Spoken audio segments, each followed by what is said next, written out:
Chapter 223. In Jingyang Hall, everything was still proceeding in an orderly manner. At least during the day, there were still many tedious but important rituals that needed to be done one by one. They couldn't be careless when paying respect to the world and ancestors. As perfected Yuanying, he was naturally more relaxed than ordinary people. Most of the time he only needed to stand to the side and watch.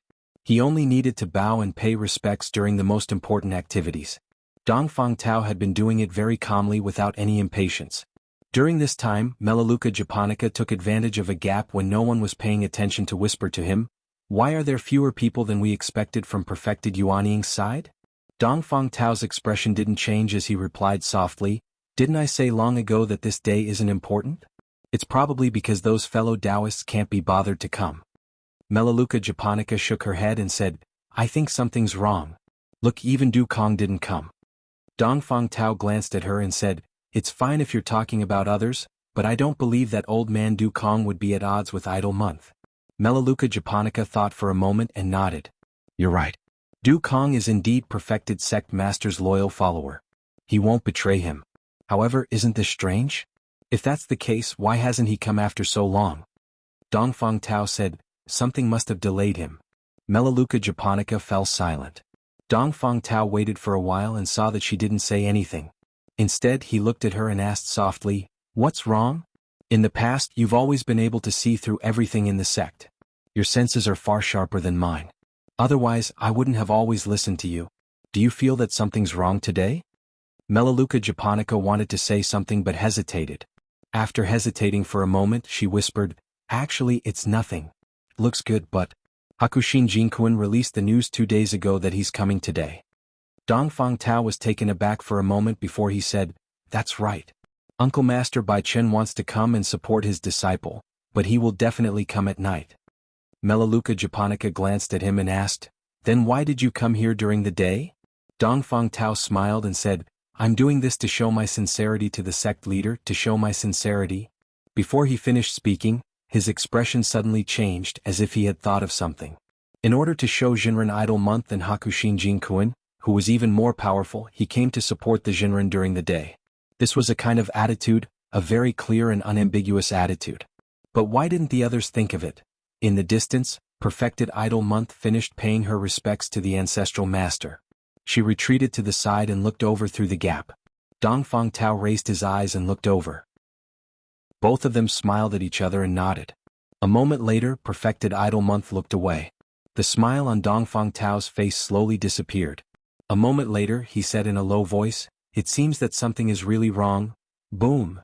In the sky outside the main hall, the sound of thunder suddenly came from the gathering dark clouds.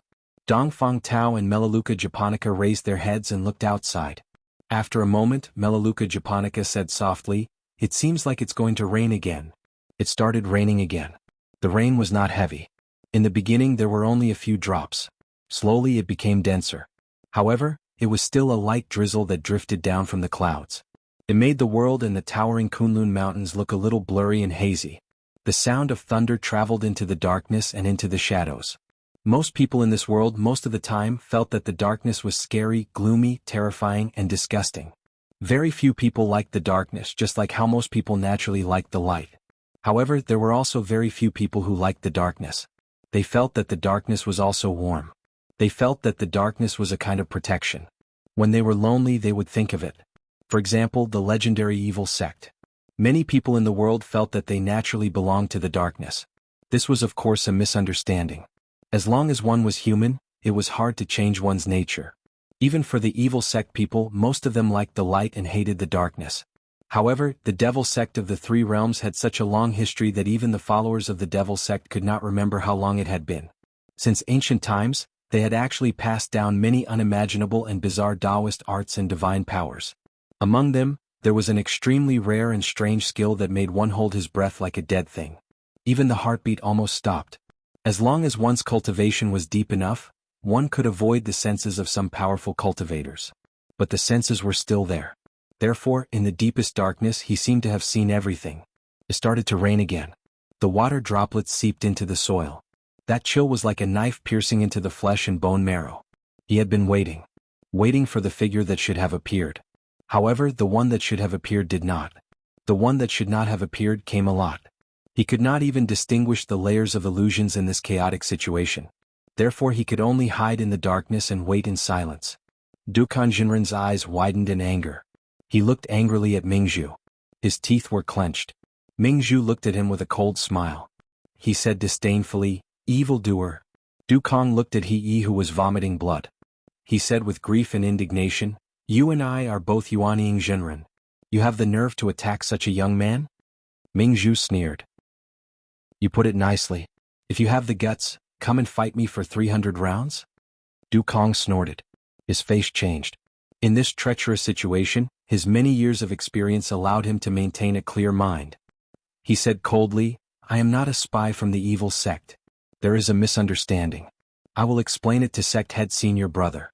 If you guys dare to lay your hands on my disciple, be careful that I will be ruthless in the future." After saying that, he hardened his heart. Without looking at he turned around and left. With Jinren Yuanying's level of cultivation, it was easy to defeat him but hard to capture him. Killing him was even more difficult. The few Yuanying Jinren looked at each other. Suddenly, Qian Deng, who had not spoken since the beginning, took a step forward. He said in a deep voice, "Are you really not a spy from the evil sect?" "Bah." Dukan Jinren said hatefully, "I have been in the Kunlun party for many years. Don't you know what kind of person I am? Do I look like a spy from the evil sect?" Qian Deng nodded slowly. He seemed to be moved by his words. He said in a deep voice, "Logically speaking, it is true. There must be a mistake somewhere.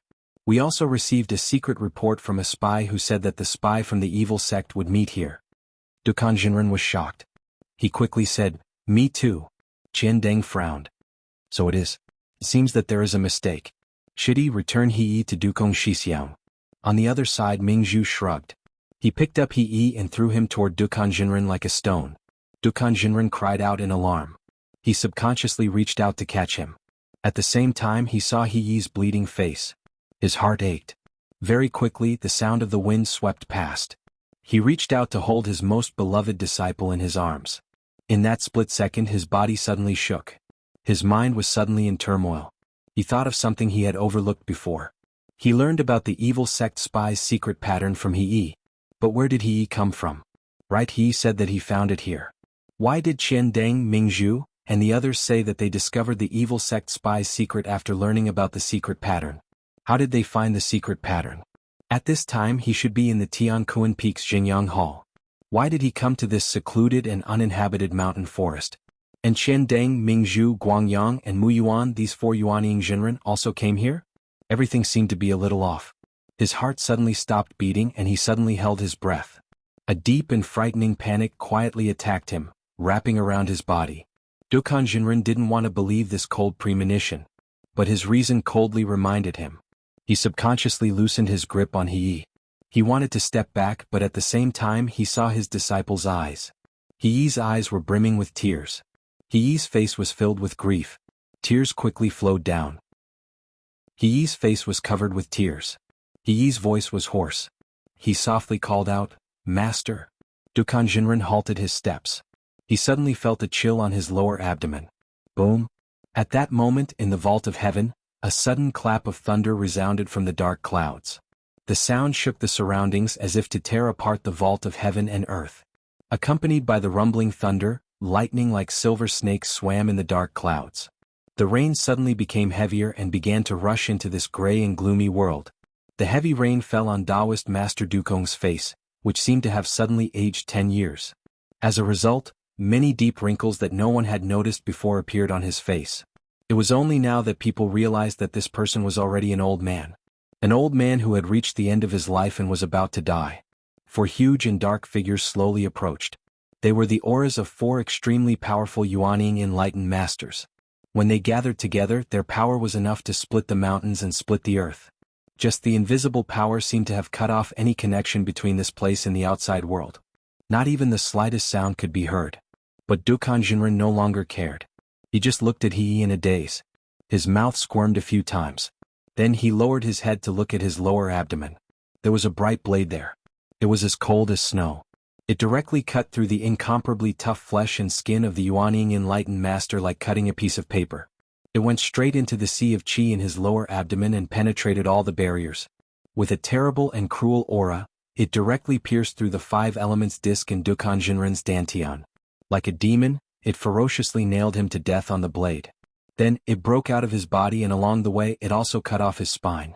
The blade had a handle. The handle was held in his disciple's hand. It was steady and powerful. Chapter 224. Hot blood gushed out of Dukan Jinren's wound like a fountain, drenching He Yi's palm. In the blink of an eye, his hand was completely dyed bright red. He Yi clenched his teeth and slowly raised his head. The master and disciple's gazes met at this moment. They were so close, yet it seemed as if they were thousands of miles apart. Why? Dukan Jinren coughed.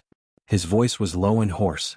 At the same time, it seemed that because his dantian had been destroyed, the chi channels in his body were instantly thrown into chaos. Spiritual energy tore through his meridians, and even blood kept gushing out of his mouth. He Yi's lips trembled slightly. His eyes were slightly red and swollen. He opened his mouth a few times, but no words came out. Only the rain falling from the sky drenched his face with water droplets. The four huge shadows around him were getting closer and closer, but Dukan Jinren didn't seem to feel anything. At this moment, it was as if there was only He Yi in front of him in his eyes.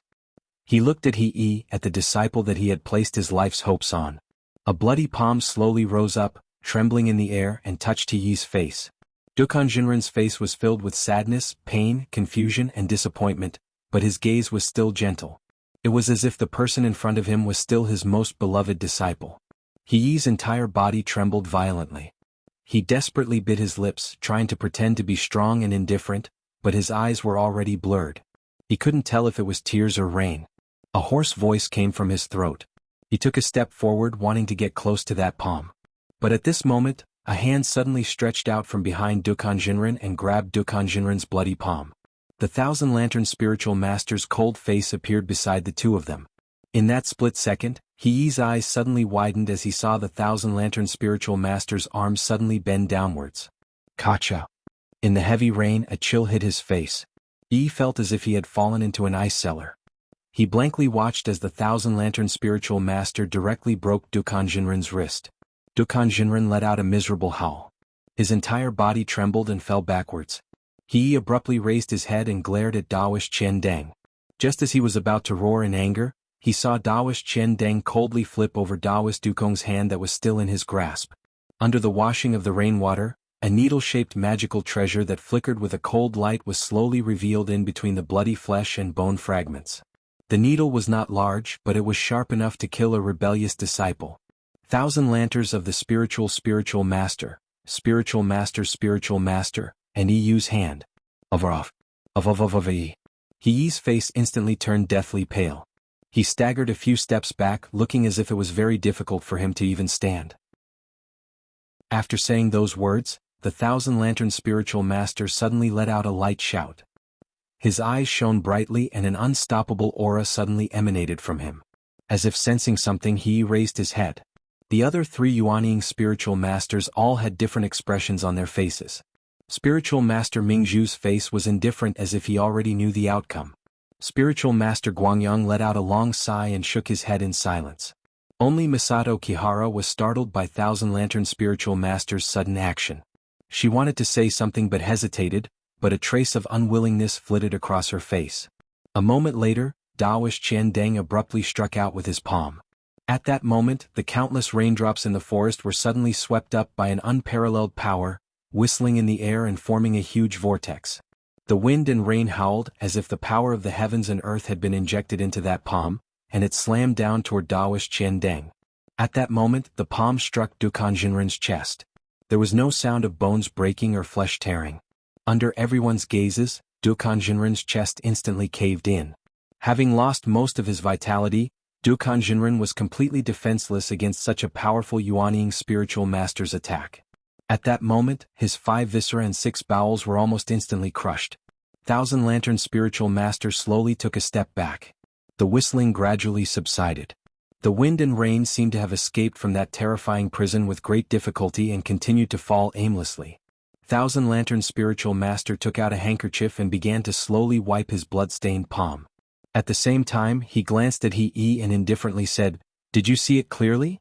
If you want to kill Yuanying Spiritual Master again in the future, You must do this. Yi's face was as pale as paper. He hung his head and bitterly said, "This disciple doesn't dare." Thousand Lantern spiritual master coldly snorted and looked at Yi with a trace of disdain in his eyes. He then turned around and walked to the side. Boom! Another clap of thunder sounded in the sky. Although it was not yet dark, Kunlun Mountain was as gloomy as dusk under the thick dark clouds. The rain was getting heavier and heavier. The cold raindrops fell from the sky and hit Dukan Jinren's old and bloodless face. Everything around him seemed to suddenly be very far away. At that moment he seemed to suddenly think of many things. From childhood to adulthood, from birth to death, how had he lived his life? Had he regretted it? Had he felt gratitude? Had he felt pain? Had he felt joy? However, everything seemed to suddenly become abnormally light and was replaced by an incomparably heavy fatigue. Exhaustion drowned him like a tide, bringing darkness with it as it swept over. Finally, his body could not hold on any longer. The body that was once tall and proud in the world, with a powerful cultivation, finally lost all its vitality on this day and fell down dejectedly. With a thud, he fell heavily on the dirty ground. Black mud splashed on his face, rotten leaves jumped up and down in front of his eyes, which were still open. In his final moments in this life, he had never imagined that he would meet death in such a manner. The heavy rain hit his body and the coldness spread. His body twitched and then gradually stiffened. He was about to die. He was about to die. Everyone could see it, including Dukan Jinren himself. He waited for the final moment in pain and sorrow. However, at this moment, his eyes, which had fallen into the dirty mud on the ground, suddenly saw that just a few inches in front of him, under the rotten leaves that had just been shaken up, there was a seemingly unremarkable tree branch stuck in the mud. He saw that tree branch. That tree branch seemed to have sensed him. The wind and rain roared, sweeping away the darkness and filth of this world. However, in that moment of death, Dukan Jinren's pair of absent-minded eyes suddenly had a strange luster. He seemed to be startled. But very quickly, the corners of his mouth slowly rose into a strange smile. At that moment, the sky full of wind and rain and the surrounding tall trees, including those even more terrifying figures, seemed to have disappeared from his eyes. In Dukan Jinren's eyes, there was only that small tree branch left. There was black mud on the ground. The ice-cold rain continuously poured down, washing over their bodies. Perhaps sometimes the gap between the living and the dead was only a thin layer of mud. He felt it, he seemed to understand something. He seemed to want to speak but couldn't. He laughed. His head tilted, and then he died with that trace of a strange smile. Boom! A sudden clap of thunder rang out. Everyone raised their heads to look at the sky, only to see lightning flashing across the sky like snakes. In the dirty underground, the tree branch also trembled slightly, before slowly hiding under another piece of rotten, withered leaf. Everything as if it had never happened. When the clap of thunder exploded on the Tianquan peak of Kunlun in the Xingyang Hall, the grand meeting of the sects was halfway through, and now it still had to continue with a grand and lively atmosphere. Su Qingjun stood in the crowd, feeling a little uneasy. Today's weather was a little abnormal. The thunder rumbled, and at the same time as the meeting of the sects was going on, it always made people feel a little uncomfortable. In fact, it was obvious that Su Qingjun was not the only one who felt this way. Among the many Kunlun disciples standing in the Xingyang Hall, many of them would steal a few glances at the sky outside the hall. Of course, no one had ever said that the heavens did not allow thunder and rain during the meeting of the sections. In order to understand the power of creation and stealing from the heavens, most of the time it was still important to take advantage of the situation.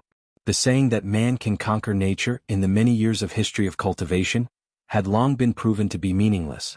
In front of the true power of heaven and earth, all things in the world were perhaps ants. Therefore they still did what they had to do even if it was thunder and rain. At least, on the high platform of the Xingyang Hall, the head of Kunlun Idle Month always had a calm expression. Her deep self-restraint could be seen clearly, and she had a bearing that would not change even if the heavens and earth collapsed in front of her. It was really admirable. Taking advantage of the short break in the middle, Su Qingjun walked to the side of Dongfang Tao and Melaleuca Japonica, and greeted the two of them. Melaleuca Japonica seemed to really like Su Qingjun. She smiled and pulled her up, saying, "There are many eyes here, you don't have to be so polite."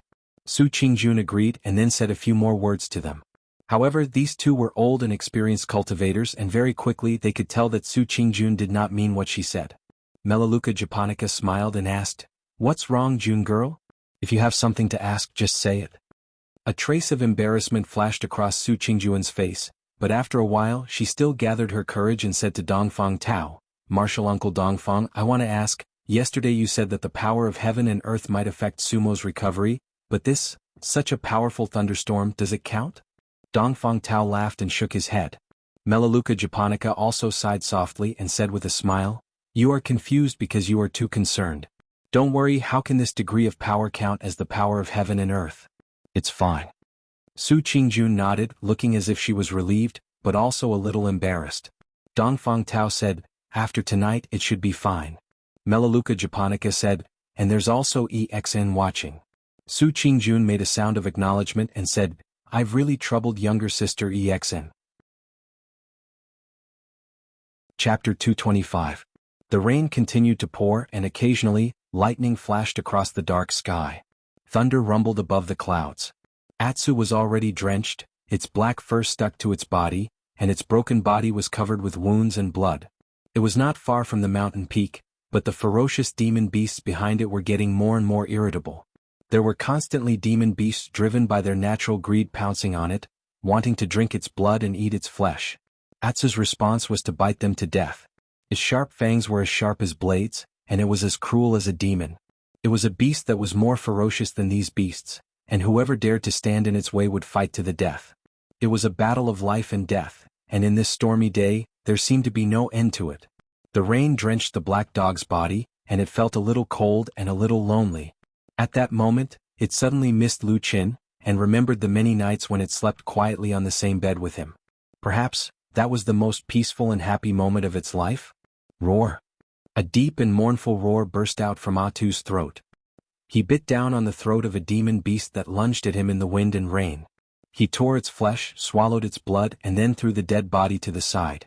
The auras in the distance seemed to stop for a moment, and Atsu looked back in disdain, and then continued to walk towards the peak, panting. This day was so long. Even it did not know if it could make it through. Would he be able to see the rising of the bright moon in that cloudy and rainy weather? In the dense forest someone said this. Let's wait until the sky turns dark. That's when we have important things to do, and at the same time, let's see if anyone will come." The people around had no objections, so they walked to a secluded corner, sat down quietly and waiting for nightfall. Dongfang Tao and Melaleuca japonica were waiting for the end of this ceremony, waiting for the important small meeting that would take place in the evening. Su Qingjun was also waiting for the end of this grand ceremony so that she could go back to visit her younger brother Sumo as soon as possible. Perhaps, if she could make it in time, Sister EXN would be able to find that man to come see her. In the guest room of the flowing fragrance garden, EXN was sprawled on the table in boredom, staring at the continuous rain outside the window in a daze, as if she had lost her mind. At the same time, White Lotus had already descended from the winter peak amidst the clouds in the sky. She walked towards the front of Kunlun Mountain with a relaxed expression. Behind her, the strange mountain that was floating in midair was also covered with a layer of gray. The sky had unknowingly darkened. Rain poured down from the sky, enveloping the entire vast Kunlun mountain range, as if the entire world had become hazy. However, on the winter peak, there was not even a drop of rain. It was unknown whether it was because there was a powerful prohibition that isolated the rain outside, or because the rain fell in, but the overly cold wind and snow on the winter peak had condensed the rain into ice and snow. On the lonely and quiet winter peak, other than the violent wind and snow on the highest peak, Zhuoxian seemed to be the only person left on the entire mountain. He stood at the edge of a cliff, gazing down. For many years he had stood at this place, gazing at the majestic Kunlun mountain, and was especially familiar with the undulating mountains of Kunlun. He could even tell where the majestic Tianquan peak was at a glance, and he could also imagine how lively and bustling it was at this moment. For many years at this time he would be in the Xinjiang Hall on Tianquan Peak, rejoicing for the sect, cheering for his senior brother and being proud of his sect. However, he had never thought about himself in the slightest. Zhuoxian lowered his eyes slightly, and after a moment he turned around and walked towards his cave abode. The wind and snow outside were isolated, and he took out the wind speech plate, placed it on the table and opened it. The sound of wind and snow was immediately heard, and after a moment Hakushin Jinkuan's voice came from the strange magic treasure. "What's the matter?" Zhuoxian showed a respectful expression, bowed and said, "Master, you're going to watch over eldest senior brother's place tonight. May I know when you're going to leave?" Hakushin Jinkuin's voice said, "What time is it now?" "It's already afternoon and it'll be dusk in 2 hours, so I wanted to come and ask if you have any arrangements." Hakushin Jinkuin paused for a moment and then said, "There's no other arrangements, just do as we originally agreed. I'll come down in 2 hours." Zhuoxian cupped his fists and bowed and said respectfully, "Yes, I'll wait here for master." On the wind speech plate, the wind and snow disappeared and gradually, it returned to its original unremarkable appearance. Zhuoxian straightened his body, and his face was slightly pale, as if he was in a daze thinking about something. A gust of cold wind suddenly blew from behind, and there was a slight chill on the back of his neck. Zhuoxian's body tensed up and he suddenly turned around and shouted, "Who's there?"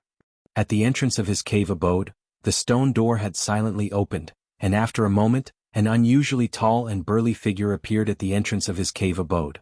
The dark shadow then surged into his cave abode, and completely covered him. Zhuoxian took a step back and his expression suddenly showed some nervousness, but then he took a deep breath and his body slowly relaxed. "You've come?" he asked in a low voice, and for some reason, there seemed to be a little bitterness in his tone. "Yes." The huge figure responded, and after a while the person suddenly asked again, "Do you regret it?" The expression on Zhuoxian's face changed and he did not answer immediately. The huge figure also seemed to be unusually patient, and did not impatiently interrogate him, but quietly waited outside the cave abode. After a while Zhuoxian said, "There's nothing to regret." The tall figure outside the cave abode responded, and then suddenly a white light flashed and something was thrown in from outside the cave. Zhuoxian stretched out his hand to grab it, and when he looked at it, he found that it was a jade bottle in his hand. He hesitated for a moment and still opened the bottle cap to take a look. He saw that there were no pills in the jade bottle, and it was filled with black water. But for some reason, the black water did not have a fishy smell, but faintly carried a strange fragrance. Like the fragrance of ambergris.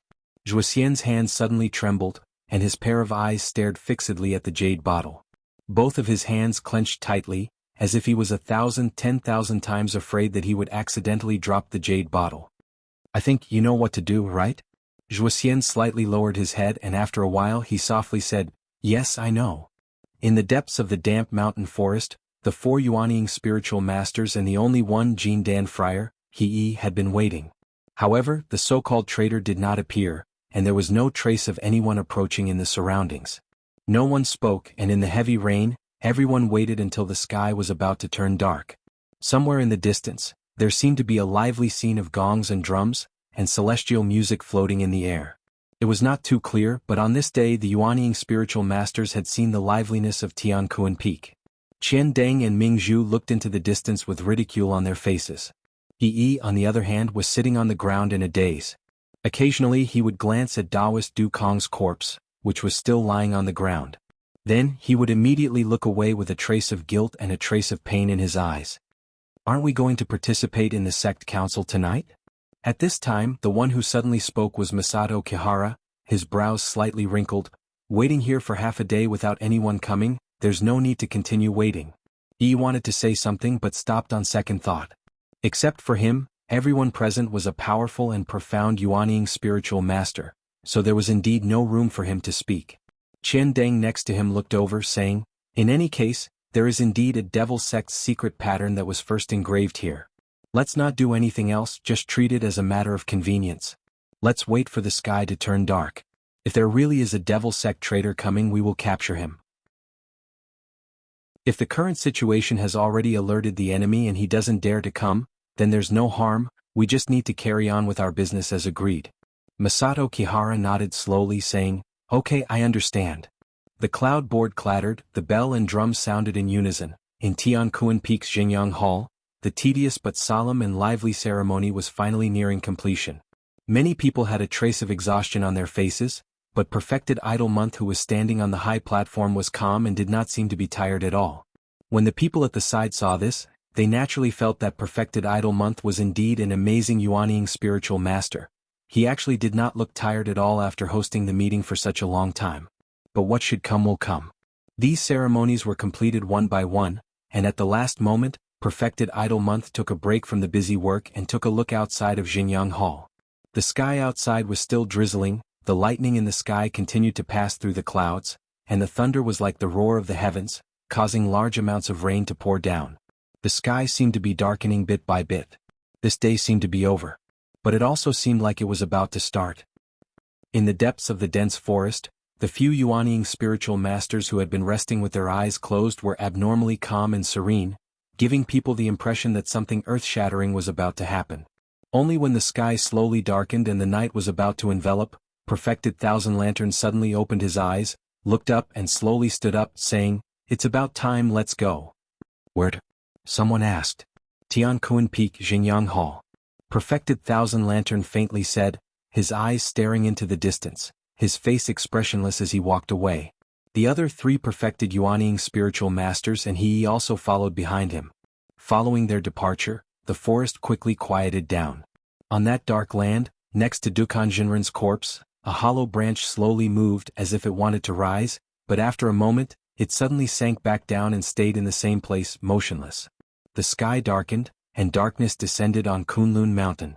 Lightning flashed and thunder rumbled in the sky, like a noisy banquet was slowly opening its curtains at this time. Chapter 226. At dusk, the grand and lively meeting finally ended. Everyone worshipped their ancestors and prayed that everything would go smoothly in the coming year. They thanked the ancestors of the Kunlun party for their blessings, allowing the Kunlun lineage to survive for thousands of years without being cut off. It was still thriving today. However, the weather that day seemed to be particularly bad. The rain outside was getting heavier, and the rumbling of thunder was incessant. Although it was only dusk, the sky was already as dark as night. Countless candles had already been lit in the huge Xinjiang Hall. Otherwise, there would only be darkness left. Fortunately, the people gathered here today were all accomplished cultivators. One after another, they began to leave in an orderly manner. Only now did Immortal Idol Month let out a sigh of relief. Although it was very glorious to be the sect leader, it was indeed not an easy task to preside over the meeting for a day.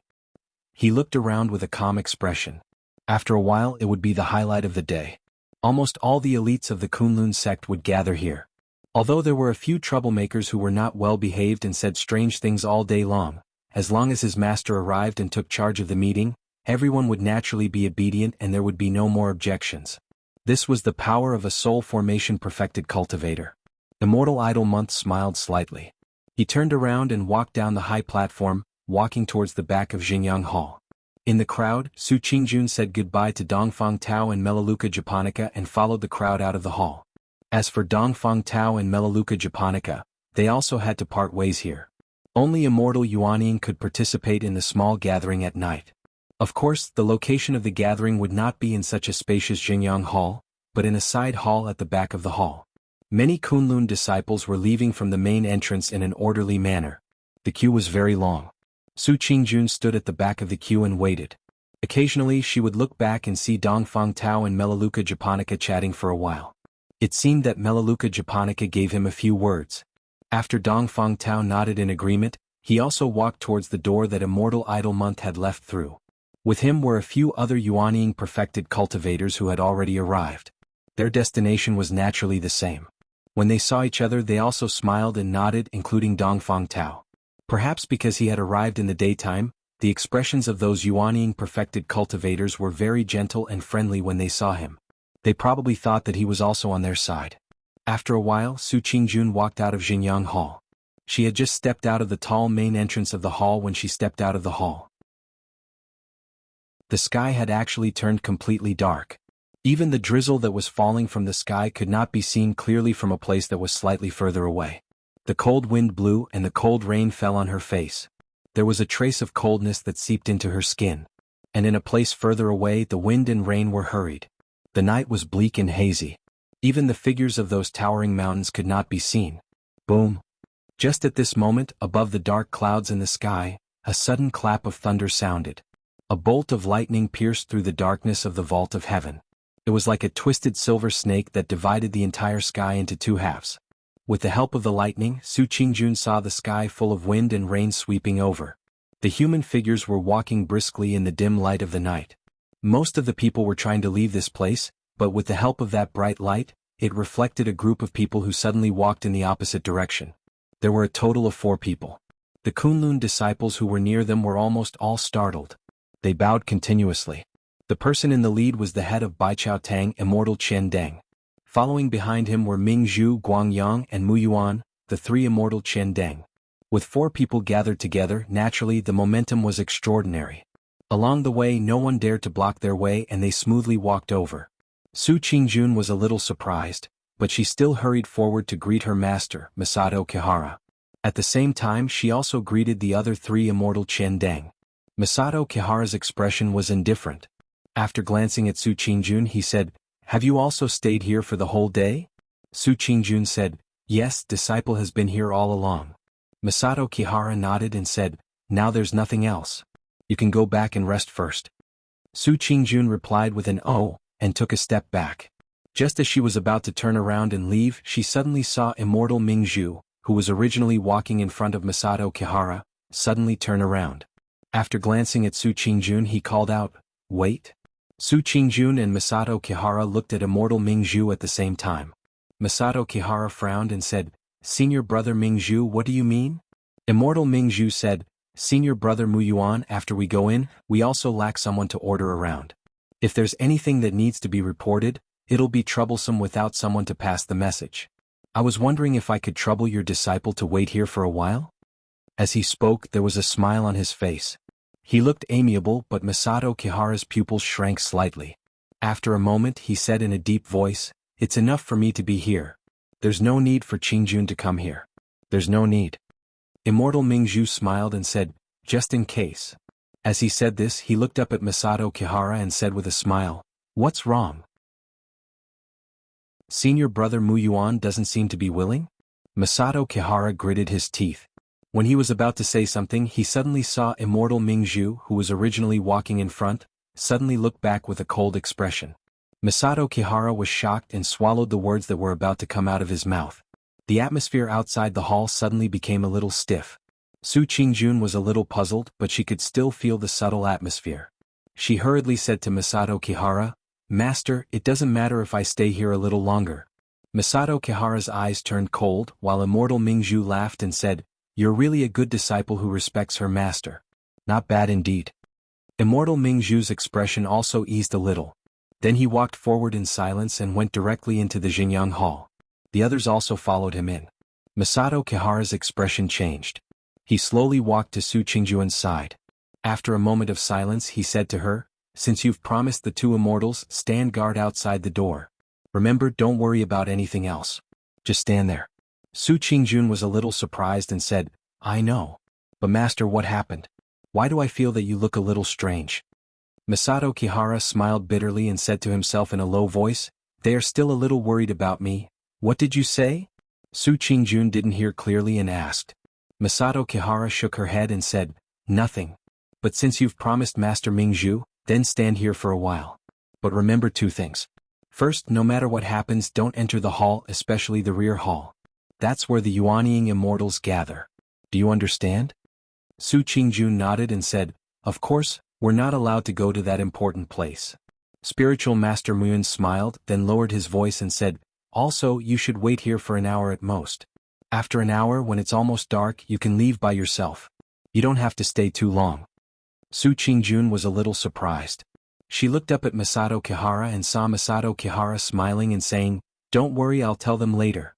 It's not a big deal." Su Qingjun was actually still worried about her brother Sumo, who was still in the guest room of Liuxiang Garden.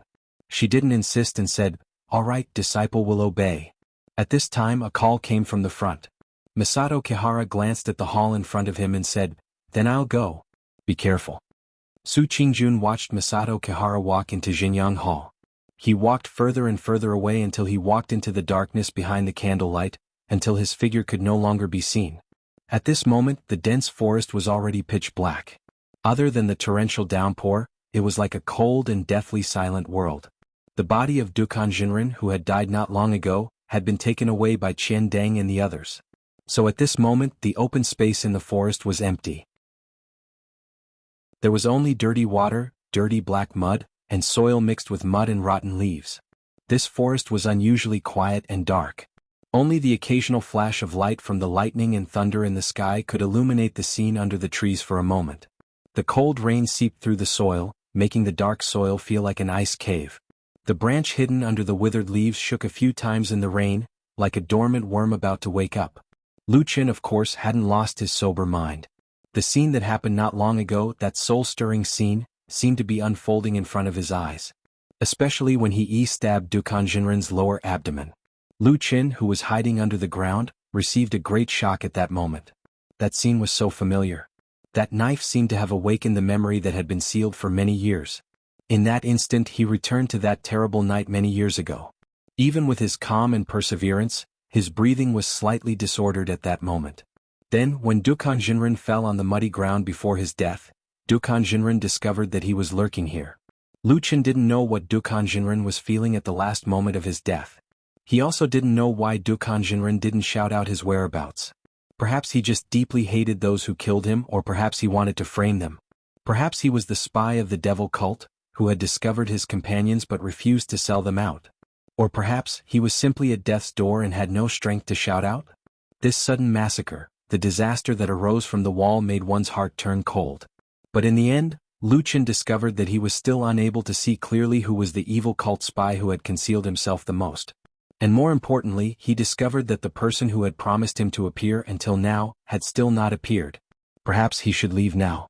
He pondered silently in the darkness, but at this moment, suddenly, amidst the sound of wind and rain, in this frighteningly cold and dark forest, from one of the gloomy paths in the forest, came a new sound of footsteps. That foot stepped on a small puddle, splashing a bit of water.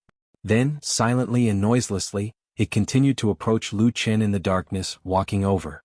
The wind and rain became more and more urgent. Chapter 227. The sky darkened. The rumbling of thunder resounded throughout the world, and the frenzied lightning tore through the sky, as if an angry god was roaring in the sky, illuminating the dark Kunlun mountain. Light and shadow intertwined. The light was only for a moment, but the dark shadows seemed to be everywhere, and would continue like this forever. The entire gigantic Kunlun mountain flickered in the storm, lightning and thunder, except for one place. That was between the clouds and the sky. The four strange peaks floating in the sky were majestic and motionless, and in the mysterious forbidden area below them, the thick fog that never dissipated all year round was not affected by the storm at all. All the raindrops fell silently into the thick fog, and there was no longer any movement. The thick fog did not show any signs of shrinking or retreating. Sometimes this strange thick fog even slowly expanded outwards, slowly drifting towards the four strange peaks in the sky. This was the most deserted and empty day of the year in the most important sacred place of the Kunlun party. Because unless they were in closed-door training or could not come out for other reasons, most of the Yuanying Jinren who cultivated between the clouds and the sky would go to Jianghu Hall of Tiankuan Peak. As for the remaining two deity transformation stage Jinren Tianlan, he rarely came back, and Hakushin Jinkuan had also left Winter Peak on this day a few years ago to support Jinren Idle Month. The wind and rain were mournful and the fog was misty. It seemed that no one was paying attention to this place anymore. Only the thick fog kept drifting in the air, looking at the dark night sky. Among the four mystical peaks of spring, summer, autumn and winter, the Winter Peak had always been a very peculiar peak. On this torrential night, the other three peaks were drenched by the rain, but the Winter Peak was the only one that didn't have any rain. Because it was too cold on this peak, almost all the raindrops would immediately turn into frost when they fell, and then turn into wind and snow that slowly drifted down. In the world of wind and snow it was cold and lonely. Transparent icicles of different shapes could be seen everywhere, reflecting each other with a beautiful and psychedelic luster, as if it was a fairyland that was completely different from the outside world. This place was so beautiful but there was no one around. It seemed like a place where no one should live. Hakushin Jinkuan's Immortal's Cave was located at the peak of Winter Peak, surrounded by a violent snowstorm. Legend has it that once a deity transformation stage true monarch, a supreme great cultivator, all of them would possess peerless divine abilities that could penetrate the heavens and the earth, countless marvelous Taoist techniques, and innumerable magical treasures and spirit materials. Furthermore, they would meticulously set up a magical Immortal's Cave that belonged only to them. Inside there were all kinds of mystical things, countless formations, the gathering of countless essence from the world, and all kinds of unimaginably fierce restrictive mechanisms. There was even a saying in the cultivation world: never challenge a living soul formation perfected monarch in a perfected monarch's cave abode, even if you were a soul formation perfected monarch. Only dead perfected monarchs of divine transformation realm would have their cave abodes loosened after a long time, allowing outsiders to spy on them. In the long history of the divine central continent, every ancient perfected monarch's cave abode was an inconceivably huge treasure trove. Just a word or two about it was enough to drive the world crazy. Even so, the ancient perfected monarch's cave abodes that had been passed down from ancient times were still extremely dangerous places. Over the years, they had claimed the lives of countless explorers who yearned for treasure. Wuxia stood quietly outside the cave abode on Winter Peak.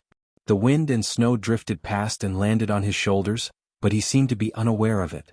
High above his head was the perfected monarch's cave abode that was wrapped in a violent snowstorm. Occasionally he would raise his head in the cold wind and glance at the mysterious abode high above. But even with his current Jindan realm eyesight, he was unable to see through the snowstorm, so he couldn't see the appearance of the abode clearly. He had never been to the top of the Winter Peak and he had never seen the cave mansion before. He had always had a wish in his heart. He wanted to take a look at his master's cave abode, to see for himself whether the cave abode of the most powerful cultivator in the world was really as magical and powerful as the legend said. But after so many years he still didn't have this opportunity. But it didn't matter. Wuxia had always been a very patient person. He could wait and he was willing to wait. Just like now, he was waiting for his master Hakushin Jinkuen to come down from the abode high above. Even if the cold wind hit his face and the ice and snow froze him, he didn't care in the slightest. On the snowy ground beside him, there was a large wooden chest. Sometimes he would glance at it and then he would look away. The night was deep and the wind and snow drifted. Suddenly, a whistling sound came from the vault of heaven. In an instant, the sky was filled with wind and snow, swirling up into the air. They gathered at one point and then suddenly dispersed, like a celestial maiden scattering flowers. In the wind and snow, a figure floated down. His appearance was haggard, and his eyes were full of spirit. It was Hakushin Jinkuen. Wuxia deeply lowered his head. With a respectful expression, he bowed and said, "Shirzuen." Hakushin Jinkuen stood with his hands clasped behind his back. With an indifferent expression he said, "Change your clothes." Wuxia responded. He turned around and opened the chest beside him. A gust of cold wind blew past, revealing a set of solemn and dignified formal attire in the chest. For many years, wearing formal attire had always been the privilege of the sect leader during the sect council. And as the master of Immortal Idol Month, as long as Hakushin Jinkuen sat there solemnly in this set of attire, there was no need for any words to explain everything. Just as Wuxia bent over and was about to pick up the formal attire for his master to wear, he suddenly heard Hakushin Jinkuen's question coming from behind him. "Are you the only one on this mountain?" Wuxia's body suddenly stiffened. His fingers that had just touched the soft formal attire only felt an endless chill suddenly rushing into his body from his fingers, freezing the blood in his entire body. He even subconsciously held his breath. It was pitch black outside the window. Lightning flashed, thunder rumbled, and heavy rain poured down, making people a little flustered. Sitting in front of the window, EXN felt a little uneasy. At this time, a light sound suddenly came from the bed behind her, startling her and causing her to quickly look back. She saw that Sumo, who was lying on the bed, was still unconscious. She just turned over and muttered something, but her expression was actually a little frightened, as if she was dreaming of something terrible. EXN relaxed, but she immediately felt a little funny. Although she was also born in an aristocratic family in Kunwa City, she wasn't familiar with the other members of the Su family except for Su Qingjun, whom she had become close to these days. As for Sumo, she was usually a tyrant in Kunwa City, so she always kept a respectful distance from her. Speaking of today, it was the first time she was alone in a room with this person. She didn't know why, but she always felt a little strange. Therefore, when she saw Sumo turning over in her sleep in fright, EXN didn't go forward to comfort her. At this time, a thought suddenly flashed through her mind. If the person lying on that bed right now was Brother Lu, what would she do? Would she go over and take care of him? Maybe she would. She giggled and suddenly felt her face become a little hot, so she became a little shy and complained in a low voice. It was unknown whether she was talking about herself or cursing Lu Chen. But after standing like this for a while, she still opened the door and walked out. Just like that, she stood in the corridor outside the room. A gust of cold wind mixed with raindrops blew over, blowing against her face. She took a deep breath and suddenly felt a lot more relaxed. Originally, on such a dark day, a girl alone in a room with a strange man didn't look right, so it was better to just stand outside the door. EXN smiled as she looked at the rainy night. The surrounding houses were still deserted, and the people who went to Heavenly Kuan Peak still hadn't returned. On the winter peak amidst the clouds in the sky, Zhuxian slightly bent his body. His fingers touched the dress. In this cold and snowy night, for some reason, a drop of sweat suddenly dripped down his forehead. It was also at this time that the old man standing behind him in the wind and snow said very indifferently, "Where's that girl White Lotus? Where did she go?" Zhuxian closed his eyes and opened them again. In that instant he took a deep breath and everything returned to normal in the blink of an eye. The smile returned to his face. He reached out and picked up the dress from the big box, spread it out in his hands and respectfully carried it towards Hakushin Jinkuan. At the same time he said with a smile, "Little junior sister went down the mountain earlier." Hakushin Jinkuan snorted and said, "What's she doing down the mountain instead of cultivating on the mountain? Naughty and mischievous." Zhuxian walked to Hakushin Jinkuan's side, lifted the two sleeves of the dress with both hands, and helped Hakushin Jinkuan put it on slowly. At the same time he said with a smile, "Although little junior sister's talent is outstanding and rare, she is still a child after all. Sometimes it's not a big deal to play around a little." After Hakushin Jinkuan put on the dress, he let Zhuxian button up those gorgeous but also very complicated buttons in front of him. At the same time he frowned and said to him, "You and Idle Month are both her senior brothers. When I'm not around you should also strictly control White Lotus and not let her loose." Zhuxian nodded and said, "Yes, I understand." As they spoke the dress was put on. Hakushin Jinkuan shook his sleeves slightly, and the two snowflakes beside him turned into a whirlpool. Then they quietly dispersed and slowly floated down. "Let's go. We'll help your senior brother to hold the fort one last time," Hakushin Jinkuan said lightly, and then his gaze drifted to the distance. In the distance there was a misty wind and snow, and wisps of mist were floating in the air. "It's very foggy tonight." He sighed and walked forward. However, he had only taken a few steps when his body suddenly stopped. There was silence on Winter Peak. It seemed that even the snowflakes were falling silently, and the whole world was desolate and cold. He slowly turned around and looked in the direction he was just now. The thick mist lingered in the wind and snow, but it did not dissipate. Unknowingly, the mist at the bottom of the four strange peaks had spread to the top of Winter Peak. At the same time, at the edge of the wind and snow and the mist, there was a sudden ripple in the mist. An unusually tall and burly figure appeared indistinctly in the mist.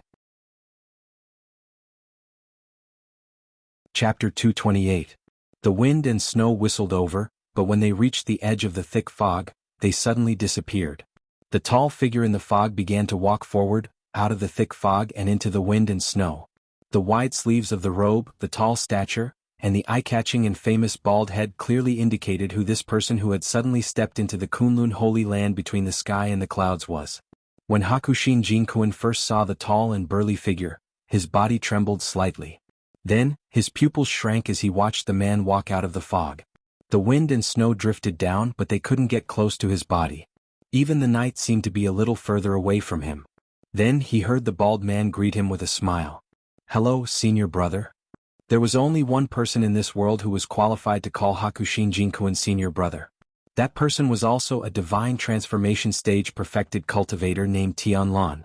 The initial surprise on Hakushin Jinkuan's face slowly faded, and his expression gradually calmed down.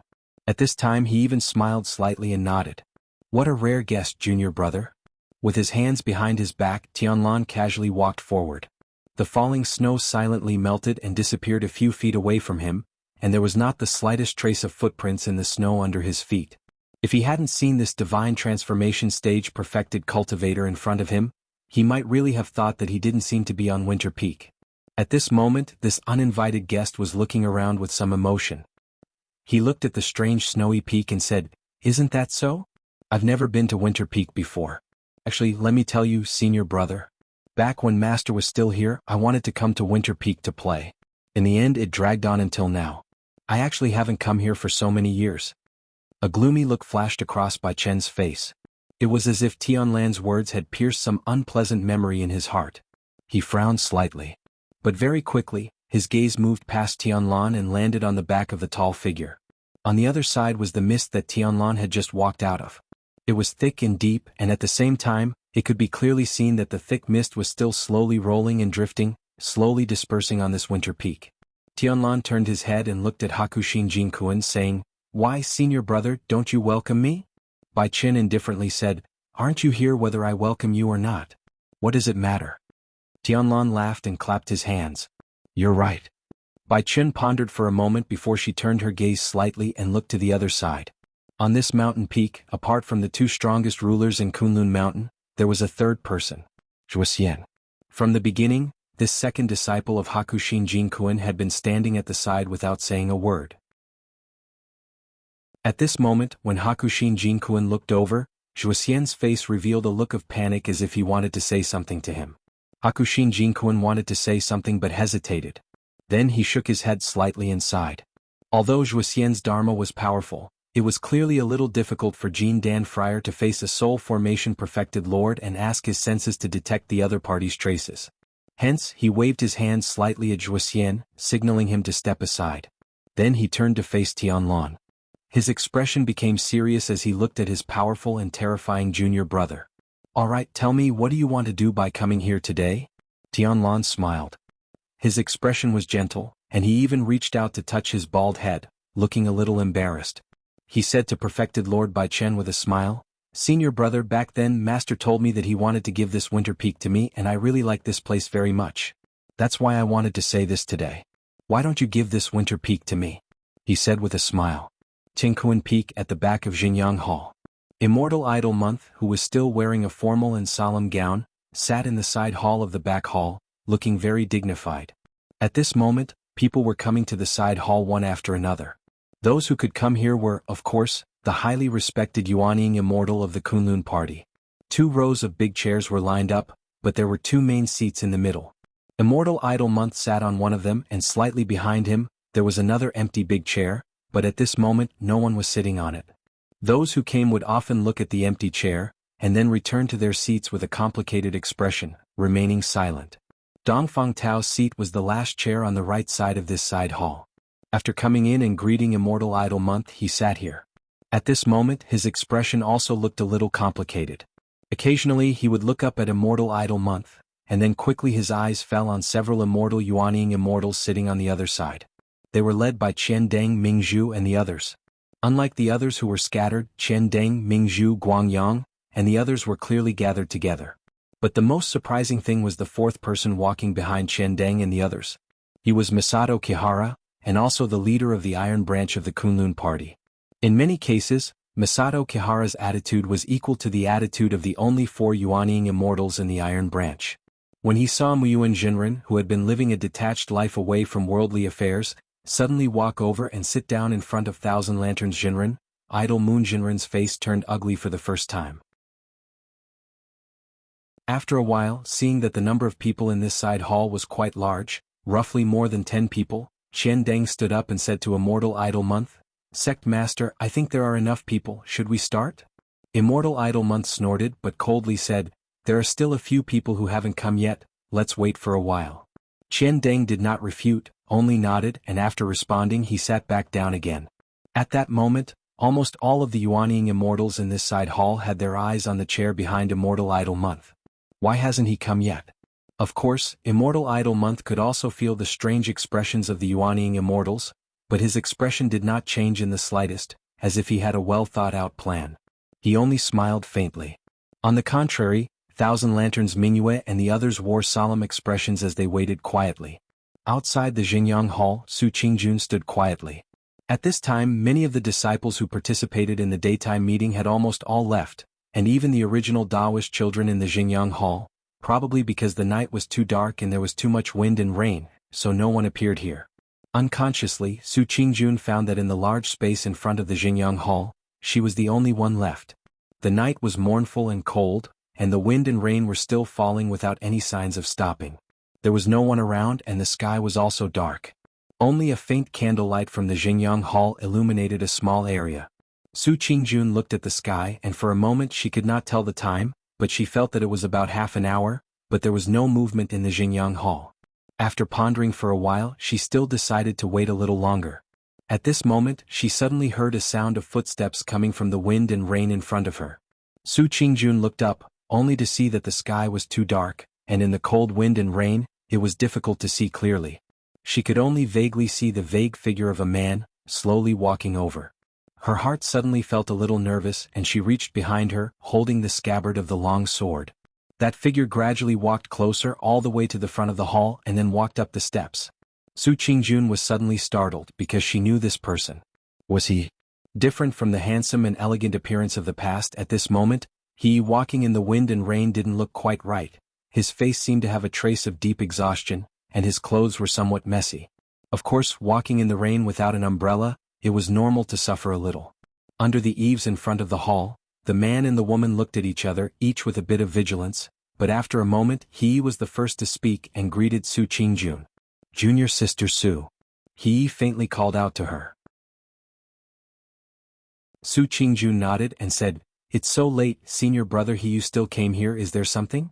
Her attitude was not stiff, but her tone was still a bit cold, as if she still remembered Sumo's injury. He asked, "Aren't you also here?" Su Qingjun said, "I want to wait for my master Masato Kihara." "Senior brother are you also waiting for that Dukan Jinren?" After saying that, she thought for a moment and said, "Oh yes, I don't think I saw him this afternoon." He smiled and said, "Yes, my master is always elusive, so I'd better wait for him here." Saying that, he looked around and then, unexpectedly unafraid of the wet and dirty, directly sat on the stone steps not far from him. One must know the previous storm was so strong, and the stone steps had long been wet. Su Qingjun frowned, and took 2 steps to the side, as if intentionally or unintentionally distancing herself from He. Some words no one said it out, but they could all feel the alienation and a trace of hostility in each other's eyes. Just like that, not knowing how long, he suddenly opened his mouth and said, "This night is so windy and rainy, when exactly will the sun rise?" Su Qingjun looked at him, her expression indifferent, and replied, "It's still early." He smiled bitterly, turned his head to look at the dark night sky full of wind and rain, and was lost in thought. Even if the rain dripped on his body, he didn't care. Su Qingjun snorted, after struggling in her heart for a few times. Finally her face sank and walked forward, directly into the wind and rain, and then left Jianghu Hall. Chapter 229. Boom. There was an explosion of thunder in the sky. At that moment, the dark clouds in the sky seemed to be boiling. More than a dozen bolts of lightning appeared at the same time and spread wildly in all directions. The wind howled and the wind and rain howled. The entire sky seemed to be enraged and entered a state of complete madness in this dark night. The power was so great that even the winter peak, which was protected by a tight tactical formation, could feel it, even though the wind and snow were not the same as the outside world all year round. The wind and snow in the sky blew faster and faster. The wind howled shrilly, wrapping around the 2 figures who were faintly confronting each other in the mountain. However, only the thick fog behind perfected Lord Tianlan still gathered and did not disperse. It seemed to be indifferent to the storm and snow. "You want my winter peak?" Hakushin Jinkuin stared at Tianlan and asked calmly. But for some reason, under his calm tone, every word seemed to have a strange power, urging the wind and snow to sweep over from every corner of the sky. They began to slowly gather above his head, like a throne of ice and snow, or a giant in the wind and snow. The cold and murderous air, like the coldness of the sky, spread quietly in the wind and snow without mercy. Tianlan also did not have any intention of avoiding his gaze. He looked at Hakushin Jinkuin, and the smile on his face disappeared. "Is it yours?" He stared at the skinny old man, his loose robe fluttering in the wind. His eyes were as sharp as a knife, as if he wanted to stab into Hakushin Jinkuin's chest and see the old man's heart. "No way.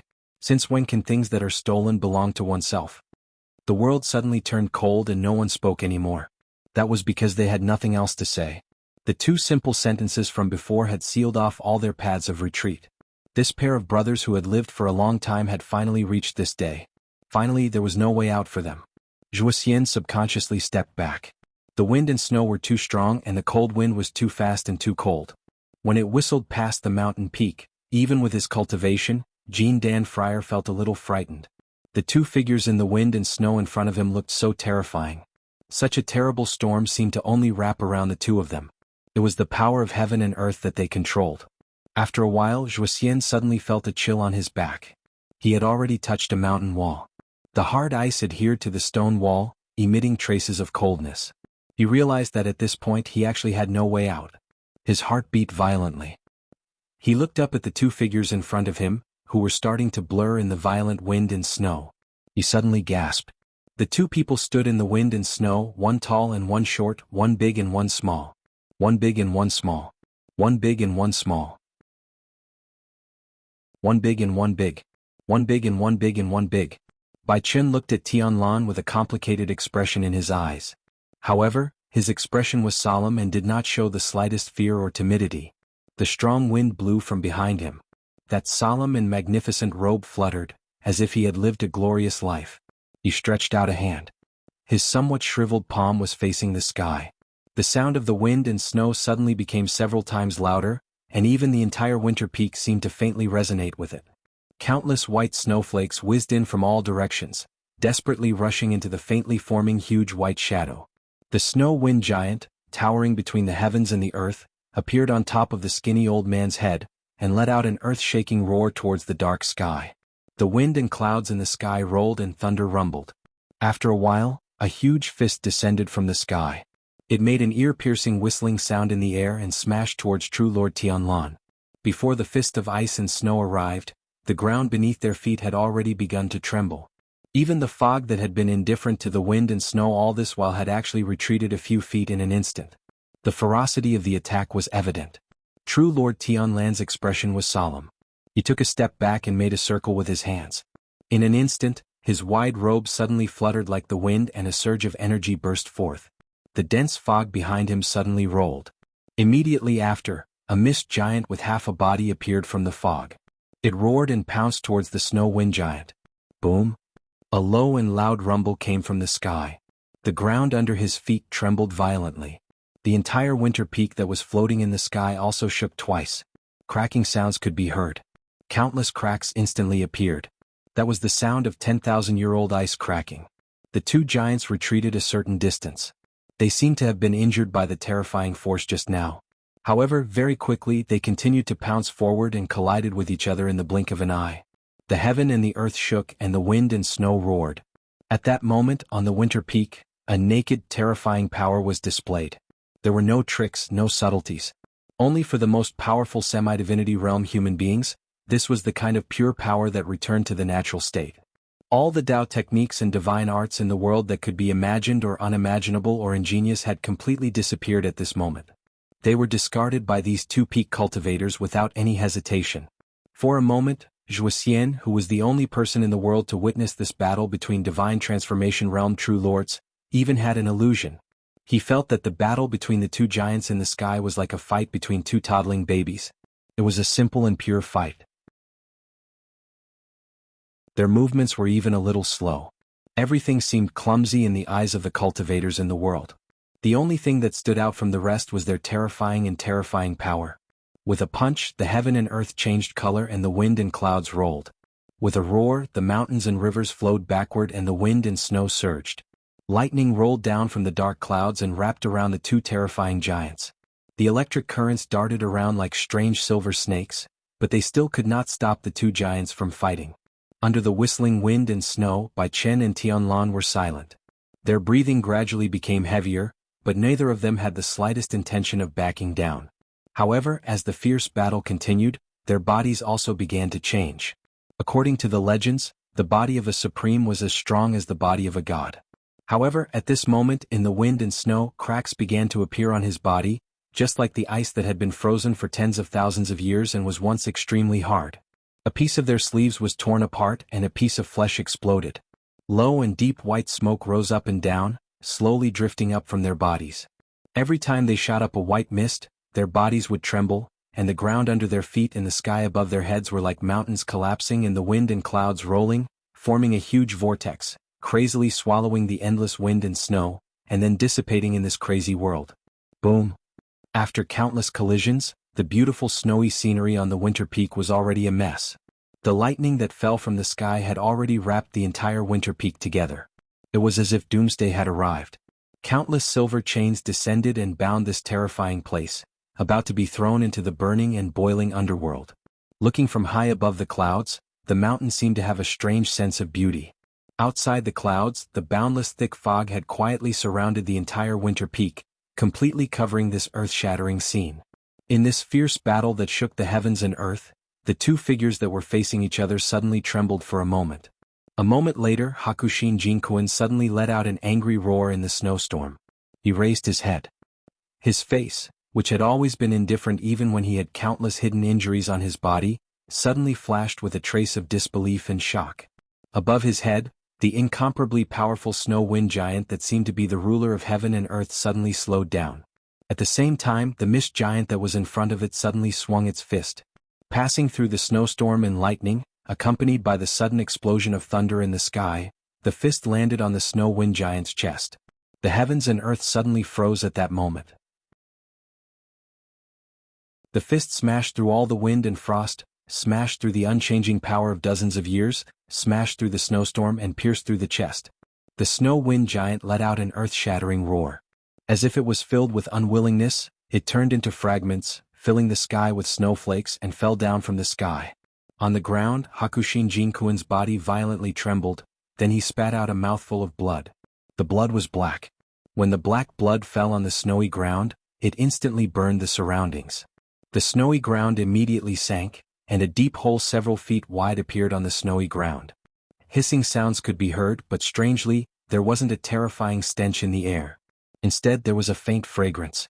Hakushin Jinkuin's pupils contracted for a moment. Staring at the pool of black blood on the ground, there was an uncontrollable shock in his eyes. Then, as if he suddenly thought of something, he lowered his head and looked at his own body. His skinny, old, but once powerful body was filled with scars at this moment. However, in the snowstorm he was still solemn and dignified, like a gown that fluttered in the wind and snow. There was also a faint fragrance that was only diffusing at this moment. Hakushin Jinkuin grabbed his clothes with his 5 fingers, and with a casual tug the entire gown instantly turned into pieces. However, at the same time his body swayed a bit and he spat out another mouthful of blood. Similarly, it was black. In the air, the giant formed from the mist had unknowingly dissipated, and once again became a part of the thick mist. Similarly, Tianlan, who was covered in cuts and bruises but clearly had a resolute expression, stood in the snowstorm that had once again quietened down, and quietly looked at the old man in front of him. "Good move." A low voice sounded from the snowstorm in front of them. Hakushin Jinkuin raised his head, looked at his junior brother and said, "What poison is this, to actually be able to injure our soul transformation stage bodies?" "Black dragon saliva," True Lord Tianlan said. Then he clutched his chest and a pained expression appeared on his face as he coughed a few times. Chapter 230.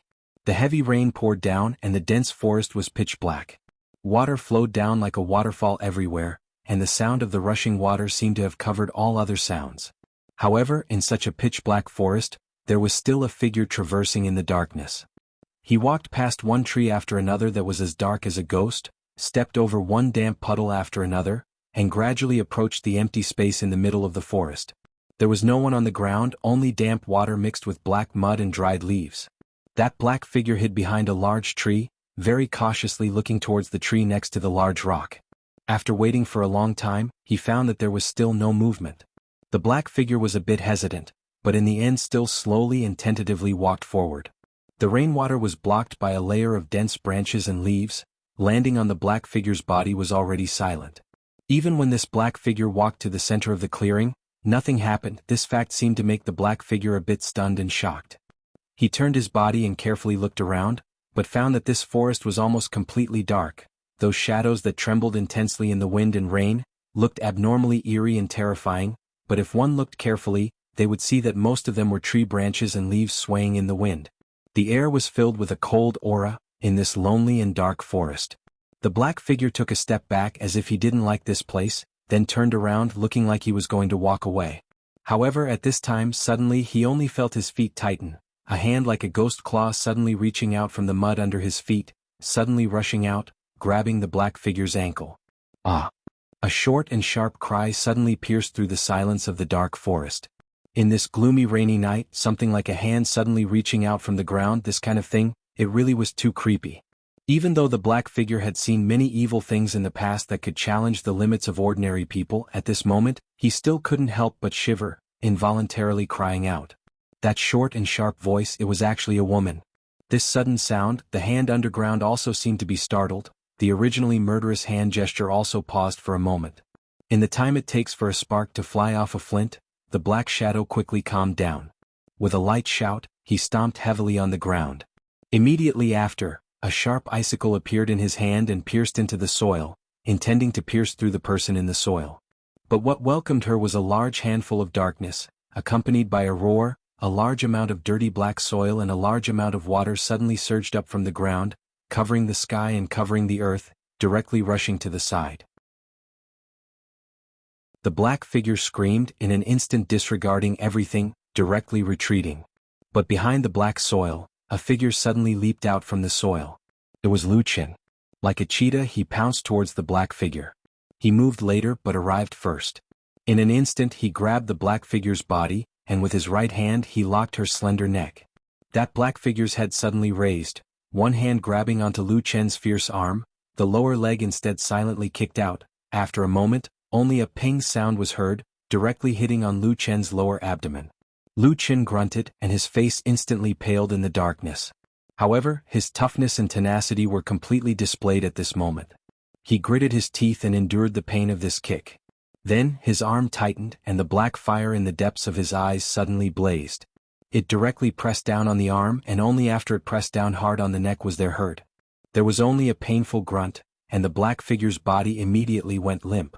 And at this moment only a shocking thunder was heard in the sky, as if in the distant horizon there was a terrifying and powerful impact bursting out. At the same time, a bolt of lightning suddenly split the sky, illuminating the world. In the middle of the forest, that bolt of lightning similarly illuminated the darkness here for a moment. The heavy rain poured down in the drizzling water. Lu Qin saw that person close at hand. That was White Lotus. White Lotus's face was extremely pale, seemed to have been injured in that short but intense fight just now, but her mind was still clear. Right now her eyes were open. Similarly saw Lu Qin, that pale-faced man covered in mud and water. Therefore at the same time she was also stunned. The lightning disappeared from the sky, so darkness once again returned to this part of the forest. Heavy rain poured down, the violent wind blowing the leaves and branches incessantly whistling. In the dark forest, the man and woman who were still entangled together and fighting each other were in a deadlock. In the darkness, they seemed to be able to hear each other's breathing. After a moment, Lu Qin felt a light and slightly probing force from his hand, as if it wanted to push his hand away. He was silent, but after a moment he still slowly let go of his hand. At the same time in the darkness, White Lotus also slowly withdrew her other hand hidden in the darkness. Just a little bit more, her hand would be able to touch Lu Chen's flesh and blood. A faint light flashed in the darkness, then disappeared. A moment later in the darkness, the two of them suddenly spoke in unison. "So it's you." Between the clouds and the sky on the winter peak. In this cold world there was still snow and frost falling, but in the falling snow, there was suddenly a strange moist thing, that was strands of rain. Rain from the sky.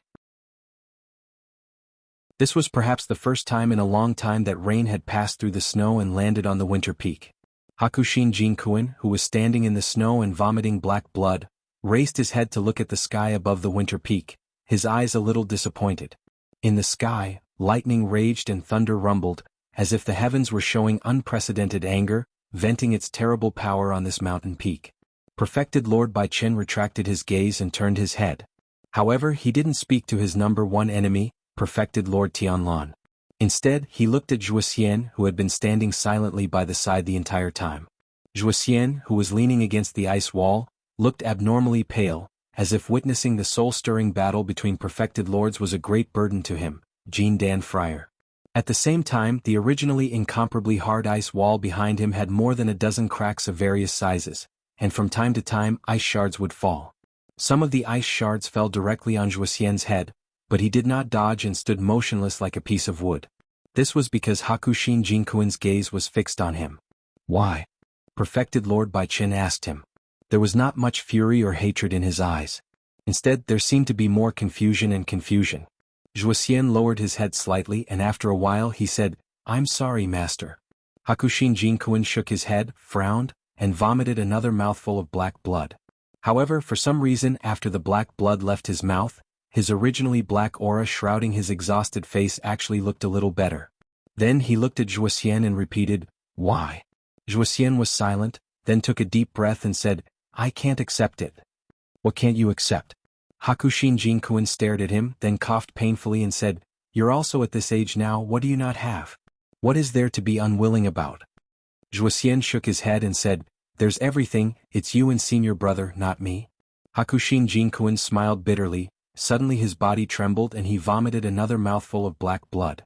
Then he took a deep breath, his eyes brightened a little, stared at Zhuxian and said, "I didn't expect that you didn't say a word all these years, so it's because you're dissatisfied." Zhuxian said, "That's because you've never valued me. The successor is eldest brother, and the position of the head is eldest brother. All the mystical materials, resources, cultivation methods, and the best ones are eldest brothers. I can only follow eldest brother forever. That's why he's a Yuanying realm cultivator and I'm just a Jindan realm cultivator." Hakushin Jinkun shook his head, disappointment on his face, said in a low voice, "I didn't expect you to be so muddle-headed." Zhuxian said, "You said it just now, I'm also old now, if I don't fight for it I'll be like this for the rest of my life, but I don't want to be like this." "Haha," Hakushin Jinkun sneered and said, "How ambitious. Come, tell me what kind of great benefits can this remarkable junior brother of mine give you? Is it enough for you to betray me and plot against me?" Zhuxian was about to speak but suddenly the deep voice of perfected Lord Tianlan floated over in the wind and snow, saying indifferently, "I promised him a future of Yuanying Zhenren." Hakushin Jinkun suddenly turned around and stared at Tianlan for a moment, then with a disdainful face he sneered at Zhuxian and said, "You actually believe this kind of nonsense that can fool a child? Since ancient times, have you ever heard of any method that can let someone rise from Jindan to Yuanying? That's a great life-or-death juncture, who can avoid it?" He looked at Zhuxian, there was no murderous intent on his face, only deep disappointment. He said, "I've taught you for decades, but I didn't expect that I've taught you such an idiot." Zhuxian did not say anything, but perfected Lord Tianlan took a step forward and said, "Senior brother, you're old, there are many things in this world that you don't know, you're just a frog at the bottom of a well." Hakushin Jinkun's haggard face suddenly frowned, and with a wah sound, he vomited a large mouthful of black blood. But strangely, after vomiting blood this time, his face actually quickly became ruddy, and he looked even more spirited than usual. Wind, frost, rain, and snow unknowingly gathered above his head again. This old divine transformation realm perfected Lord slowly straightened his body, and a majestic and powerful aura that had never been seen before slowly flowed out from his body. "Oh, a frog at the bottom of a well?" He laughed, then looked at perfected Lord Tianlan, looked at Zhuxian, looked at the thick fog and then looked at the deep night sky. "Even if you're a frog, I can also eat you," he said indifferently.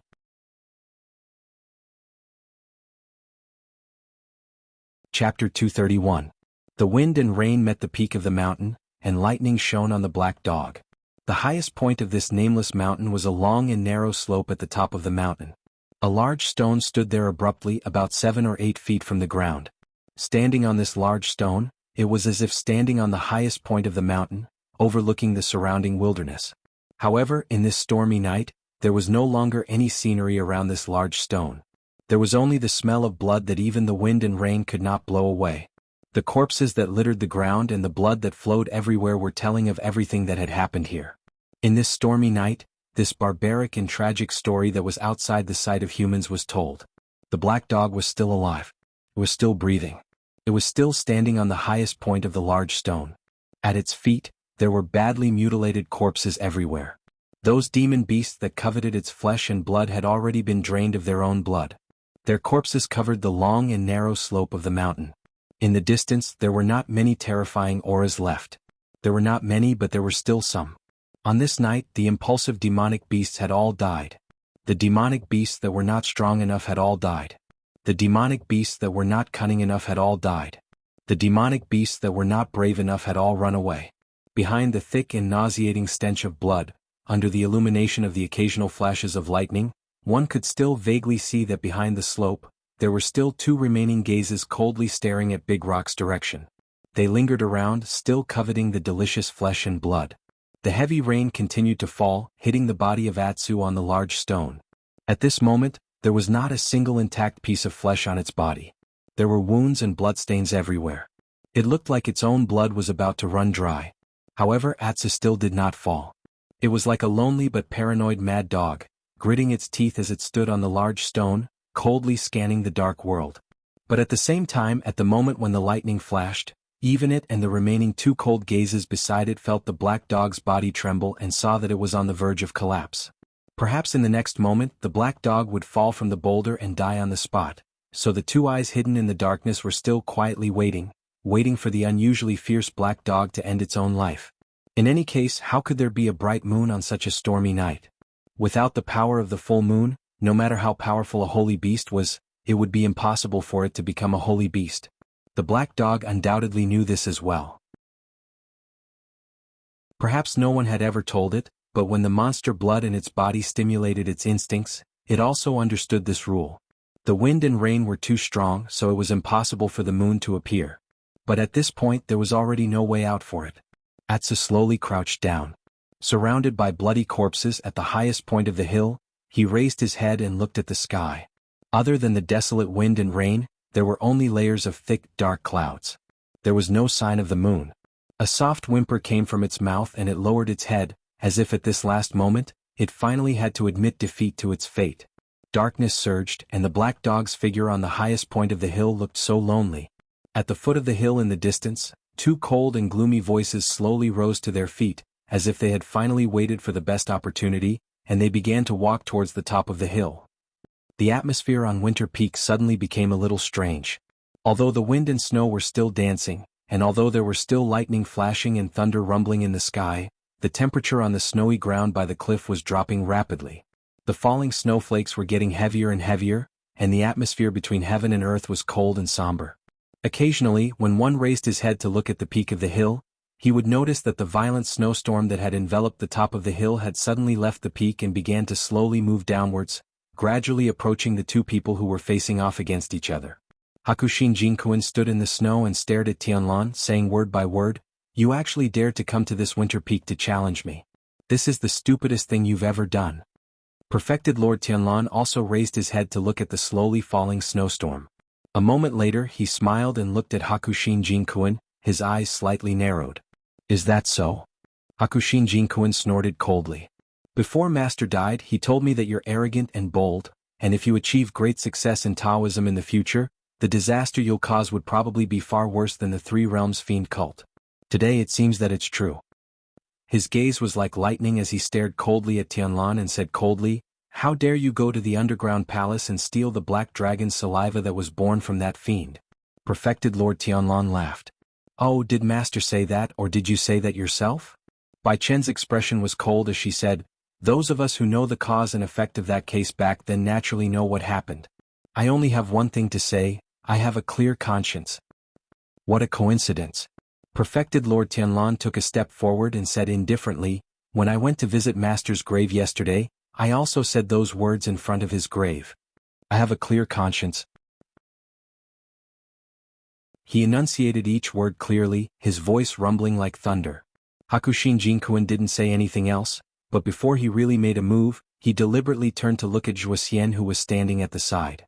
There was no expression on his face, but his eyes were colder than the snow in the sky. Although he didn't say anything, the coldness in his eyes was very clear and obvious.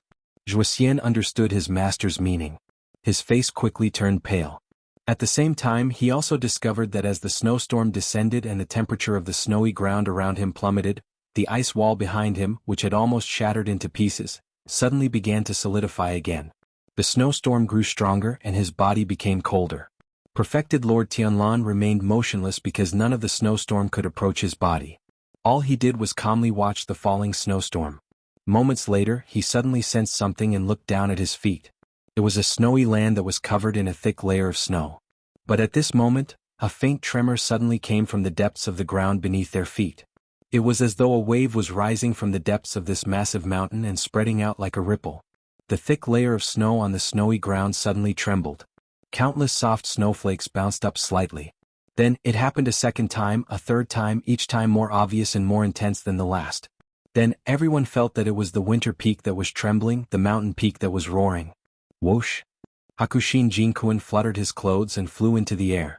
At the same time, the snowstorm in the sky descended like a snow-white and violent ring, wrapping around Hakushin Jinkuin like a king of ice and snow. With Hakushin Jinkuin at the center, it formed a huge snowball that danced violently in the air. The winter peak was shaking more and more violently. Countless pieces of ice and snow flew up and surged towards the huge snowball from all directions.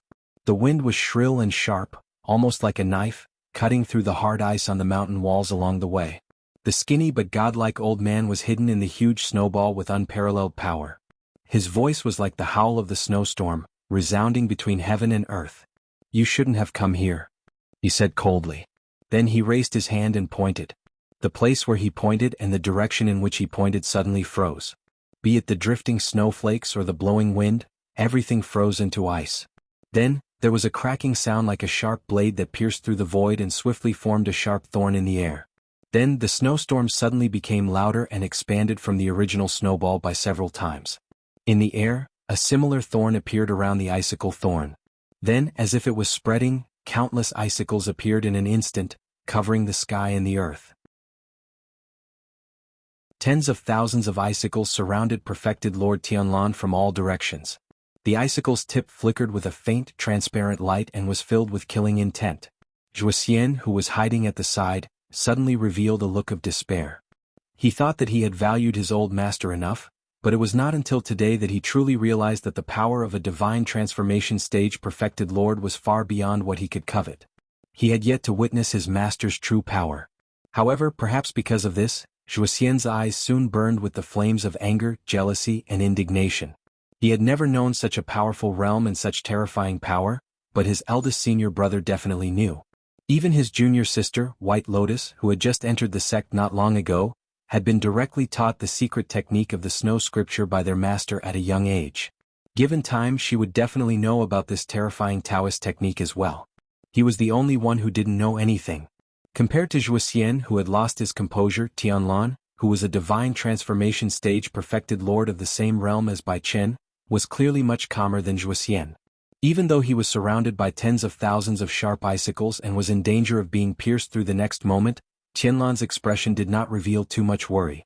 He even looked at Hakushin Jinkuan, who was floating in the huge snowball, from afar. After a while, he grinned and said, "Even I have to admire you for guiding the chi of the strange spirit vein and forcefully seizing the mysterious ice formation for your own use. I really have to say that you're amazing to be able to do all this." He shook his head and sighed.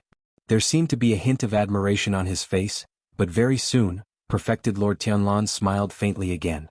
This time there was a hint of mockery. "Are you going to fight me to the death, senior brother?"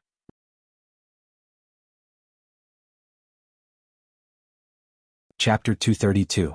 Hakushin Jinkuan didn't mind perfected Lord Tianlan's slightly sarcastic tone. Those who could cultivate to the highest realm in the world and stand at the pinnacle of the human race's martial strength had all tempered their will to be as tough as steel in the long process of cultivation. However, confidence and pride didn't equate to stupidity and blindness. The person in front of him was his junior brother and also a talented perfected lord of the divine transformation realm.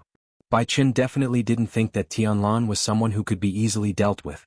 Furthermore, the current situation was obviously the result of Tianlan's sudden intrusion into Winter Peak after careful planning. Putting everything else aside, just the fact that his second disciple, Zhuxian, had betrayed him showed how dangerous the situation was. Bai Chen even began to worry about the situation below Winter Peak. Today was the day the sect council would be held. According to the plan, the eldest disciple, Idle Month, should be in Chengkuan Peak's Jianghu Hall having a meeting with the various elites in the sect. During the most important night meeting, he might still be waiting for her to go over and hold the fort. However, Tianlan suddenly came and blocked him on the Winter Peak. Hakushin Jinkuan could easily imagine that there must be some conspiracy behind this. However, at this moment he couldn't quickly contact his eldest disciple. Therefore, the best and most effective way was to quickly settle the matter in front of him. In fact, the fight at the foot of the mountain wasn't a big deal. It was nothing more than some intrigue and murder. Even if it was murder, how many people could they kill? Could they turn the world upside down?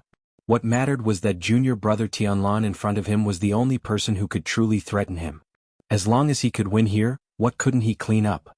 True Lord Bai Chen's mind spun to this point, but it only took a moment for him to clearly understand the importance of this chaotic situation.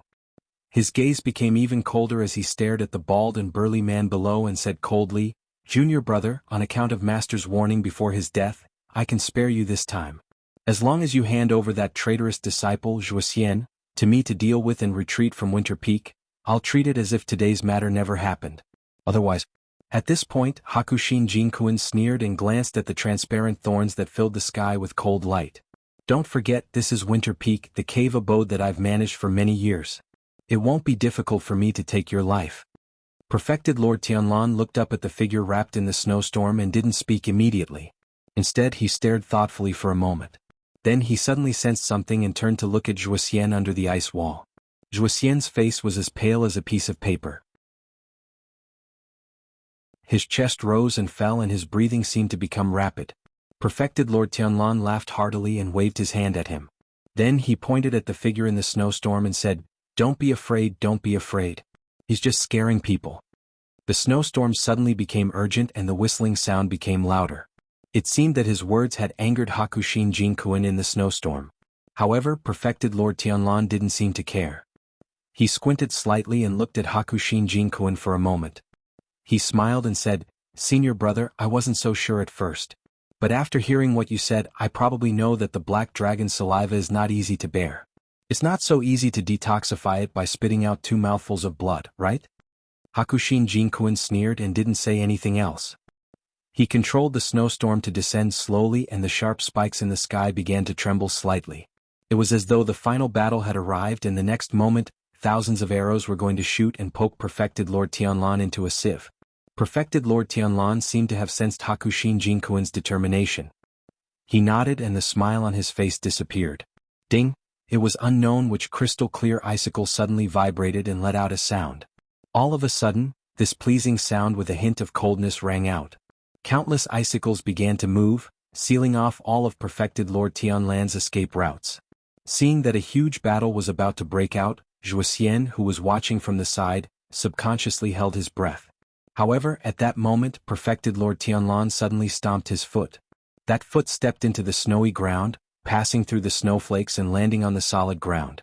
In an instant, it was as though the mountains were shaking and the earth was cracking. A huge hole suddenly appeared where Perfected Lord Tianlan was standing. Then, Perfected Lord Tianlan's burly figure fell into the hole and disappeared in an instant. In midair, Hakushin Jinkuin let out a furious roar. The snowstorm roared and countless transparent sharp spikes came crashing down. In the blink of an eye, the snowy ground was riddled with holes. Not only the snowy ground, even the soil layer was pierced by these powerful ice spikes. However, Perfected Lord Tianlan had actually disappeared. After a while, the winter peak suddenly shook again. Under the snowstorm where Hakushin Jinkuin was, a large cloud of snowflakes exploded and a figure soared into the sky. With a deafening whistle, he charged into the snowstorm from below. Soon after, hundreds of sharp ice spikes rushed out from the ground and chased after Perfected Lord Tianlan's body as if they were hunting for his life. They also charged into the snowstorm. Like the rumbling of thunder, all kinds of strange sounds came from the snowstorm. After a while, lightning suddenly appeared and shuttled through the snowstorm. At the same time, the wind speed became faster and faster, so much so that people could not see what was happening in the snowstorm. Suddenly, a loud roar exploded from the depths of the snowstorm. The lightning suddenly became more than 10 times brighter and rushed in all directions. Countless snowflakes and ice blocks also exploded, destroying everything in the vicinity of the snowstorm. The mountain walls collapsed and the snowdrifts collapsed. Countless white snow fell with a loud roar like an avalanche. Zhuoxian had long noticed that something was wrong and hid far away. Even so, he was still forced into a sorry state by the surging and wild power. For a moment he was shocked. Perhaps this was the true power of a divine transformation stage Perfected Lord? They could seize the power of heaven and earth, break the mysteries of creation, and turn into gods with divine power that could destroy heaven and earth. Snow fell and the heavens and earth moaned. After a while, when the fierce snowstorm gradually calmed down, the snowstorm that had been wreaking havoc in the air had disappeared at some point. The 2 divine transformation stage perfected monarchs had already landed on the snowy ground from midair. However, the snowy ground was already riddled with holes and was uneven. There were deep pits and big holes everywhere. Only the 2 of them stood facing each other more than 20 feet away from each other. They did not seem to be in a good condition. Perfected Lord Tianlan's sleeves were torn in several places. His face was also a little pale and some of his wounds were bleeding. Hakushin Jinkuin's condition was worse. Blood flowed from the corner of his mouth and turned black. The 2 of them stood facing each other. After a while, Hakushin Jinkuin suddenly said, "You're indeed more talented than me. We're 20 years apart in age, but you've actually caught up to me in terms of cultivation. Unexpectedly, Perfected Lord Tianlan did not mean to be modest. He just nodded and said, "You're right." Hakushin Jinkuan sneered. He took a deep breath and wiped the black blood from the corner of his mouth. He said coldly, "Although your cultivation is high and you plotted against me with poison, I'm naturally not your match if we were outside. But you insisted on fighting on my winter peak. You can't blame me for borrowing the power of Snow Wind Spirit Mountain. So in the end you're still the loser." Tianlan frowned and seemed to think about it seriously. Then he nodded and said, "You're also right about this." Hakushin Jinkuan's face turned cold. He did not seem to be happy or excited at all. On the contrary, his pupils contracted and a trace of fear and worry flashed across his eyes. At their level of deification, their mastery of the spiritual power of heaven and earth, Tao Dharma and divine sense had long been meticulous and exquisite, and their judgment of the situation was rarely wrong. However, even though Tianlan admitted that in the end Hakushin Jinkuan, who borrowed the spiritual power of the cave mansion on Spirited Mountain, would be more advantageous, Tianlan himself did not have the slightest intention to retreat. He was even smiling there with calmness, as if he had nothing to fear. At that moment Hakushin Jinkuan's mind was like electricity. He almost subconsciously wondered if there was someone else besides Wuxia who had betrayed him and arranged some extremely sinister means for him. But very soon, he was shocked to find that his mind was a little chaotic at that moment. He had clearly gained the upper hand with the power of the cave mansion on Spirited Mountain, but why was his mind restless? What was the answer to this question?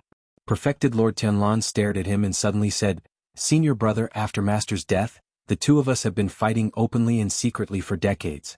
Until today I suddenly realized that you are actually old." Hakushin Jinkuan sneered and did not speak. Instead he took a deep breath. The endless wind and snow once again gathered around him, and the powerful snowstorm seemed to show a little pattern again. No matter how glib Tianlan was, as long as he was on this winter peak, with the help of the spiritual power of heaven and earth mountains, he would never lose. Then why did he have to talk nonsense? Tianlan shook his head slightly and looked at Hakushin Jinkuan with a trace of pity in his eyes. It was a kind of condescending manner, a special look of a victor to a loser. In Hakushin Jinkuan's life, no one had ever dared to look at him like this. Except now. Hakushin Jinkuan sneered. He raised his hand and the snowstorm surged again. However, at this moment his eyes suddenly froze and he suddenly looked up. He looked past Perfected Lord Tianlan's figure and looked at the mist behind him. The thick mist had unknowingly spread to the entire winter peak. At this moment the mist also seemed to surge rapidly. A huge shadow that was comparable to the entire winter peak slowly appeared behind Perfected Lord Tianlan's composed figure. There was a sudden clap of thunder in the sky. Lightning tore the sky apart. Under the light, a terrifying black claw that was even twice the size of Perfected Lord Tianlan's body reached out from the thick mist. With a boom, it grabbed the land of the mountain. The wind and snow in the world were filled with desolation. Then the entire sky suddenly darkened.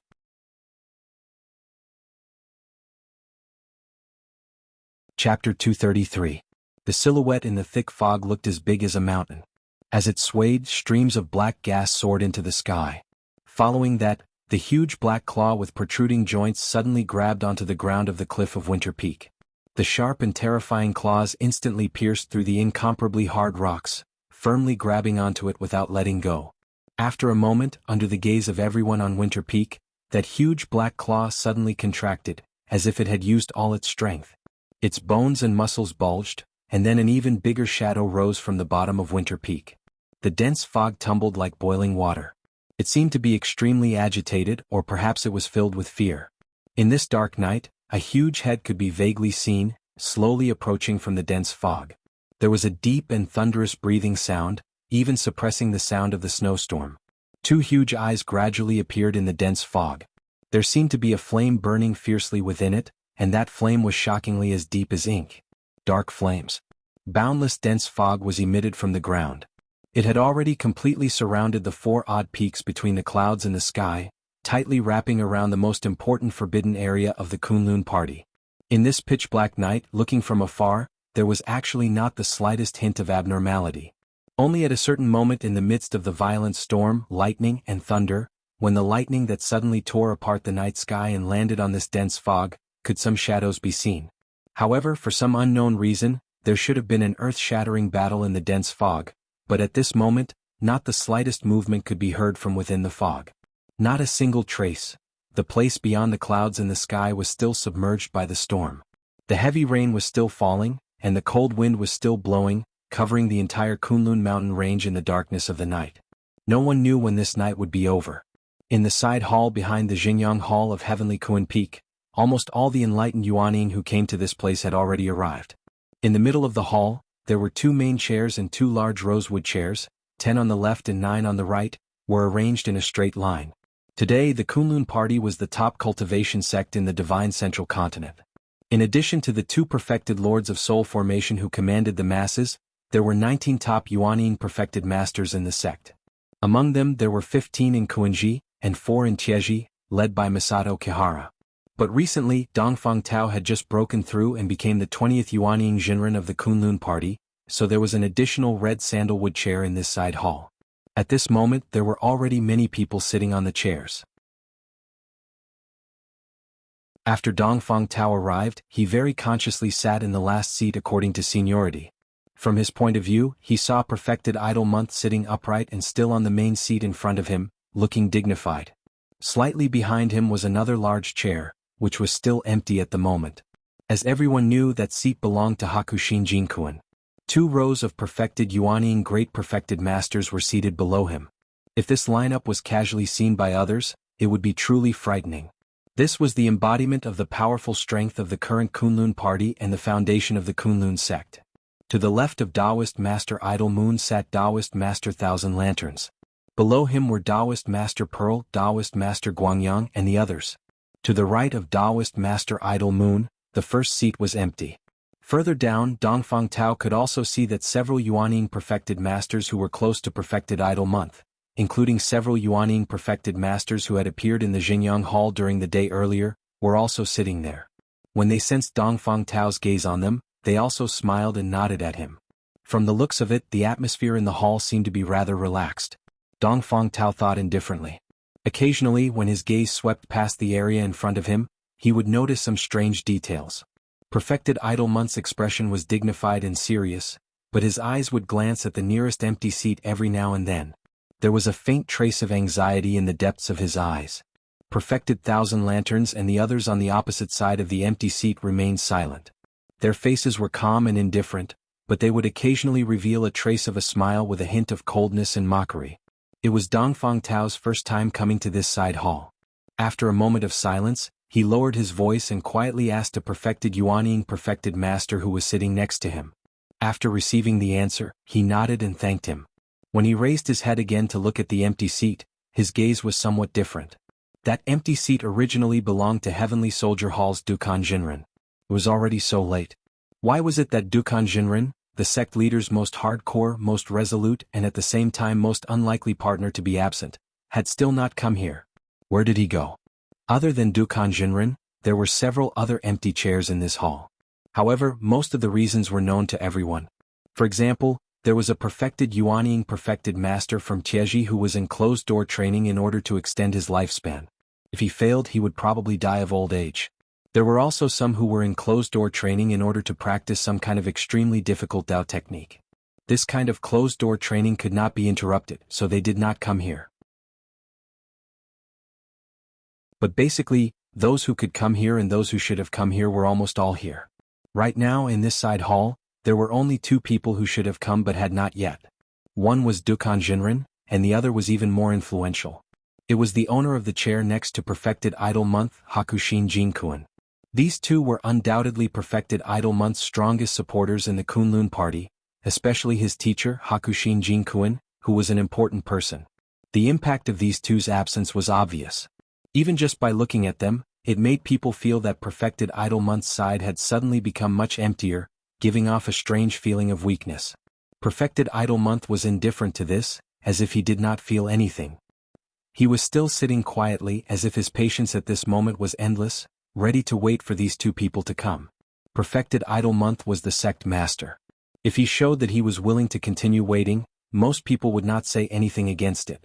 Although the identity of a Taoist master of Yuanning stage is precious, each of their time is extremely precious, but tonight is obviously a different night, and to be able to cultivate to this point, how can there be a stupid idiot? Although there is no sign tonight, the atmosphere has been a bit different from previous years. Perfected Qiandang's faction was silent and did not move, while those from Perfected Idle Month's faction began to frown one after another, their faces revealing a hint of worry. There was also a portion of Perfected Yuanying who was usually neutral, who also felt that something was wrong. After observing the situation for a while, they all looked at their noses at their hearts, and their mouths were shut. I don't care if it's wind or rain, I'll just sit and watch. Dongfang Tao was a newcomer who had just arrived at this realm. In the past, he had actually more or less heard of some undercurrents surging in the sect in stories of open and secret strife. However, he was not a direct descendant of the lineage of ancestor Tianhong, so his position in the Kunlun sect had always been somewhat marginalized. It was precisely because of this that Dongfang Tao showed the attitude of relying on Perfected Idle Month on this day, and received Perfected Idle Month's praise and acceptance. No matter what, because Perfected Yuanying was a powerful and precious battle force, it was necessary to win over them. However, after arriving at this side hall, Dongfang Tao suddenly realized that his choice did not seem to be as stable as Mount Tai as he had originally thought. The hostility in this sect towards Perfected Idle Month's faction was much stronger than he had expected. Dongfang Tao was a little puzzled about this, because his many years of experience had long since explained one problem. As long as Hakushin Jinkuan was around, Perfected Idle Month's position was unshakable, and Perfected Idle Month's faction's power was unshakable. But why did those people seem to be a little aggressive? Why did they dare to do this? Why did they seem not too afraid? As Dongfang Tao was pondering, a voice suddenly sounded in the hall that had been silent for a long time. It was Perfected Qiandang, who was sitting on the left side of the main seat, slowly standing up. His gaze was calm as he looked around at the crowd. In that instant, Dongfang Tao's heart suddenly trembled as if he had sensed something, and he actually became a little nervous. Perfected Idle Month, who was sitting on the main seat, also suddenly raised her head. Her gaze was cold, and a sharp light seemed to shoot out from her eyes as she stared at Perfected Qiandang. However, Perfected Qiandang didn't seem to notice this. He didn't even carefully look at Perfected Idle Month. Instead, his gaze swept across the faces of all the Yuanying spiritual masters present. After a moment, he suddenly smiled and said, "It's getting late. It's already past the time for our little meeting, right?" At that moment, the entire hall was silent. It was unknown how many nascent soul-perfected masters were sitting still, their faces expressionless. Dongfang Tao, however, took a deep breath, as if he was preparing himself to welcome the sudden storm. No one spoke and no one responded to Perfected Qiandang. The atmosphere in the hall was subtle and strange. However, Perfected Qiandang didn't seem to mind at all. After looking around, he smiled and continued, "Therefore, I feel that we should begin now. Everyone here is a Yuanying spiritual master, and everyone's time is precious. Am I right, senior brother sect master?" His last sentence was said as he turned his head to look at Perfected Idle Month. At that moment, the atmosphere in the hall was so cold and quiet that one could hear a pin drop. Perfected Idle Month slowly stood up and stared at Perfected Qiandang. After a moment, she said in a deep voice, "There are still a few who haven't arrived yet. It won't be too late to wait." Perfected Qiandang shook his head and said, "Senior brother sect master, forgive me for speaking bluntly. We've waited for too long. Those who haven't arrived yet won't come. There's no need to waste any more time." A series of gasps could be vaguely heard from the surrounding nascent souls. All of them looked over with complicated expressions. Perfected Idle Month narrowed her eyes and looked coldly at Perfected Qiandang. She said in a cold voice, "Junior brother Qiandang, do you mean that you don't even want to wait for my master, Hakushin Jinkuan?"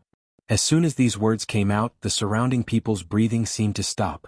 Everyone's gaze fell on Perfected Qiandang.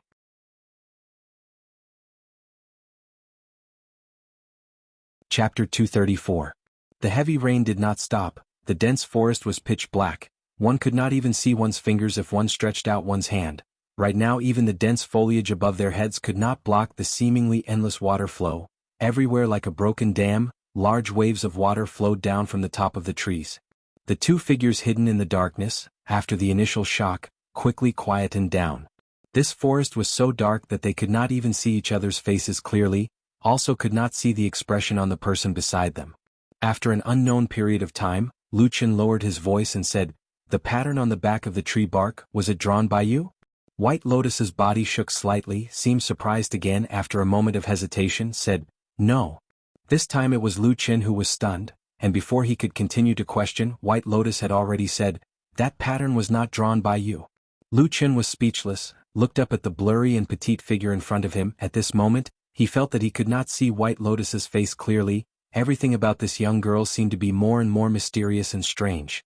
"It was also not me," Lu Chen quickly denied, took a deep breath and said, "Then why are you here?" White Lotus instead asked, "I also wanted to ask you this question. That pattern is obviously an extremely rare secret pattern in the evil sect. Outsiders are not even able to know about it. How did you know about it and why are you here?" Lu Chen did not speak. White Lotus also very quickly quietened down, both of their bodies hibernating in the darkness, suddenly moved back a little at the same time, distancing themselves from each other. Lu Chen turned his head, glanced at the big tree in the forest. After a moment of silent contemplation, he made a decision in his heart. Even though White Lotus looked sincere, even though she was only a child, but this girl's words could not be trusted. To coincidentally come here at this night, it was impossible to say that it had nothing to do with the evil sect. This girl must have some great secret on her. Just when he had made up his mind and prepared to move, suddenly his body shook violently, almost fell down, and then in that darkness, black flames suddenly ignited in his eyes, a cold murderous intent uncontrollably rose up. White Lotus almost instantly sensed this biting cold murderous intent. With a cold snort, took 2 steps back, facing Lu Chen with full vigilance. But Lu Chen did not make a move, instead with a trace of bewilderment turned his head, looked into the depths of the darkness.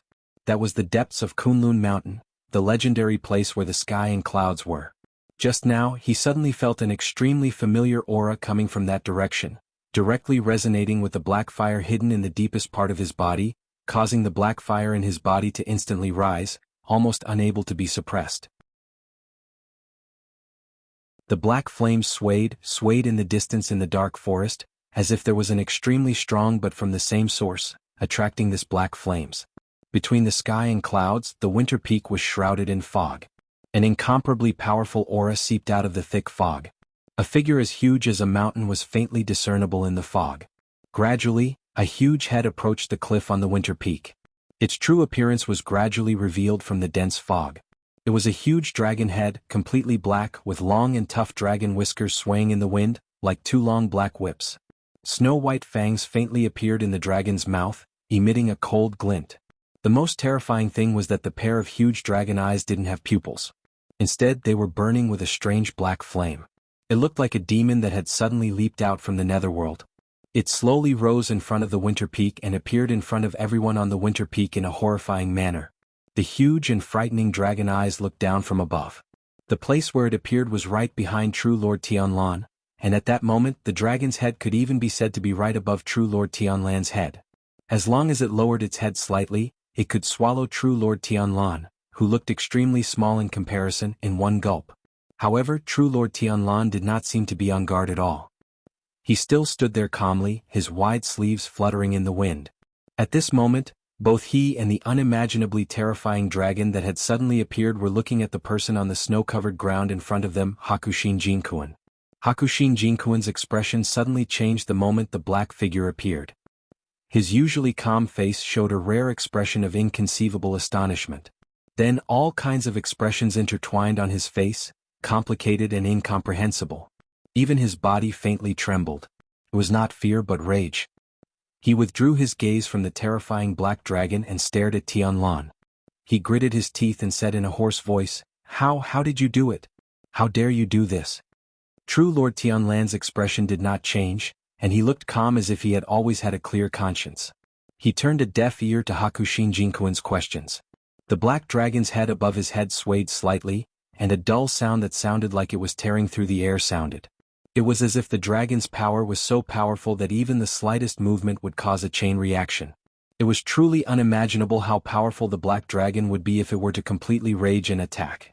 Upon seeing that Tianlan did not reply, Hakushin Jinkuan seemed to become even more furious. However, just as he was about to flare up again, something even stranger happened. The black dragon's head, which was high up in the sky, suddenly stretched forward. The black flames in the dragon's eyes burned as if they were reflecting Bai Chen's figure. Immediately after, the dragon's mouth opened and a deep, thunderous voice suddenly came from the snowstorm. It was the black dragon speaking in human language. "He's smarter than you. Hakushin Jinkuin suddenly raised his head and looked at the black dragon with a pale face. Then he laughed bitterly and said to True Lord Tianlan, "You're audacious, reckless, and rebellious. You've gone far beyond what Master and I warned you about back then. Now that things have come to this, you're actually arrogant enough to let this monster out. Aren't you afraid of being punished by the heavens?" When he said the last few words, Hakushin Jinkuin's voice was like thunder. Every word rumbled as if he wanted to shout angrily to wake up True Lord Tianlan in his eyes. However, Tianlan frowned slightly and said calmly, "This bewildering fog formation has already surrounded the sky. No matter how loudly you shout, it won't be heard." Hakushin Jinkuin's expression was solemn. Suddenly, his expression turned cold as he said, "I've lived for a long time and have enjoyed all kinds of honor and glory. It's nothing even if I die here today.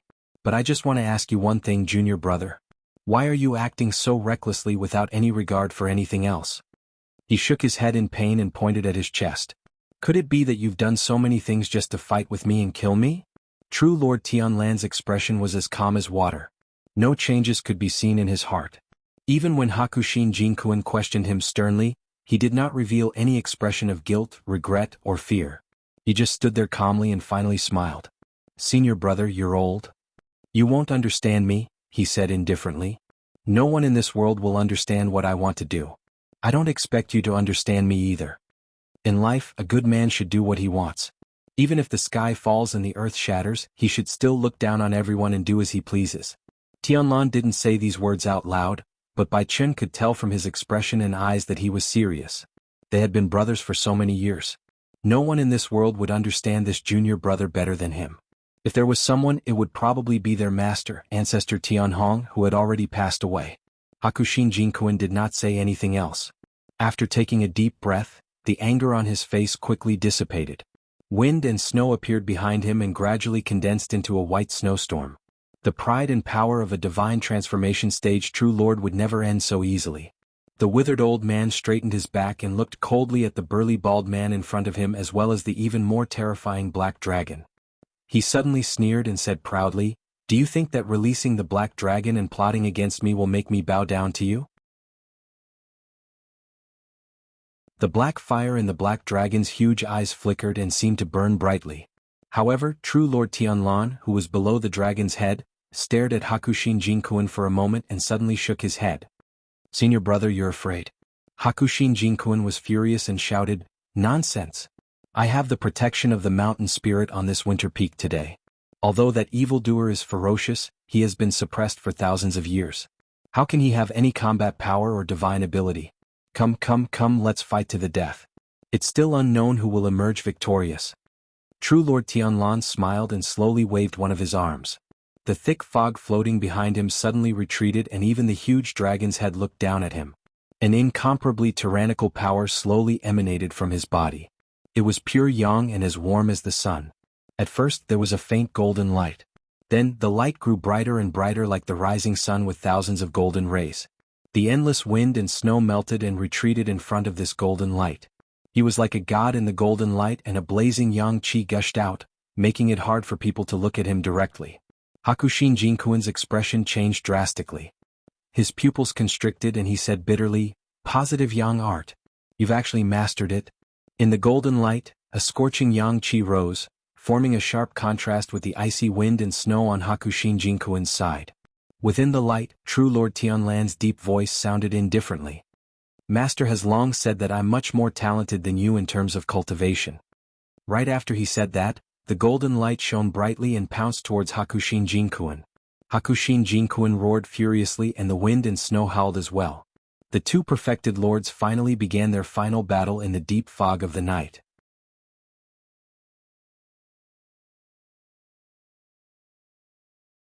Chapter 235. The light of the rising sun shone brightly. Everywhere it passed, not only did the ice and snow melt, even the rocks and soil under the white snow cracked. A brilliant aura seemed to carry a trace of a domineering aura that was above all things as it rushed over unstoppably. Looking at this golden pillar of light, Hakushin Jinkuin's expression was unusually grim. He took a step back and the surrounding snow and wind immediately stirred up, turning into a blizzard to meet it. The blazing sun and the blizzard, one hot and one cold, one bright and one dark, one yang and one yin, like the two extremes of heaven and earth, like water and fire, collided in an instant. At the very beginning, the two completely different rays of light were locked in a stalemate in midair, constantly melting, dissolving, and constantly surging up. The surrounding space began to distort intensely, and even strange rainbow-colored lights began to appear in the scorching sun, wind, and snow, as well as ear-piercing screeches. After a while, the blizzard began to recede and the blazing sun gradually became more dazzling, pressing forward step by step. Black flames flickered in the eyes of the black dragon in the sky, but it was impossible to tell what it was feeling. Instead, Wuxia, who had been hiding in a corner after being clearly frightened by the appearance of the black dragon, came to his senses at this moment and revealed a hint of joy on his face. Hakushin Jinkuin's expression changed slightly. Then, with a soft cry, he took a few steps back and leaned his back against an ice wall. In an instant there was a sudden ka-ka-ka-ka sound and the ice on the mountain wall cracked and fell. White smoke surged out of the mountain rock and seeped into Hakushin Jinkuin's body. As the white smoke entered his body, Hakushin Jinkuin's eyes shone brightly. The blizzard howled wildly and actually rolled back, pushing back the previously unstoppable radiance of the rising sun. Streaks of ice and snow condensed on the ground and in the air, as if the temperature in the air had instantly dropped to an extremely low point. Even the snowflakes had turned into ice cubes, and the blizzard that filled the sky was turning into hail. The white frost was unstoppable, suppressing the scorching light along the way and approaching Perfected Lord Tianlan. Perfected Lord Tianlan's expression was indifferent, as if he was not too surprised or angry by the instant reversal of the situation. He merely stretched out his other hand and pressed it in front of him, drawing a circle with his other hand. Strong pure yang qi overflowed from his palm and directly formed a fire shield in front of him. The white frost pressed forward but was once again blocked in front of the fire shield and could not advance any further. Even so, Hakushin Jinkuin had the upper hand. He had been paying attention to the huge black dragon all this while. However, the black dragon did not move at all from the beginning to the end. Regardless of whether Tianlan had the upper hand or reversed the situation and fell into a disadvantageous position, the black dragon had no intention of attacking. In the Kunlun sect, only Bai Chen and Tianlan knew the secret of the underground palace under the forbidden area. Apart from Tianlan, there was practically no one who knew more about this terrifying monster than Perfected Lord Bai Chen. Apart from Tianlan, almost no one knew more about this terrifying monster than Hakushin Jinkuin.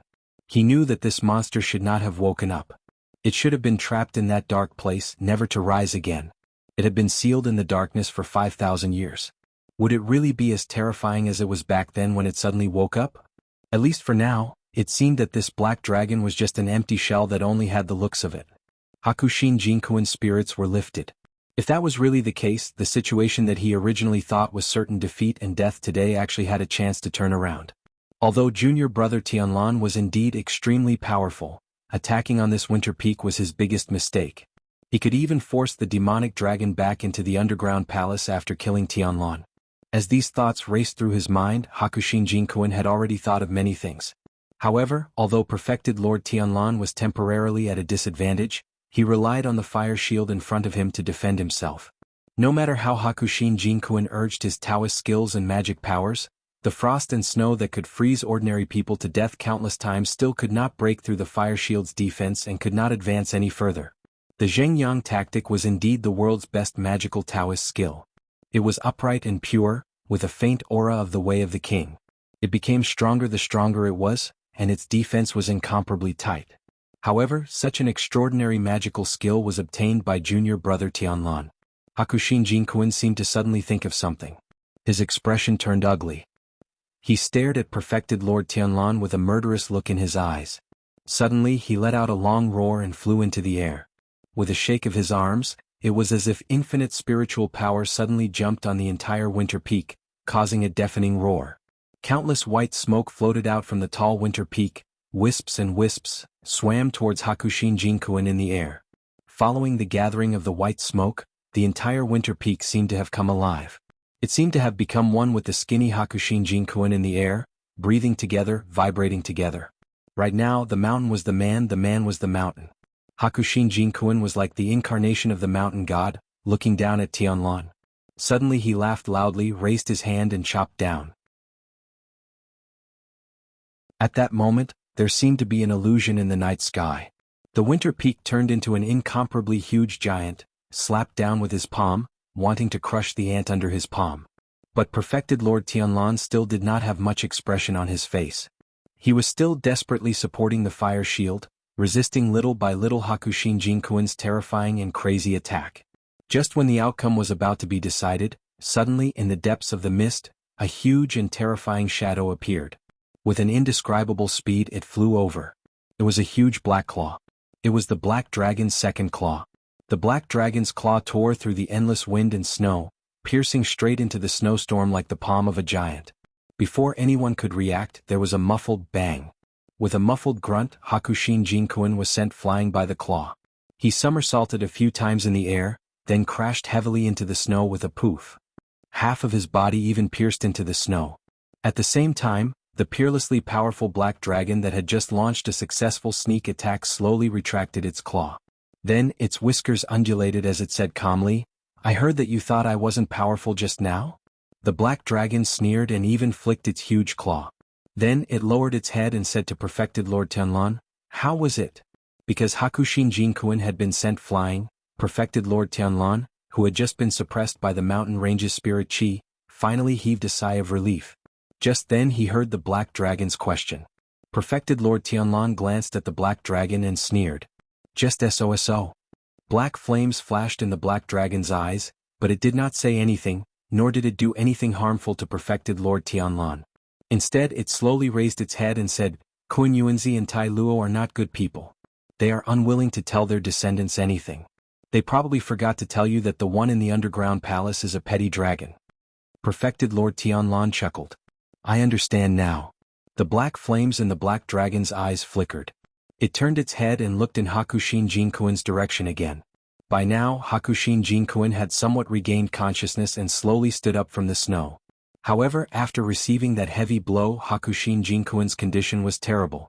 Not only was his clothes in disarray, blood could be seen everywhere from his wounds and between his nose and mouth. He looked extremely wretched. However, before he could regain his composure, a whistling sound suddenly rang out from the sky and a huge black claw smashed down. On the ground in front of him, a dazzling, scorching radiance once again roused itself.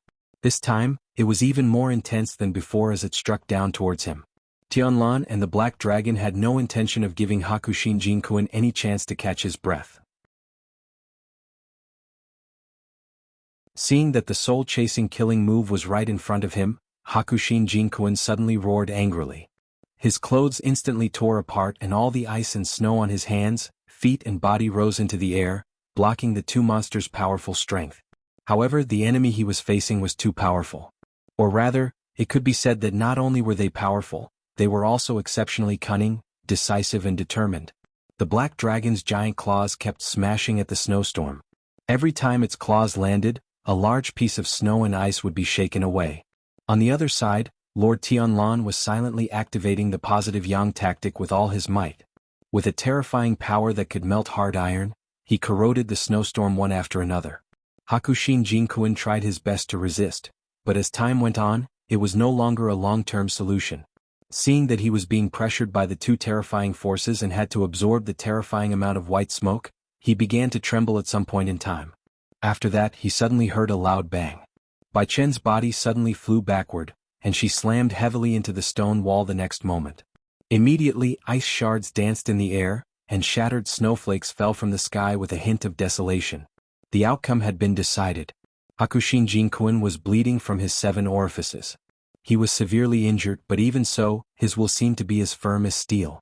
He slowly stood up. He opened his blood-stained eyes, panting and laughing bitterly. Suddenly, a hint of madness flashed across his face. With a backhand slap, he directly pounced on the mountain wall with his flesh and blood. The white smoke frantically surged into his body, but Hakushin Jinkuin did not stand up again. He only looked up at the sky and laughed maniacally. He roared, "You're delusional enough to want my immortal cave abode? Dream on." Boom. A strange sound came from the winter peak. Perfected Lord Tianlan suddenly raised his head and glanced at the peak of the mountain. His expression instantly became abnormally ugly. The huge mountain was no longer affected by the snowstorm, but everything on the mountain seemed to have shattered at this moment. Rocks of various sizes kept falling from the mountain. However, the rumbling thunder did not come from the clouds in the sky. Instead, it came from within the winter peak. Hakushin Jinkuin laughed maniacally. You're still coveting my treasures? Dream on, junior brother. What I will give you is only a collapsed ruin. He roared furiously. All of a sudden, Bai Chen's entire body swelled up and kept expanding.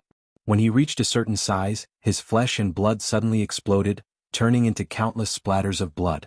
At the same time, the entire winter peak shook violently.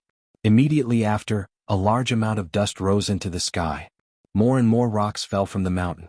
The ground began to crack and the entire mountain began to collapse. One of the peerless peaks in the sky actually collapsed and fell to the ground today.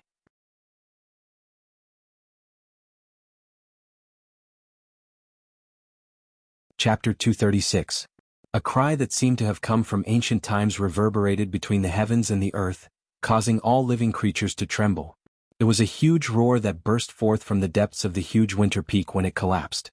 At the same time, countless strong rays of light shot out from the mountain, rushing towards the boundless world of darkness in all directions. It was a spiritual light that was condensed from pure and powerful spiritual power. It pierced through all obstacles. At this moment, even the layers of thick fog could not stop the powerful force that erupted at the final moment of the Spirit Mountain's destruction. For a moment, the light was so dazzling that it reached the vault of heaven, illuminating half of the night sky. Large chunks of boulders and rock strata were constantly breaking and collapsing. The entire winter peak was slowly falling, followed by a terrifying storm of dust.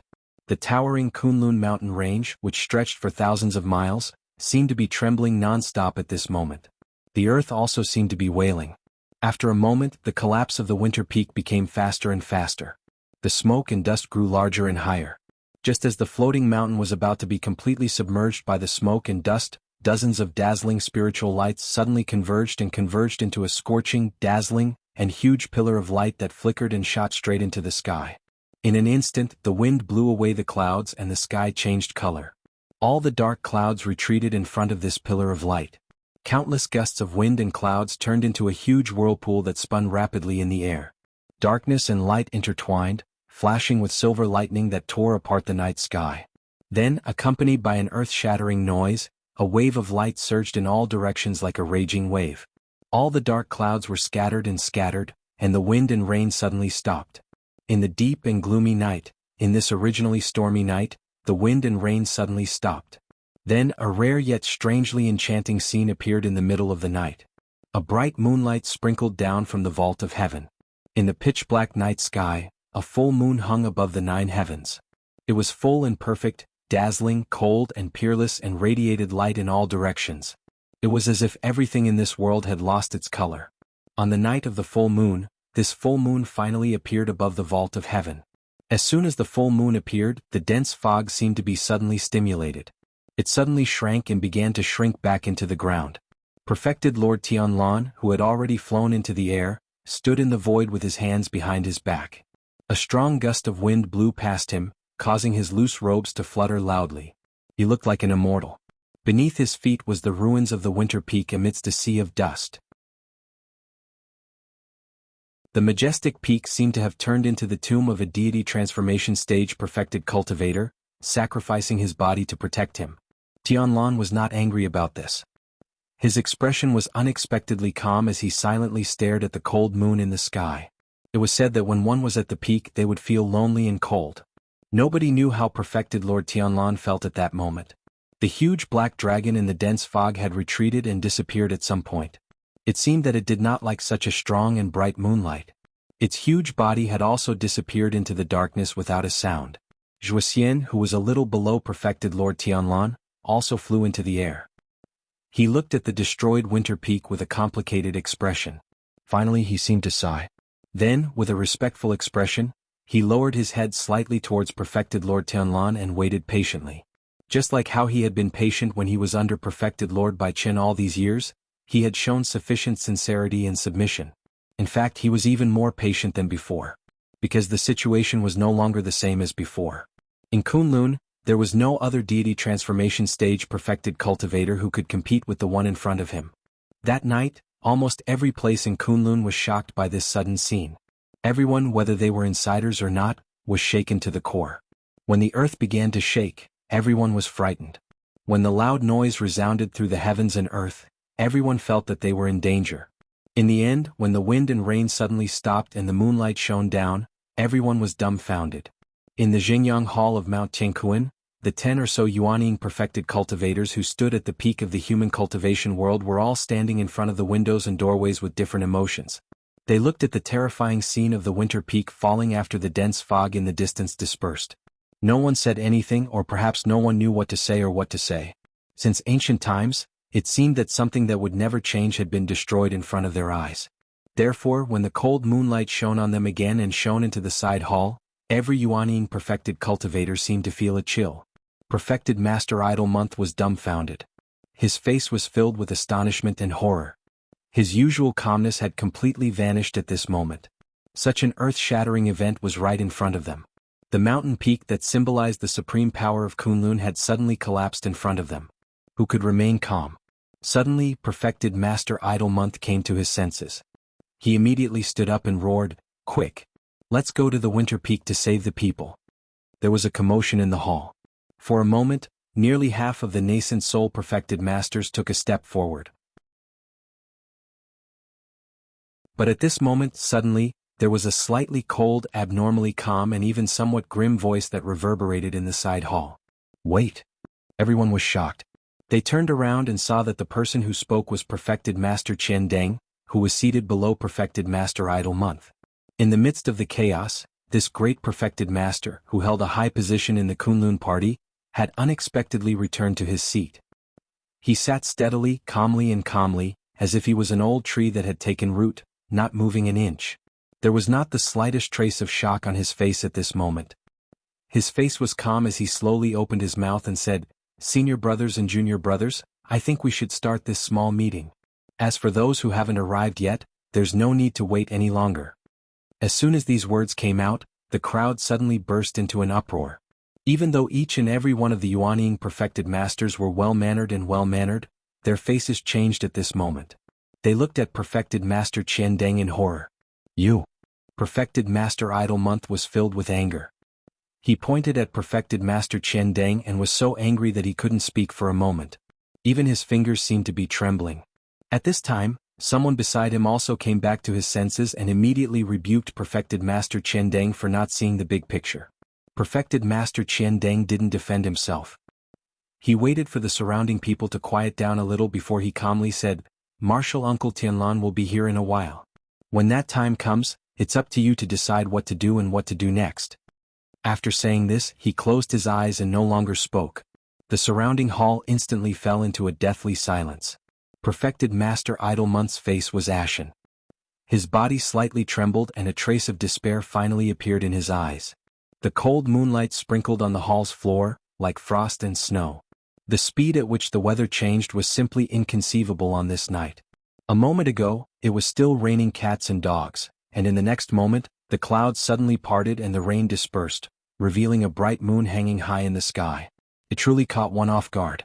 In the dense forest, from the darkness where one couldn't even see their own fingers in front of them to the sudden disappearance of the water flow and the sprinkling of moonlight, it only took a moment. In the moonlight, Lu Qin and White Lotus suddenly saw each other. They were both taken aback and took a step back. Lu Qin looked up and saw an unusually bright round moon hanging in the sky.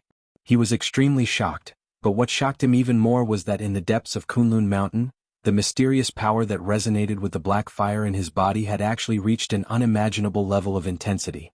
White Lotus suddenly cried out in alarm and took 2 steps back. Then she pointed at Lu Qin and said in surprise, You, what's wrong with your eyes? Why is there a black fire burning?" Lu Qin was shocked. This black fire was his most meticulously guarded secret. It could be said that in this world, other than the mute black dog, almost no one had seen or knew about this black fire. At this moment, under the stimulation and attraction of that strange power, he actually couldn't control the power in his body for a moment. The black fire surged up and suddenly appeared in his eyes. Revealing the black fire in his eyes, such a strange appearance looked like a ghost. Obviously, it was not a supernatural power that could be possessed by the Kunlun party. At that moment, thoughts turned in Lu Chen's mind. The murderous intent on his body fluctuated silently. But at this moment, White Lotus's expression changed slightly. Suddenly, her body shook and she looked into the distance. She saw the huge change that seemed like the sky was falling and the earth was splitting. She saw the scene of the winter peak falling and collapsing. She seemed to be stunned for a moment. Then she let out a scream and shouted, "Teacher!" Before her voice died away, her whole body shot out like lightning and rushed in the direction of the collapsed winter peak. Her body was so fast that after a few turns in the forest, she was about to disappear from his line of sight. When Lu Qin saw her body move, his face darkened. He subconsciously took a step forward as if he wanted to make a move. At that moment, a cold wind suddenly blew in the forest. Drops of moisture and water splashed everywhere. A cold light flashed in the eyes of White Lotus, who was in the middle of running, and she seemed to look in his direction. A faint light was faintly discernible in the palm of her hand. In Lu Chen's eyes the black fire burned fiercely. The moment the two of them brushed past each other, they both seemed to hold their breaths and did not move. It was as if they were overflowing with killing intent, but in the end they slowly suppressed it. In that inexplicable moment, the two of them separated in the blink of an eye. White Lotus flew away and did not look back. Lu Qin watched the young girl's back disappear into the darkness of the night. Then he slowly turned around and looked at the earth-shattering change under the bright moonlight in the distance. His expression was complicated. After an unknown amount of time, he raised his head to look at the bright moon in the horizon. Suddenly he turned around and walked outside. There was a low sigh from his mouth, as if a question of doubt was left in this dark forest. "Why didn't you come?"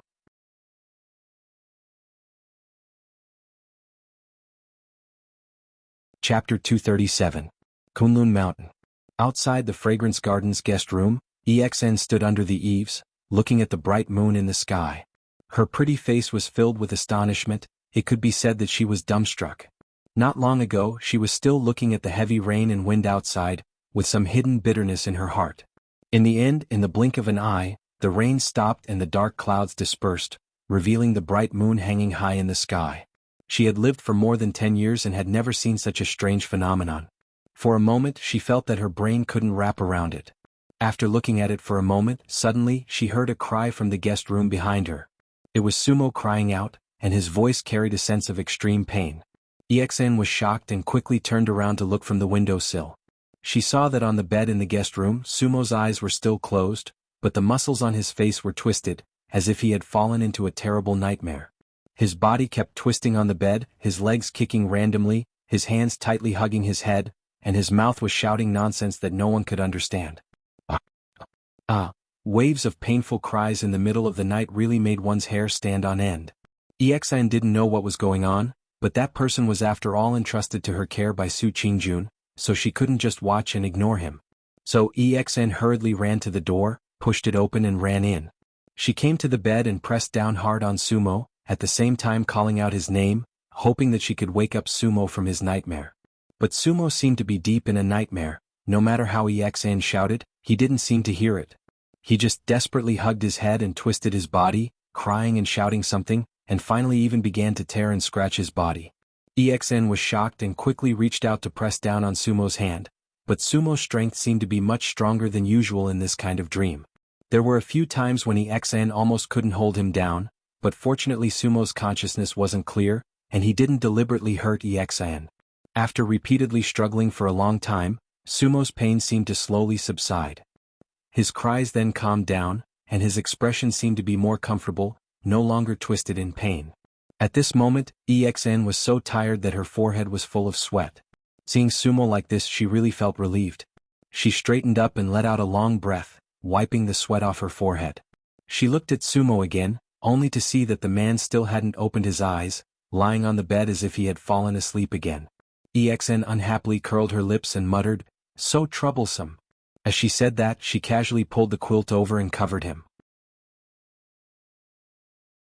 She looked around again, and after feeling that there was nothing else, she walked out of the door and came to the corridor outside the house. Because of the sudden appearance of the bright moon, and on this full moon night, the moonlight was unusually bright as if it was daytime. The night seemed to be even brighter than before. EXN looked at the moonlight, and then looked in the direction of the clouds in the sky. Her expression became a little worried and she whispered to herself, "Such a big thing happened. Even if Sister Su and the others are on the way back, they must have rushed to Dongfeng to help. Really, how could such a thing happen?" Just as she was talking to herself, a sudden crisp sound came from behind her, startling EXN.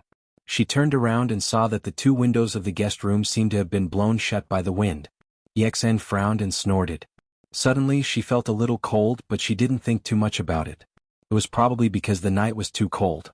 She stretched out her hand to tighten the lapels of her clothes, but she suddenly remembered that long ago in the land of confusion, when Lu Qin brought her and Atsu to travel through the barren mountains and wild rivers. A faint warmth flashed through her heart, and a trace of a smile appeared at the corner of her mouth. She smiled so sweetly, but she completely didn't notice that there was suddenly a shadow quietly surging up behind her, pouncing towards her back. A strange phenomenon suddenly occurred on Kunlun Mountain. The torrential rain instantly dissipated, and a bright moon appeared in the sky. Such a strange phenomenon did not only occur on the mountain. Even Kunwa City at the foot of the mountain was affected for a moment. However, because they were too far away from the mountain, the people in Kunwa City couldn't see the shocking scene of Dongfeng collapsing. Even so, it was already shocking enough. The two people with the highest status among the demon cult of the three realms hiding in Kunwa City were undoubtedly Fan Tue and Chen He. At this moment, they were standing on the rooftop of their houses and looking at the dark Kunlun Mountain in the distance. They had shocked expressions on their faces. Under the night sky, Kunlun Mountain appeared unusually mysterious. Even though they couldn't see the scene of Dongfeng collapsing in the dense fog zone, the huge pillar of light that shot into the sky was still too eye-catching. It was impossible for them not to see it. Fan Tue muttered, "What exactly happened on this mountain? Why is there such a strange phenomenon?" Chen He shook his head and said, "I don't know. This is also the first time I've seen such a shocking phenomenon in my life." Fan Tue's expression suddenly changed. He said to Chen He, "Could it be that the mysterious brother in the Kunlun party has done something shocking?" Chen He was stunned for a moment. A strange expression appeared on his face. He wanted to deny it, but after thinking about it carefully, he didn't dare to deny it so recklessly. In the end, he could only let out a bitter laugh and said, "I really don't dare to make wild guesses about this. However, something big must have happened on the mountain that we don't know about." After a moment of silence, Fan Tue suddenly clasped his hands together and said, "Such a shocking phenomenon must be extraordinary.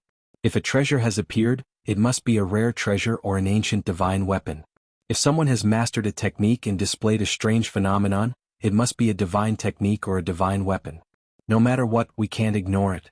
I'll immediately mobilize people to rush here and order our spies on the mountain to investigate and see what exactly happened to the Kunlun party." Chen He thought for a moment and said, "That's fine too." After saying that, he seemed to have sensed something and turned his head to look around. Under the night sky, he saw that on the roofs and walls of many houses in Kunwa City, there were some indistinct figures standing on high places. They were all looking in the direction of the Kunlun mountain range. Clearly, they were also alarmed by the strange phenomenon that had happened not long ago. In a place even further away from Kunwa City, on a nameless mountain peak in the wilderness, the long and narrow slope at the top of the mountain was littered with the corpses of demonic beasts. Blood flowed everywhere and flesh was badly mutilated. It was a terrifying scene that resembled the purgatory of the underworld. At the highest point of the mountain peak, on top of a large rock, this most primitive, most barbaric and most undisguised life and death battle, which was beyond the line of sight of humans, had also reached its final moment. The black dog had bitterly held on until the very last moment. It had blocked off all the greedy demonic beasts that coveted its flesh and blood. It had kicked and bitten to death every obstacle that blocked its path. When it finally reached the highest point of the mountain peak, the sky was raging with a storm. The moon on the night of the full moon that it had been looking forward to the most was nowhere to be seen. Fate was like an evil hand tightly clutching the black dog's throat, making it unable to breathe, making it groan in pain, making it struggle madly, making it feel like success was within reach, but it seemed like it was about to fall short of success at the last moment. No one could endure such painful torture. It was the same for dogs. The black dog angrily and even madly roared at the pitch-black rain, but it was of no use. As the last of its strength gradually disappeared in the cold wind and rain, the two demonic beasts below, who had been waiting until the very last moment with terrifying patience and astonishing strength, finally began to slowly walk forward. The greedy aura could no longer be suppressed, and the sound of salivating could be heard. Atsu had lost all its strength, and even the blood on its body seemed to be about to run dry. It could only fall to the ground, no longer looking at the ferocious demonic beasts that were closing in on it. Instead, it stared blankly at the dark sky, not even making a sound. Just like that, it silently waited for the arrival of death. The only eye of the black dog was shining with a lonely green light. Perhaps at this moment it was still thinking about Lu Chen. Perhaps it was still thinking about how wonderful it would be to be able to stay by his side. A scarlet tongue and gleaming fangs drew close to Atu with heavy panting. Atu struggled for a while but still fell to the ground. Everything seemed to be destined. Until, in the night sky, in the boundless darkness, suddenly, a ray of light fell. A ray of bright moonlight. The dark clouds dispersed, the wind and rain stopped, and the bright moon leaped out from behind the dark clouds, hanging high in the night sky. The cold and clear moonlight sprinkled down quietly. Whether it was Atsu or the ferocious demonic beasts, they all looked up at the sky in horror. But after a moment, suddenly, a dull and strange sound came from the black dog. It was a kind of crack sound, like the sound of bones rubbing against each other. Under the moonlight, it was so clear that it was a little scary. Atsu suddenly raised its head, and the green flame in its eyes gradually brightened. The greedy demonic beasts who were close at hand suddenly began to tremble slightly. They felt a strong aura that they had never felt before, suddenly emanating from the seemingly dying black dog in front of them. The cold night wind blew and all things crawled. The black dog's body made strange sounds one after another, as if all the bones in its body had been broken, and then reconnected themselves. The aura was like that of a king looking down on the world with no one in his eyes. The black dog slowly stood up. The bright moon in the sky sprinkled a beam of light, shining right on its body, wrapping it in the moonlight, and shining spots of light rose up. All the wounds on its body suddenly began to heal at a speed visible to the naked eye. Its muscles bulged and contracted, and its body seemed to be expanding rapidly. In the blink of an eye, it had grown to the size of a lion or tiger. Atsu's spirit was quickly recovering, and it even glanced coldly at the two demonic beasts that retreated. With two wails, the demonic beasts fled, leaving behind a mess of blood on the ground. Atsu seemed to be disdainful, not caring at all. It stood at the highest point of the mountain looking up at the sky. Suddenly, it raised its head to the moon, and let out a long and mournful howl. The sound shook the wilderness and echoed between heaven and earth. A woo!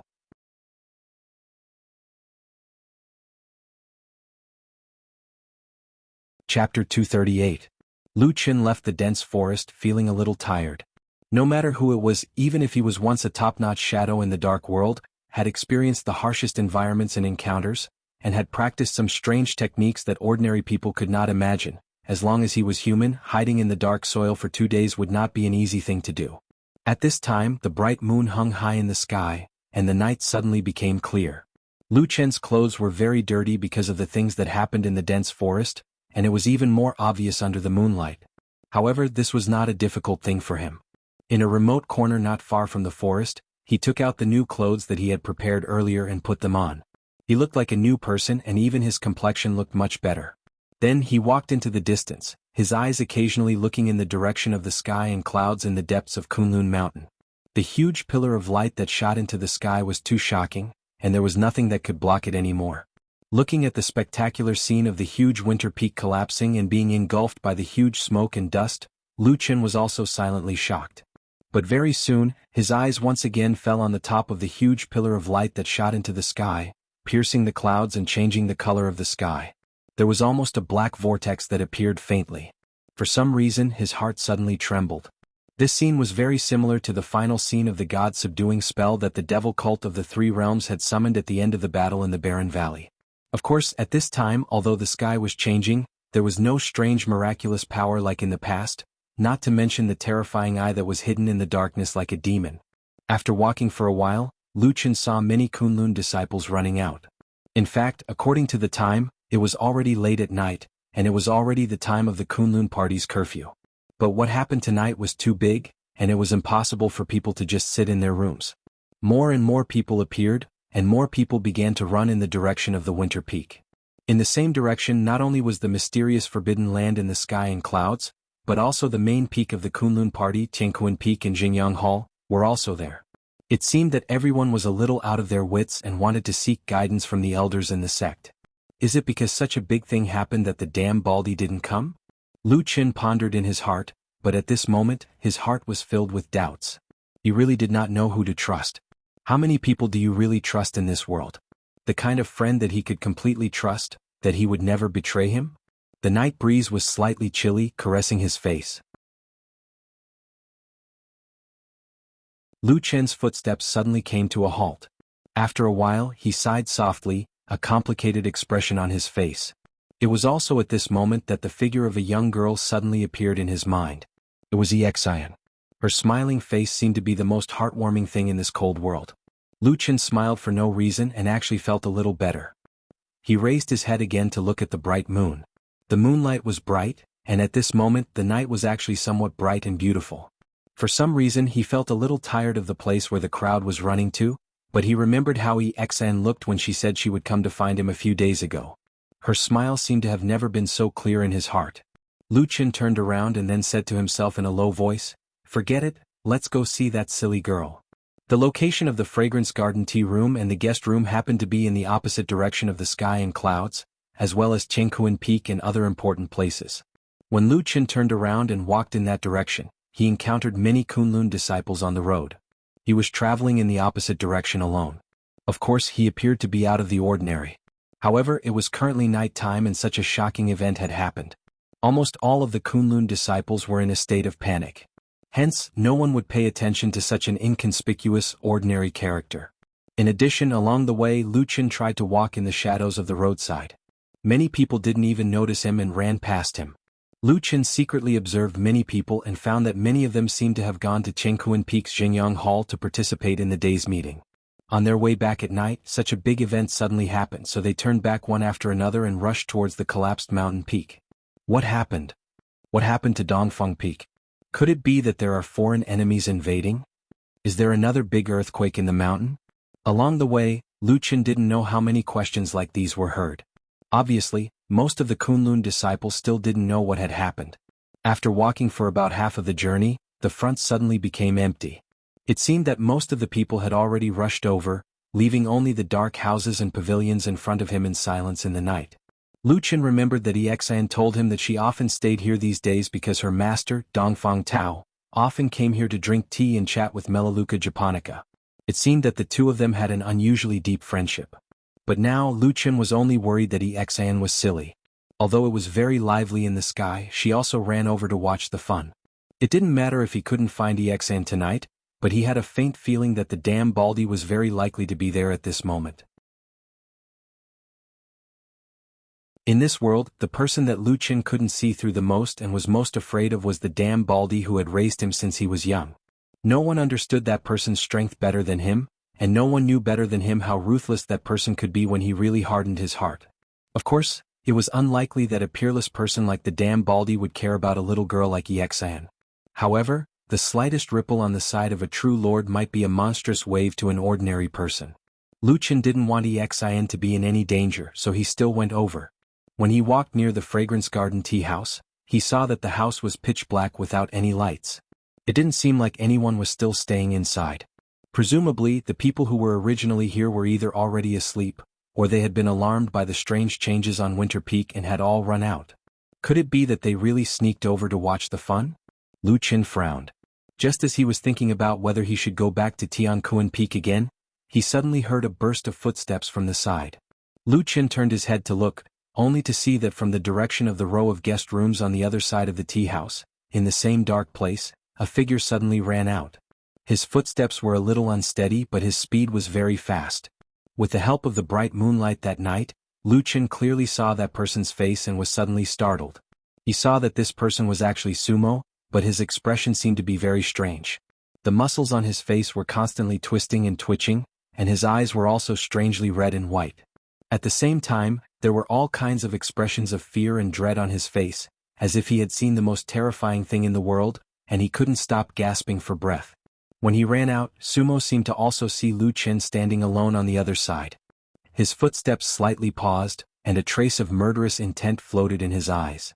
Lu Chen's face darkened. He had been displeased with this young master Sumo for a long time. If it wasn't for that woman, Su Qingjun, he was afraid that he would have already made a move on Sumo. But in reality, even with Su Qingjun around, Lu Chen didn't really intend to completely let bygones be bygones with Sumo. He had asked old Ma to privately inquire about the daily whereabouts of the Su family just to vent his anger. So in this cold and cheerless night, when there was no one around, When Sumo seemed to show hostility towards him, not only did Lu Chen not shrink back in fear, but his eyes lit up and he suddenly took a step forward. But just when he was about to move, Sumo seemed to suddenly feel Lu Chen's murderous intent. This time he suddenly became terrified, and with a strange cry he actually turned around and ran. Lu Chen was stunned. He didn't think that this guy would actually run away so straightforwardly. He didn't even care about the face of an aristocratic family's disciple. If it was in the past, it seemed that Sumo wouldn't do such a thing. There was some doubt in his heart, but Lu Chen quickly frowned. After Sumo ran past, he smelled a faint smell of blood. His gaze focused and he looked at Sumo's back. He saw that there was indeed a blood stain on the man's right hand. Sumo quickly ran far away. Moreover, looking at the direction he ran in, he didn't go to Heavenly Kuan Peak or that lively place in the sky. Instead, he ran in the direction of going down the mountain. Could it be that this eccentric Su family's eldest young master is actually going back to his home in Kunwa City in the middle of the night? Lu Chen shook his head. After pondering for a moment, he finally gave up on the idea of tracking this person. Tonight was full of unusual phenomena, and a great change had taken place. There was no need to be anxious about such a small matter, so it was better not to complicate things. In the future, there would always be time to slowly find trouble with this guy. He turned around, ready to leave this place.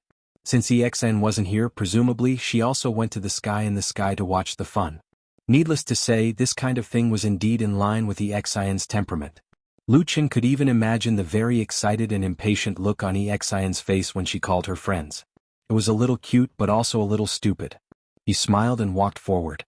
The sound of his footsteps moving forward in the dark night fell in this bleak courtyard.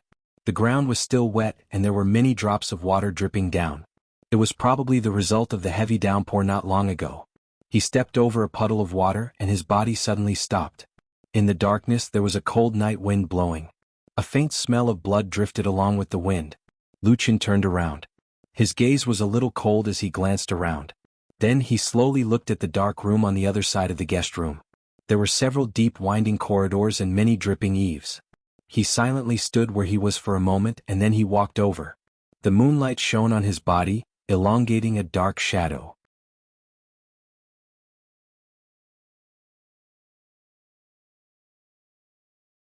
Chapter 239.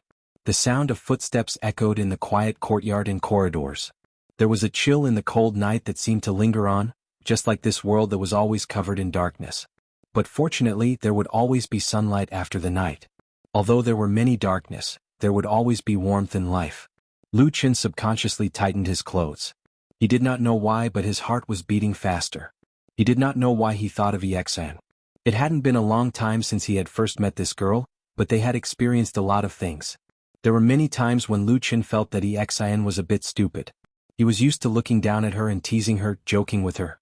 But now that he thought about it, Lu Chen suddenly realized that in these days, every time EXN smiled at him, the sky was bright and the air was warm. It was never him taking care of her. It had always been that young girl giving warmth to the lonely shadow that was struggling in the cold darkness. She had unknowingly pulled him out of the darkness slightly, letting him feel that little bit of warmth under the light. Perhaps it was not much, but it was precious. It was like a ray of light shining through the dark clouds. Although it was not strong, it was enough to illuminate the darkness. He slowly walked forward. Suddenly, he saw a black shadow lying on the ground in the corridor. It was a person lying on the ground, motionless. The night was too dark and the moonlight could not shine here. It was faint and blurry. Lu Chen could not see the person's face, but his heart suddenly beat faster. He felt that the figure was somewhat familiar. His mouth was dry. Was it nervousness or fear? Lu Chen did not know and did not have time to think about it. He held his breath and slowly walked over. Suddenly, he found that the smell of blood in the surroundings suddenly became stronger. It was coming from the person lying on the ground. An ominous premonition slammed into his heart, but perhaps his years as a shadow had long tempered his will into steel. As if he had lost the soft emotions of an ordinary person, Lu Chen did not scream or even lose his mind. He was like a cold and emotionless shadow as he slowly and cautiously squatted down beside the person and reached out to flip her over. When his hand touched that person's body, he suddenly felt a moist sensation on his hand. Immediately after, that person's body moved a little and suddenly raised his head. He looked at Lu Chen and called out, "Brother Lu?" Lu Chen's body trembled. Looking at EXIN's pale face, he suddenly felt his body relax, as if there was a heavy burden on his heart. He was even slightly absent-minded for a moment before bursting into laughter. EXN looked at him strangely and asked, "What are you laughing at?" Lu Chen's tears seemed to be coming out from his laughter. He waved his hand and said, "Nothing, nothing, I just want to laugh when I see you." EXN mumbled something, no one knew what she was saying. Lu Chen, on the other hand, let out a long sigh of relief. He felt that everything that had happened tonight was insignificant. He felt that the night was very beautiful, the moon was very round. Perhaps the world was not completely dark. He laughed to himself. Then when he looked down he saw his palm. The hand that he used to push EXIN's body. His smile suddenly froze on his face. Under the moonlight, his hand was blood red. His palms and fingers were dripping with fresh blood. "The ground is so cold," EXIN complained. Then she wanted to sit up. But she had only raised her body halfway when she suddenly lost her support and fell backwards. Lu Chen caught her and let EXIN lean into his arms. He glanced at EXIN's body. Her clothes were intact and there seemed to be no wounds. Then he looked at his own body.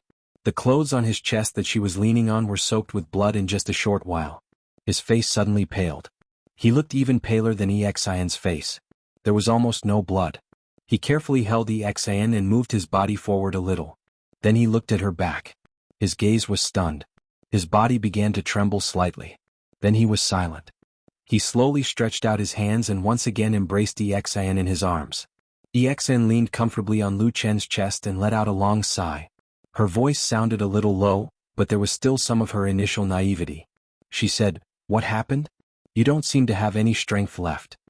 Lu Chen gently hugged her. His lips moved slightly. Then he said softly, "It's okay. I just need to rest for a while." EXN said, "Oh." She looked very obedient.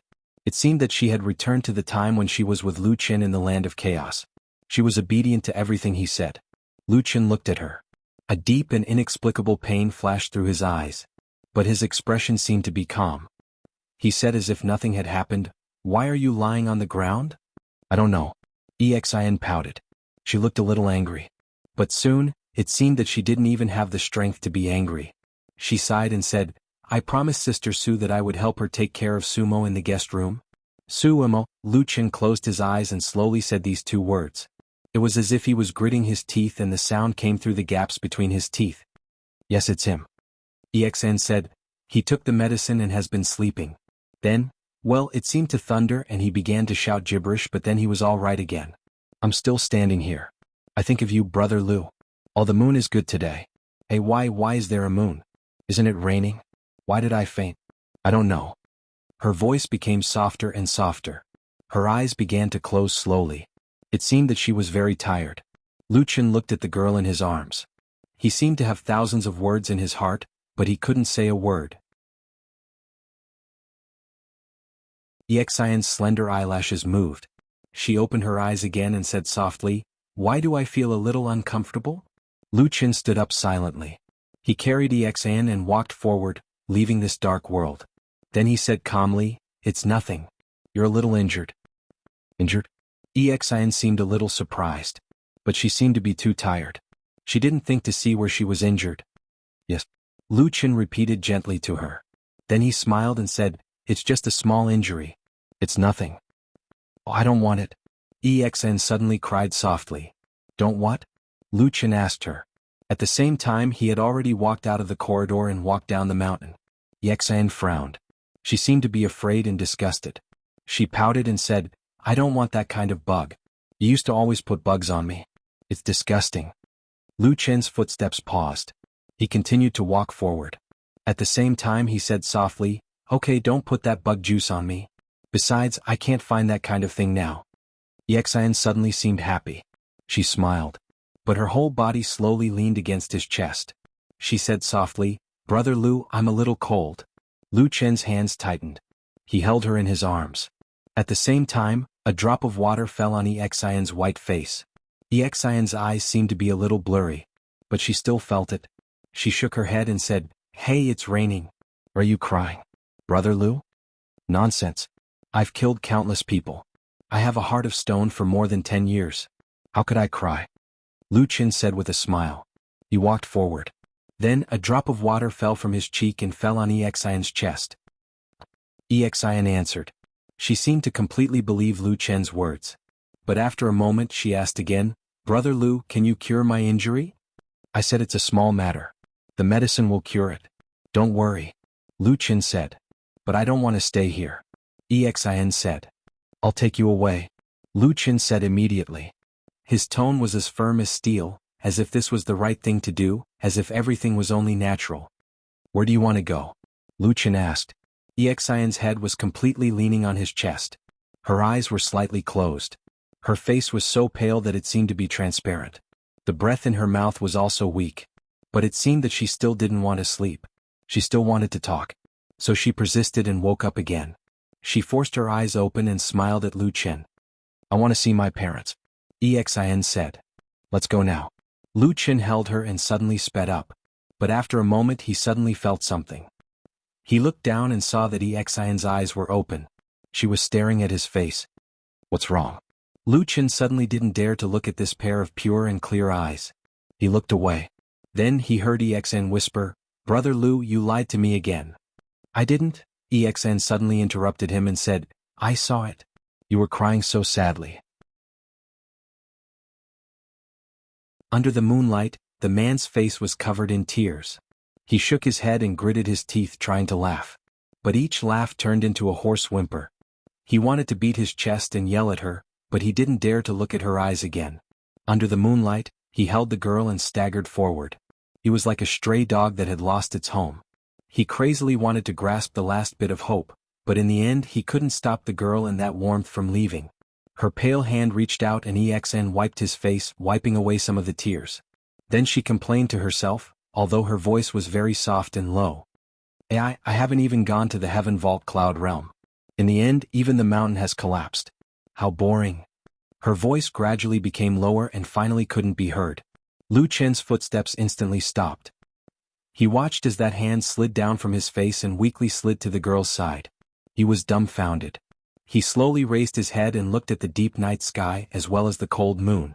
The black fire once again burned fiercely in his eyes. A terrifying and ice-cold murderous intent leaped out from the darkness like the shadow of a demon, emitting a soundless howl towards the darkness. The night, the deeper it got, the colder it got.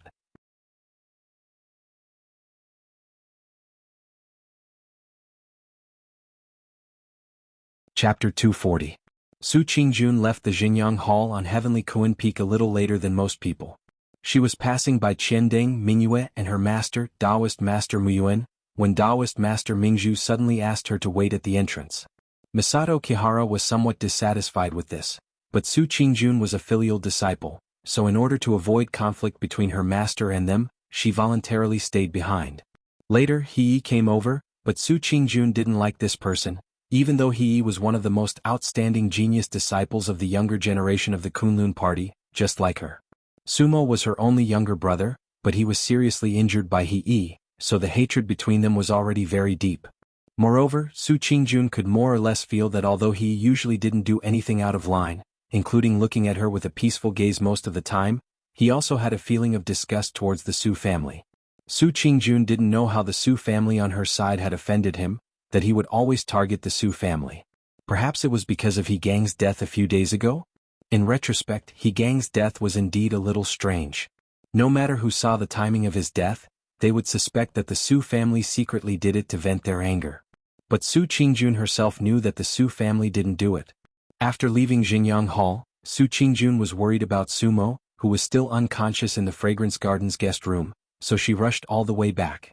But halfway there she heard a loud noise just like countless Kunlun party disciples, and then witnessed the most shocking change in the Kunlun Mountains in 1,000 years. Strange peaks fell, the mountains collapsed, and a terrible and huge pillar of light soared into the sky. It was a scene of doomsday. The entire Kunlun Mountain was in an uproar. Everyone in the Kunlun party was in a state of panic. Countless people rushed out of their houses and rushed over there. Su Qingjun was also in the crowd. At that moment she was also shocked. Then, when she saw a large number of people rushing over, she involuntarily followed them into the sky. For such an earth-shattering phenomenon, something unimaginable must have happened. It might even be related to the survival of the entire Kunlun sect. Because it was the winter peak where Hakushin Jinkuan's Immortal's cave was located among the clouds in the sky. What the hell happened? She also wanted to know. After returning to Qinghuan Peak's Jinyang Hall with the flow of people in that direction, Su Qingjun soon found that things seemed to be more complicated than she thought. The elders of the Kunlun party were indeed experienced and knowledgeable. They did not panic in the face of chaos. In a short while, several Yuanying Jinren came out to calm the crowd. At the same time, they kept issuing orders, and soon the situation was under control. The crowd slowly calmed down, but there were many people as smart and astute as Su Qingjun. They quickly noticed that something was not quite right. Such a big event had happened, but the head of the Kunlun party, Idle Month, did not come out to command the overall situation. Even though everyone knew that he should definitely be in Jingyang Hall that night. The Yuanying Jinren who came out to command and calm the crowd were mostly from the Baichao Tang branch. Su Qingjun even saw her own master, Masato Kihara, among them. When the bright moonlight suddenly appeared in the sky, she could clearly see her master's face brimming with excitement and a smile. Even his voice and movements when he was giving orders to others had unconsciously become confident and at ease. Su Qingjun had some guesses in her heart, but she was not too willing to believe in her intuition. Therefore she had been standing in the crowd and did not go forward. After staying on Qinghuan Peak for a while, she found that those Yuanying Jinren had no intention of arranging for people to go to the clouds in the sky. She then quietly left. The moonlight was very bright, but the night was equally dark. The Kunlun mountain range, which had just experienced an earth-shattering change, seemed to still be shrouded in darkness. Su Qingjun walked quickly towards the direction of the fragrance garden. As she walked and walked, there was no trace of other people on the road. Seeing that she was about to reach the mountain peak where the fragrance garden was located, Su Qingjun's footsteps suddenly stopped. She felt a slightly fishy wind blowing from the mountain path ahead. Immediately after, a human figure suddenly appeared. A man staggered down from the mountain path ahead. His expression was one of panic and fear, as if he had seen the thing he was most afraid of in his life. It was Sumo. Su Qingjun was shocked and quickly went up to greet him. She called out, "Sumo, what happened to you?" Sumo's body trembled. Her eyes that seemed to be in a state of confusion and blankness suddenly seemed to clear up a little. She stopped and looked towards Su Qingjun. After being stunned for a moment, she suddenly called out in a hoarse voice, "Sister?" Su Qingjun ran in front of her and looked at Sumo's disheveled appearance with astonishment. She said, "You're awake. Are you feeling better? Why did you suddenly run down the mountain by yourself?" Sumo stared blankly at her. After a while she said, "I'm fine. I want to go home now and tell father and mother this good news so they don't have to worry anymore." Su Qingjun hesitated for a moment, but in the end she still nodded. The Kunlun party couldn't be considered too peaceful tonight, so going to her home in Kunwa City could be considered a safe place. She immediately said in a soft voice, "That's fine too. You can go. I have to first thank the elders for saving you. I'll also go back to see you later. Right, isn't Exian looking after you?" She's now. Before she could finish speaking, she saw Sumo suddenly turn around and run away with large strides, looking as if he was very anxious. Su Qingjun's words were stuck in her mouth for a moment. Soon after, she frowned and looked at Sumo with some surprise. There was a bit of doubt in her eyes, but perhaps it was because she saw him running as if he was flying and seemed to be really well, so she relaxed. After standing in place and thinking for a moment, she decided to continue up the mountain. In any case, Dongfang Tao and Melaleuca Japonica, the two elders, had treated her younger brother, Sumo, so she had to thank them in person. Little sister Exan had helped her greatly, so she also had to go and thank them. In fact, it was reasonable to say that Sumo should also stay and thank them. However, since this good-for-nothing brat ran away by himself, she would have to complete these things herself. She sighed softly, shook her head and walked up the mountain. The mountain path was undulating and curved, and the moonlight shone through the gaps between the branches of the forest, shining on her beautiful face. In the darkness of the night there was a bit of coldness. After walking for an unknown amount of time, probably halfway up the mountain, Su Qingjun suddenly heard the sound of footsteps coming down from the mountain. The footsteps sounded especially heavy, and the sound paused as if they were stepping on the bottom of her heart, drifting out in the darkness, trampling through the original silence of this place. Su Qingjun stopped in her tracks, a little surprised. As the footsteps approached, she saw the figure walking in front of her. Her eyes suddenly widened, and the surprise on her face instantly turned into inconceivable shock and fear. A person walked down the mountain path. To be exact, it was a person holding another person's body. With the help of the moonlight falling from the sky, Su Qingjun could clearly see that the man was Lu Chen, and the pale-faced woman he was tightly hugging, and the person who had one hand hanging limply by her side, was Exen. Exen. Su Qingjun exclaimed in surprise and ran over with quick steps. However, she just arrived before Exen when she smelled a strong smell of blood. Moreover, Exen's practically pale face and chest that had stopped rising and falling had already explained everything. Su Qingjun almost could not believe her own eyes. When she left this morning, Exen was clearly that lively young lady with a sweet smile. How did it become like this at night? What happened to her? Su Qingjun's eyes were misty, her voice trembling as she looked up at Lu Chen and asked. Then, her body suddenly shook, a shocked expression on her face, and subconsciously took a step back. The Lu Chen in front of her seemed to be completely different from the man in her memory. The warmth and cheerfulness he once had, and that smile that seemed to be there forever, had all disappeared. Right now Lu Chen's face was solemn, expressionless, looking like it was carved out of stone, cold and full of killing intent. Lu Chen's eyes were perhaps the only part of his face that still had some liveliness, but for some reason Su Qingjun felt that she might be seeing things, because she seemed to see flames from that pair of eyes, and what's more, that fire was actually black. Just like this boundless, deep night. She's dead. Lu Chen's voice sounded emotionless, so cold as if he was talking about something that had nothing to do with him. Su Qingjun shook her head in disbelief, did not even have the time to care about the strange look in Lu Chen's eyes. Her eyes once again fell on Exion's face, said in a low voice, Why is it like this? Aren't you helping me look after Sumo? When I saw him just now he was still fine. Why would you suddenly? You saw Sumo? Lu Chen suddenly asked. That voice sounded a bit cold, like the cold wind in this night, blowing coldly. Su Qingjun looked at Exin, her mouth half open, her face sorrowful, as if she still could not immediately accept this reality, nodded subconsciously, said, Yes, just now, at the foot of the mountain. Where did he go? Su Qingjun said, He said he wanted to go home first, so I let him go, said I wanted to come over to thank Exin and her master, and we'll go back later.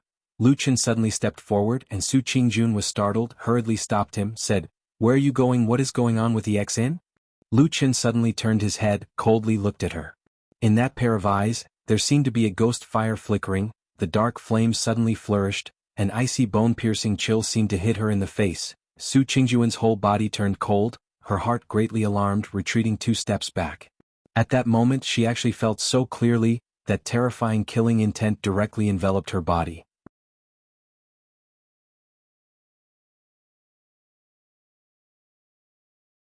Chapter 241.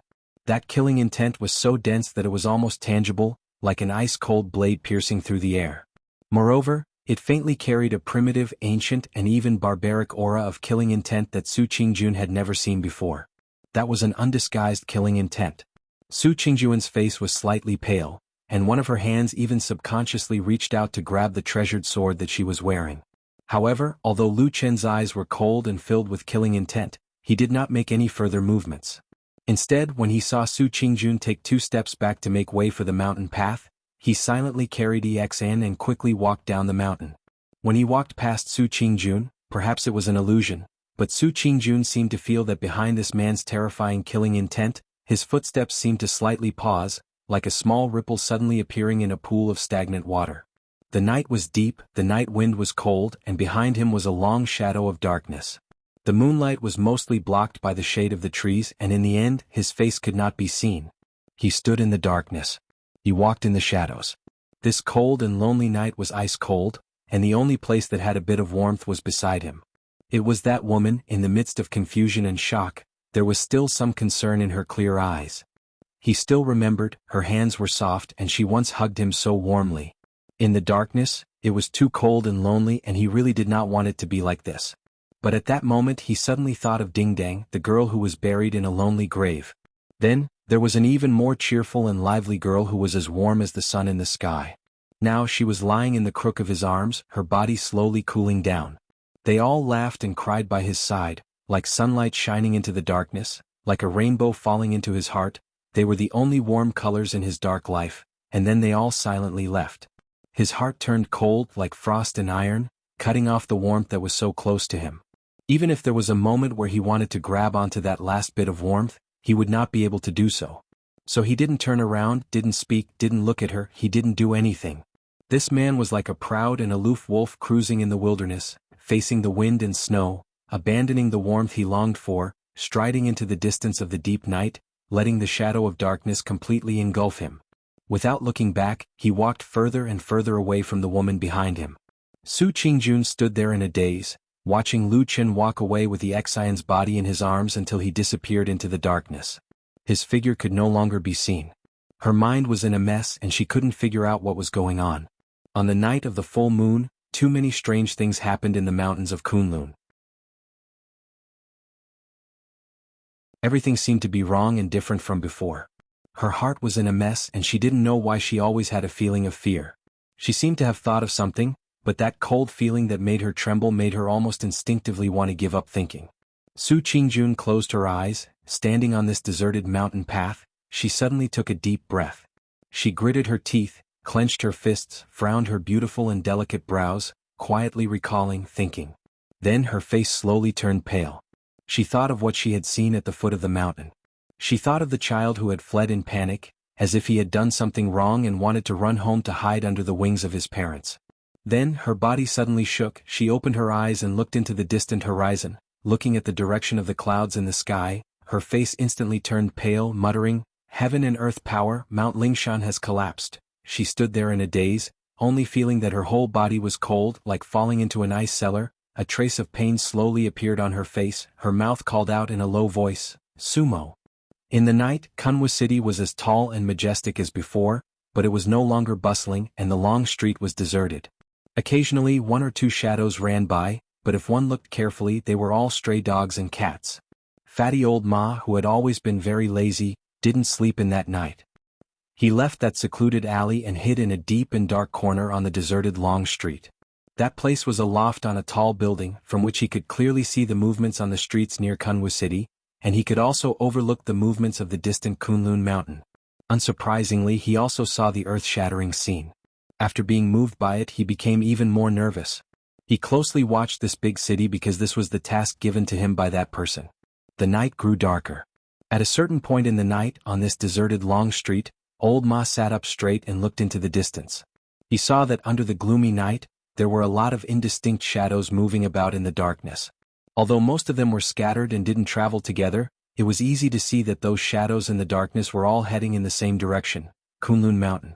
Presumably, what happened on the mountain tonight had finally alarmed all the demons and monsters hiding in the darkness. Hiding in the darkness, old Ma sneered with contempt in his eyes. But at this moment he suddenly saw a figure staggering over from a distance. Under the moonlight, old Ma recognized at a glance that this was the young master of the Su family, Sumo. Old Ma's spirit was roused, but at the same time he was also a bit surprised. This person was named by Lu Chen for him to pay attention to and investigate. At this moment, this person appeared on the long street in the middle of the night with a panicked expression and unsteady footsteps. Obviously, something had happened. He hesitated for a moment, but in the end he still didn't plan to make a move. He just watched as Sumo ran down the long street. And looking at the direction he was running in, he should be heading towards the Su family. Monitoring the movements in this city and a mere Sumo, old Ma naturally knew the importance of this. But in his heart he was also a bit bewildered. He didn't know what had happened to this person called Sumo. Just now, looking at his expression, it was as if he had really seen a ghost. It seemed that he was really quite frightened. After thinking like this for a long time without any results, old Ma's gaze once again swept across the long street. Suddenly, his body shook and he suddenly stood up. On the long street a man walked over. It was impressively Lu Chen. The cold night wind blew coldly through the long street. That man walked out from the darkness. He carried the body of a woman and looked ahead. The darkness around him rolled and surged, like a roaring demon, like a roaring demon. The clear and cold moonlight shone on the long street, but could not illuminate his figure. The dark flames burned fiercely on his body. It was as if after a long period of imprisonment, he had finally thrown off the suppression. On this day, on this night, he wildly and wantonly burned. Every part of his skin was attached to the black flames. The flames danced wildly in the wind, but did not damage his flesh, skin, or the clothes on his body in the slightest. The night seemed to freeze.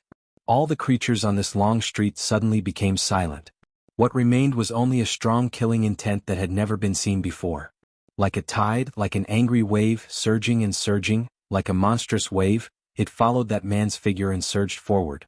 The blood drained from old Ma's face, his eyes filled with fear. He looked in shock at Lu Chen and the strange black flames on his body. After hesitating again and again, he suddenly clenched his teeth, a determined expression on his face. He leapt out from the attic and ran in front of Lu Chen. With a low roar, he stretched out his hands to stop him. "Have you gone mad?" Old Ma roared loudly, wanting to wake Lu Chen. But after a moment, his gaze fell on the face of the woman in Lu Chen's arms. Looking at that familiar and pale face, as well as the aura of death that he could not be more familiar with, old Ma's face also paled. The corners of his eyes twitched and he said in a low voice, "Damn it." Lu Chen glanced at him but did not say anything. He did not even stop and continued to walk forward. At the same time he expressionlessly said, "Get out of my way." Old Ma was intimidated by his imposing manner. For a moment he subconsciously retreated to one side and then followed beside Lu Chen. With an anxious face he advised, "Lu Chen, don't go crazy. Listen to me, I don't know how many spies of the devil cult are in this city right now. It's because of the big change on Kunlun Mountain tonight that most of them have gone to the foot of Kunlun Mountain to watch. The city is empty. Listen to me, stop now and come with me. It's still not too late." Lu Chen's face was as cold as ice, unmoved. He still carried EXIN and walked forward. Old Ma was as anxious as an ant on a hot pan. But he did not dare to approach Lu Chen. The terrible black fire burning around him made his hair stand on end. Suddenly, old Ma seemed to think of something and said, "Are you going to kill Sumo?" For the first time, Lu Chen's countenance changed slightly. He glanced at old Ma. Old Ma immediately said, "I just saw him running over. He should be going back to the Su family." Lu Chen nodded and took another step forward. A footprint instantly appeared on the ground of the long street. The dark aura suddenly rose and danced wildly behind him, drowning the entire street. And the direction in which the sea of darkness was flowing was towards the Su mansion in the distance. Old Ma was so frightened that he jumped a few steps forward. He tried to stay as far away from the terrible darkness as possible. At the same time he gritted his teeth and shouted at Lu Chen, who was almost surrounded by the darkness, "Lu Chen, don't do this. It's not worth it." Lu Chen turned a deaf ear and walked forward. The darkness roared around him. "Do you know that the matter on Kunlun Mountain has been settled? His Excellency has the overall situation under control. Next, you can stand out and live the kind of life you have been looking forward to." Lu Chen's footsteps paused for a moment. But the darkness did not stop. After a moment, he and the dark flames were already moving forward, approaching the mansion with the tightly closed gate. Old Ma roared and rushed in front of him. He stretched out his hands to stop him and shouted, "Are you crazy? You will kill yourself if you do this. With such a big movement, the people of the evil cult will definitely be aware of it. From then on, there will be countless people hunting you down. And you openly used this black fire sorcery. Under the watchful eyes of the public, even Zheng Xianmeng will not be able to protect you. Instead, he will order the Kunlun party and Zheng Xianmeng to hunt you down together. If you do this, the world will be happy to kill you. If you do this, there will be no place for you in the world. If you do this, everything in the past will be in vain. Is it worth it? Is it worth it? Is it worth it?" Old Ma was forced to retreat by Lu Chen. He retreated until he reached the front gate of the Su mansion. At the same time he was still shouting at Lu Chen at the top of his voice. When the dark aura finally neared the gate of the mansion, when old Ma crazily roared at him a few times, "Is it worth it?"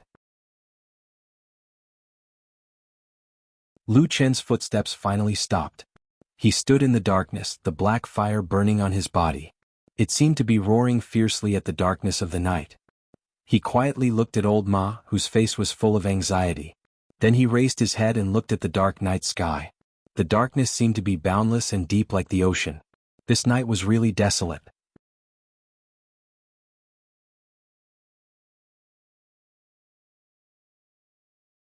Chapter 242. Darkness surged outside the gate of the Su mansion, and the murderous aura filled the sky. Of course, it was impossible for such a strange scene to not alarm the Su mansion. Inside the high walls, there was already a clamor of screams, but the Su family were also alert, and no one was stupid enough to open the gate. Instead, on the two sides of the high walls, there were people climbing up a few ladders looking outside. Then the people who saw the situation outside were scared stiff, and one timid person even fell off the ladder. And on the street outside the gate of the Su mansion, Lu Qin and Old Ma were still vaguely facing each other. Old Ma gritted his teeth and stood in front of the Su mansion, blocking Lu Qin. He roared in a low voice, half anxious and half angry, "Wake up, you are no longer that young and ignorant boy. If you take this wrong step you really won't be able to turn back." The corner of Lu Chen's eye twitched slightly and he stood silently. His eyes slowly lowered, falling on the face of Xian in his arms. Her face was abnormally pale, but her expression was very serene, as if this chest was the most secure place for her. There seemed to be a faint trace of a beautiful smile at the corner of her mouth, and at this moment, Lu Qin even seemed to be able to hear her laughter. That girl as usual was laughing and scolding him, saying that he was stupid and stupid. As a person of course he shouldn't be so stupid. Her voice was pleasant to listen to, like the clear sound of a crystal wind chime in the wind. The cold wind blew through the long street, and the darkness floated and swayed, taking away all the illusions. In the end she still could not speak. Lu Qin silently squatted down, and gently placed Xian's body on the ground. His movements were abnormally gentle, as if he was afraid of hurting her if he used even a little force. He lowered his head, and his eyes never left Xian's face. After a moment Old Ma suddenly heard Lu Chen's voice softly saying, "Young man." He slowly stood up and raised his eyes to stare ahead. The dark flame was burning, as if using his soul as the torch, as if it was the madness of his life's fate. From ignorance to knowledge, from youth to adulthood. From hunger and thirst to loneliness, from calmness to indifference. From light to darkness, from darkness to shadow. It had been more than 10 years. In the blink of an eye, it was still this familiar city. In those dirty corners of the night, even the aura of the shadows had not changed. Had the youngster grown up? The night shrouded his figure and he laughed silently in the darkness. Old Ma looked at Lu Chen's expression, and his expression suddenly changed. He couldn't help but take a step forward, but a moment later his whole body shook, and an icy chill rushed over him. The man in the darkness suddenly raised his head and roared. His expression was cold as he walked forward.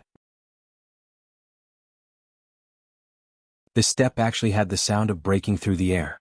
The bluestone on the long street instantly shattered, and a dark shadow whizzed up, like the shadow of a carnival ghost, like a surging tide, trampling through the ice, breaking through the imprisonment. "Just as I am not a teenager and you are forever young, let this long night bloom for you, the flower of darkness that will never wither." In front of the whole Su mansion, the darkness suddenly flourished and countless dark flames spewed out from the man's body, with the world's deepest evil, with the darkest wildness and anger surging over. Old Ma screamed and took a few steps back. He was only grazed by the edge of the black tide, but he already felt the blood in his chest churning. Old Ma turned pale with fright. He didn't dare to stay here and immediately rolled and crawled to the side. At the same time he shouted, "Madman! Crazy! Are you crazy?" The tide of darkness surrounded Lu Qin and came to the closed door of the Su mansion. Like a storm, like a huge wave, the black tide suddenly rushed down. At that moment the world was silent and the night was bleak. The heart of a young man, although old, is still there. A real man, even if he dies, will not regret. Boom! With a loud noise the surrounding land and high walls all shook, and the cracking sound came thrillingly in the dark night. Under the rolling of the black tide, the thick door suddenly collapsed, directly exploding inward, turning into countless fragments that scattered in all directions, revealing a naked big hole. The dark tide was boiling as if it had reached an extreme carnival. It suddenly danced, wrapped up all the light and darkness, and then followed the determined and angry figure striding forward, stepping into the door. There was a moment of silence in the Su mansion, and then there was a commotion. Screams and screams came from behind, and as far as the eye could see, there were at least a dozen people with sharp blades rushing over. Lu Qin strode forward, his face expressionless. The black tide rushed past him as if it was real. In a moment the sharp screams tore through the night. The 3 Su family people who rushed over already had a bloody hole in their chest, and blood gushed out like a fountain, smearing the first trace of blood on this dark night. Lu Chen's footsteps paused slightly, and a strange black aura flitted across his face. It was a familiar ice-cold feeling. Once again, it was plundered from those lifeless corpses into his body, rushing through his meridians and merging into the dark 5 elements divine disk. The black fire became hotter and hotter, the black tide swayed wildly, like an unbearably hungry demon, but also like a hysterical laughter towards the world. That roar seemed to come from the 9 serene hell, terrifying and terrifying. But Lu Chen did not seem to hear it and went straight forward, killing people in his way and breaking down trees and walls. Those ordinary guards and servants were no match for him, and almost all died in an instant under his hands. Lu Chen also turned a blind eye to the maids and servants who were running in all directions in the distance and didn't attack him.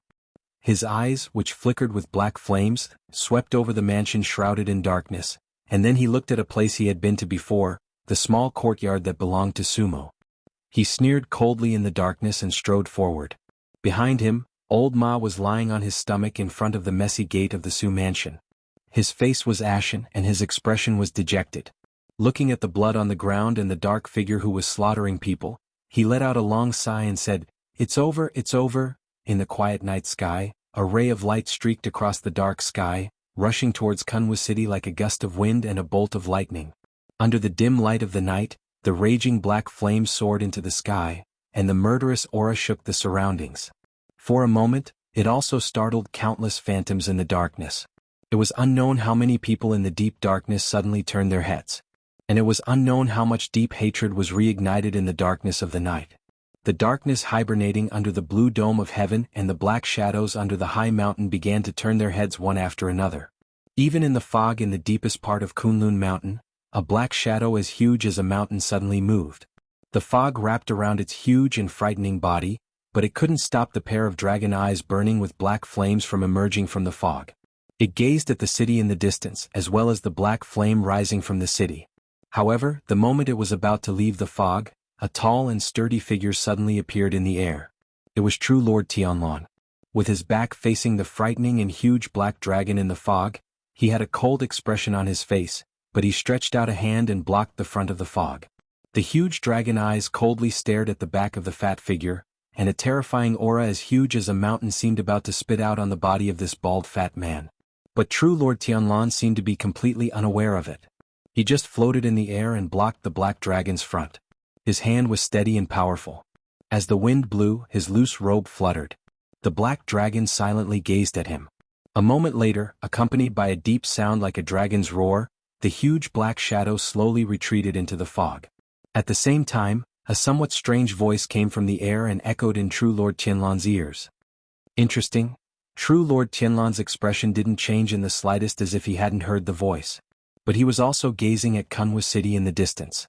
His eyes also saw the murderous aura and the black flames soaring into the sky. After a moment, a ray of light suddenly swept over. It was perfected thousand lanterns of the Kunlun party. With a solemn expression, he cupped his hands toward true Lord Tianlan. After saluting him, he said in a deep voice, "The black flame evil technique has appeared in Kunwu City, and the murderous aura is soaring into the sky. It must be an evildoer of the devil cult. Or perhaps he's vainly trying to take advantage of the chaos in our sect tonight. At this time, when the people's hearts are in turmoil, we must deal a heavy blow and show no mercy to intimidate the thieves in all directions. I want to personally lead a group of the sect's elite experts to immediately go down the mountain to suppress and exterminate the evildoers of the devil cult. I've come to ask for your order." True Lord Tianlan silently looked in the direction of Kunwu City. He wanted to say something but stopped on second thought. In the depths of his eyes, a complicated glimmer flashed. After a moment, he indifferently nodded and said, "All right." The Su residence was in a mess, but it was, after all, an aristocratic family that had existed for many years and had a strong foundation. Very soon, some cultivators with high cultivation rushed out of the residence. Some of them were disciples of the Su family, and some were cultivators invited by the Su family. Among them, many were even in the foundation building realm. It should be known that in the current cultivation world, the cultivation of the foundation building realm was already very powerful. However, on this night, Lu Chen's strange black flame was like a natural killing machine. It seemed to be the natural nemesis of these cultivators. In front of the wild and whistling black flame, all spells and divine abilities were quickly corroded and destroyed, and what followed was a cruel and merciless death. Even though Lu Chen was fighting one against many, he still didn't fall into a disadvantageous position. What was more frightening was that the surrounding cultivators who besieged him almost quickly felt a strange fact. Not only did this fiend's strength not weaken as the battle dragged on, it became even stronger. To be exact, Every time Lu Qin killed a person, the black flame on his body became a bit thicker and deeper, and its power became a bit stronger. The gloomy life force plundered from these dead cultivators was 10 times or even 100 times more than what Lu Qin had plundered in the past. At this moment, the 5 elements divine disk in his sea of qi was roaring, hungrily devouring the endless life force of killing, and then causing the black flame on Lu Qin's body to become even crazier. He's not a human. He's a ghost. Finally, someone broke down under the great pressure. In the face of death, he screamed wildly, dropped his weapon, turned around and ran away. The people besieging Lu Qin roared and screamed wildly, but finally, under the attack of death, they gradually dispersed. They either died or fled. The high wall suddenly collapsed and Lu Qin walked into the yard. The 2-story building in his memory was gone, which was cut open by Su Qingjuan's sword. But on the other side of the yard, another gorgeous house was built. At this moment at the door of the hall, Sumo stood there and his parents Su Tianhe and Madame Bai stood in front of him, blocking him behind them. Lu Qin sneered, staring at Sumo behind the 2 people. His eyes were boiling with black fire, like a demon or a ghost, and he was about to walk forward. But at this moment suddenly there was a sharp whistle in the night sky, and a sword light pierced through the air, straight down, and rushed to the middle of Lu Qin and the 3 people of the Su family. After a moment, the light dissipated and a figure appeared. It was a woman with a resolute expression, with a trace of pain. It was Su Qingjun. In the mansion under the night, there seemed to be continuous shouting and screaming in the distance, but at this time the courtyard fell into a sudden silence. The night wind blew, blowing the woman's soft hair, and on her red shawl beautiful feathers fluttered in the wind. She looked back at her family and her parents stood in front. Although her father, Su Tianhe, had a shocked expression, he was still calm, while her mother had a trace of fear on her face. But perhaps it was family love that suppressed all fear. Even though Madame Bai's body was trembling slightly, she still did not take a step back, and tightly grabbed her only son's hand, blocking in front of him. And her only brother, Sumo, at this moment, seemed to have a strange expression, and his mind seemed to be clear and muddled, but every time his eyes became clear, he saw Lu Qin in front of him, wrapped in darkness, and his expression became abnormally ugly. The corner of Su Qingjuan's mouth twitched, and a trace of a miserable smile appeared on his face. Then he slowly turned around, facing Lu Qin, looking at the man swallowed by darkness, looking at the figure that burned like a demon with black fire. Lu Qin was silent, and then he walked forward, and the darkness surged around him, pressing towards Su Qingjun like a tide. But Su Qingjun stood in the same place, motionless, and did not seem to have any intention of moving away. The black fire in Lu Qin's eyes burned, and his footsteps did not stop, and he came closer and closer to her. Su Qingjuan's hands were tightly clenched, and after a moment she suddenly said in a loud voice, "This is an accident. Really, this is an accident." Su Qingjuan's face showed a painful expression, and she lowered her voice, saying, "I went to beg Master Exn to save Sumo, and he also gave Sumo the antidote. Everything should have been fine, unless there was a change in heaven and earth that caused the medicine to go out of control. But it was such a coincidence that Dongfeng was destroyed." Lu Qin walked in silence, and the tide of darkness had already approached Su Qingjun, and it was only a few zhang away. Even Madame Bai, who was behind him, cried out in alarm, but Su Qingjun still did not have any intention of retreating.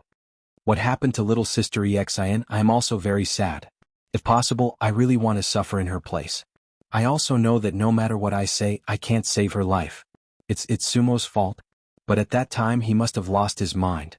Lu Qin. She closed her eyes and smiled bitterly. "No matter what, I really can't watch him die like this.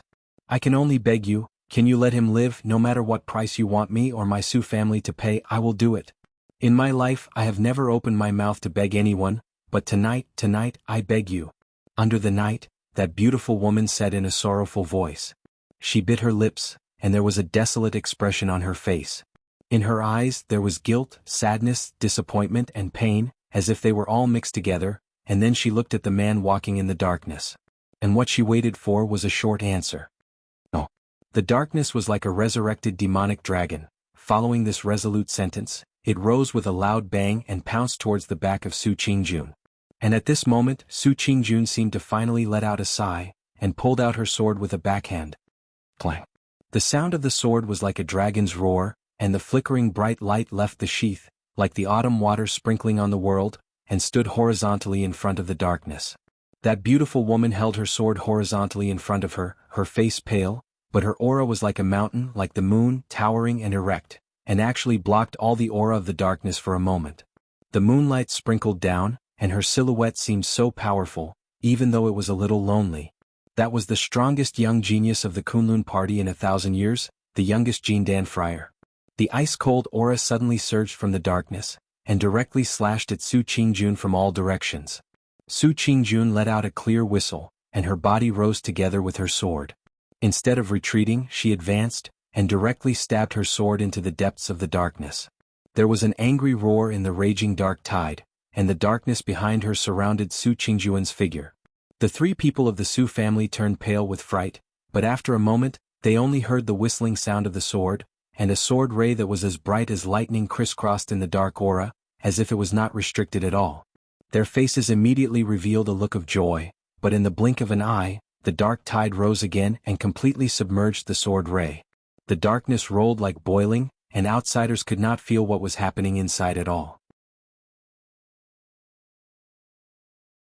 They could only see that the wind was as sharp as a knife, and it was obvious that in this short period of time, the battle in the dark tide had become extremely intense.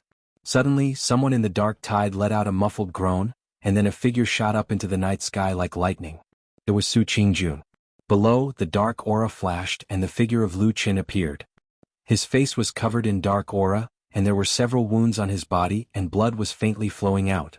Su Qianhe and Madame Bai were overjoyed, but when they raised their heads and saw Su Qingjun, their smiles froze again.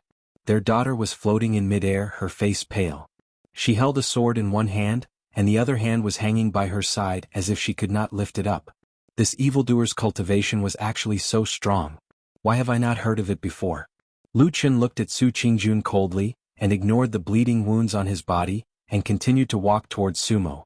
Madame Bai let out a cry, and Su Qianhe's face instantly became extremely ugly. Madame Bai pulled Sumo's hand, almost cried out and shouted towards the sky, Little June, quickly save your brother." Su Qingjun stared blankly at the man who was surrounded by darkness. Her lips trembled twice. After a moment she seemed to be smiling bitterly as if she was grieving, but finally she still raised the long sword again. That was an ancient celestial sword. The bright moon hanging high in the sky shone down cold moonlight, and at that moment fell on the edge of her sword. Lu Qin, who was on the ground, seemed to sense something, and suddenly raised his head to look. At that moment the sky seemed to suddenly darken, and then immediately brightened up. The dimness was because all of the light suddenly disappeared, all gathered at one point, and then burst forth resplendently on that sword's edge. Taking advantage of this rare full moon night, the cold moonlight, Su Qingjun swung her sword. The elegance of that sword covered the time of heaven and earth. Even the moonlight that filled the sky seemed to follow, turning into sword light, free and easy, falling into the human world, like a lover's last beautiful smile, stretching out a gentle palm, making that last entanglement. Moonlight slash. In the moonlight, cut off all the dust, feelings, life sufferings, sorrow and loneliness, the entanglement of the past 3 lives. Who was the one who was sad? The loneliness of the light, like the reflection of this life, cut through the darkness, seeing his dark eyes. The black fire roared, rushed up, collided fiercely with the flickering sword light, a loud bang, sand and stones flew, the walls around the entire courtyard collapsed. A moment later, the sword radiance abruptly flourished with unstoppable momentum. It cut through all the black gas and rushed down.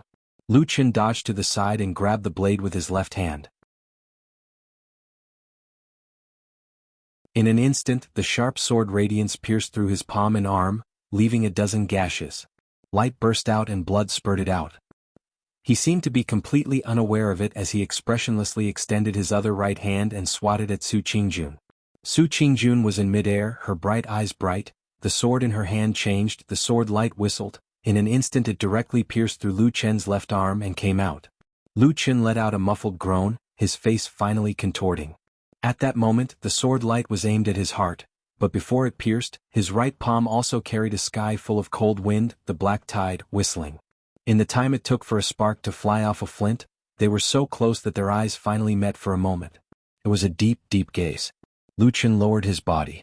Pooh! The long sword pierced through flesh from the other side of Lu Qin's shoulder, brought out a cloud of blood, and a ball of black fire danced wildly on Lu Qin's right palm, heavily imprinted on Su Qingjuan's chest.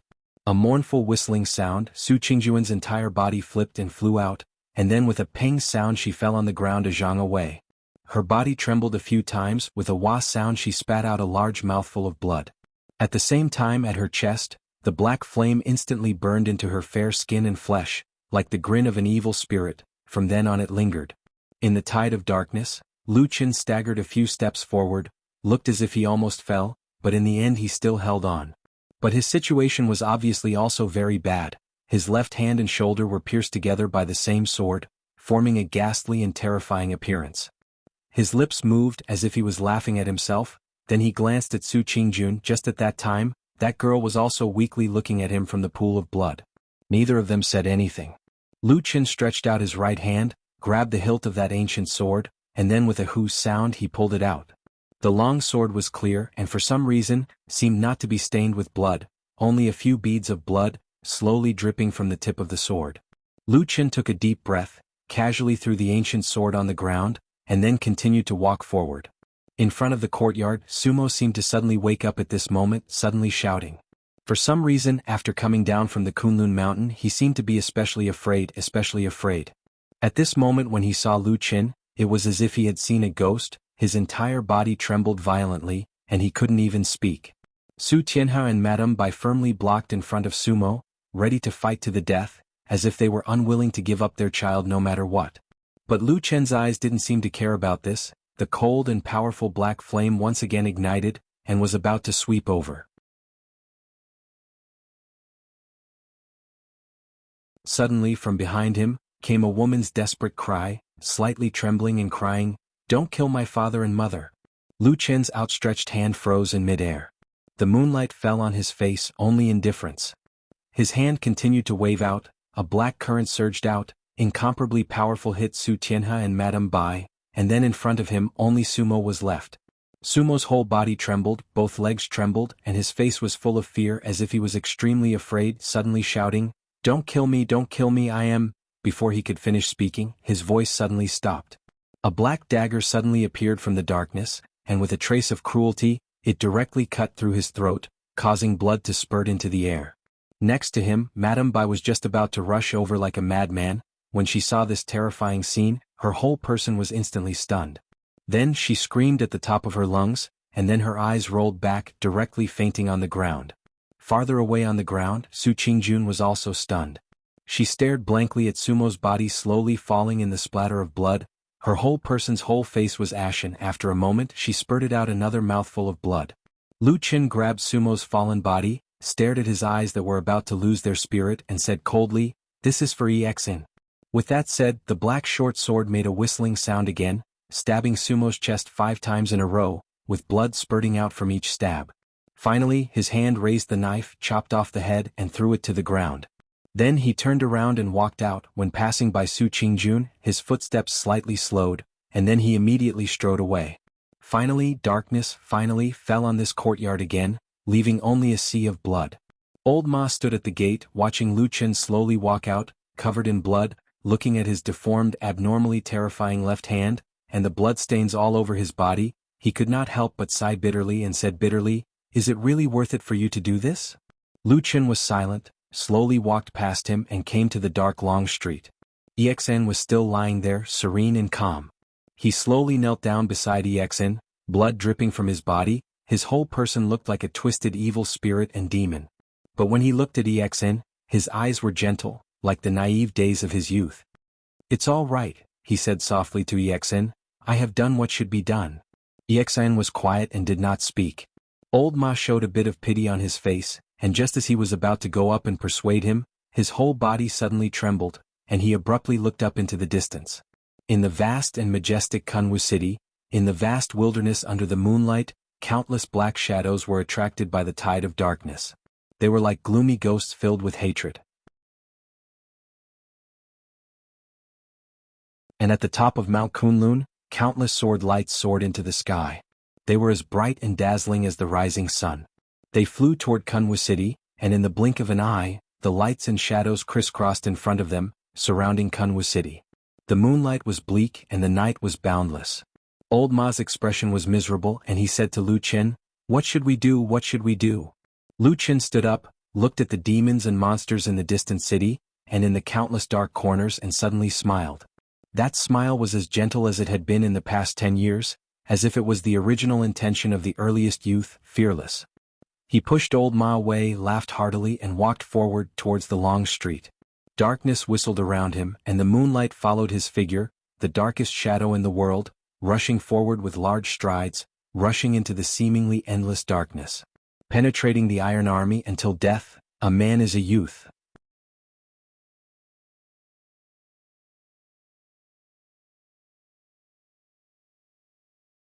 Chapter 243.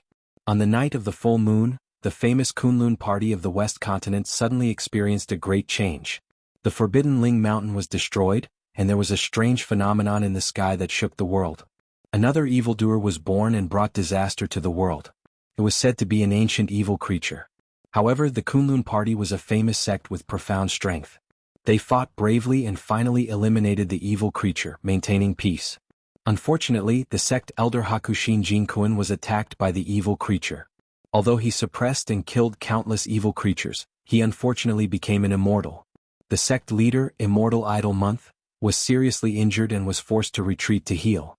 Under the leadership of the sect leader, the head of the Heavenly Soldier Hall, Dukan Jinren, and other Yuanying immortals fought against the evil creature. Many people died and were injured. The battle was tragic. They also hated the evildoers of the devil cult who took advantage of the people's precarious situation to create chaos in Kunwu City. They used the evil technique, black fire filled the sky, and countless winged demons bewitched the common people and slaughtered living creatures. Kunlun Pai dispatched elite disciples down the mountain to defeat the remaining evildoers of the devil cult. The bloody battle lasted the whole night. During this time of crisis, the Kunlun party's immortal Tianlan stepped forward and commanded the whole situation. He eliminated the evil creature and the devil cult, calmed people's hearts and turned the tide. He was respected by the Kunlun party and was elected as the acting sect leader, Immortal Idol Month. Immortal Tianlan was virtuous and indifferent to fame and wealth.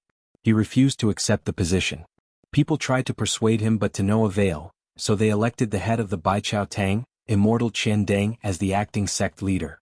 The Kunlun sect united against a common enemy and sent out their elites to fight the devil cult of the three realms at the foot of the Kunlun mountain. In the end, they defeated the evildoers and killed countless devil cult's demons. It was called the Change of the Full Moon. The cold and crazy sword light and countless strange lights flashed inside and outside Kunwu City for a whole night. Countless people's blood stained the yellow soil.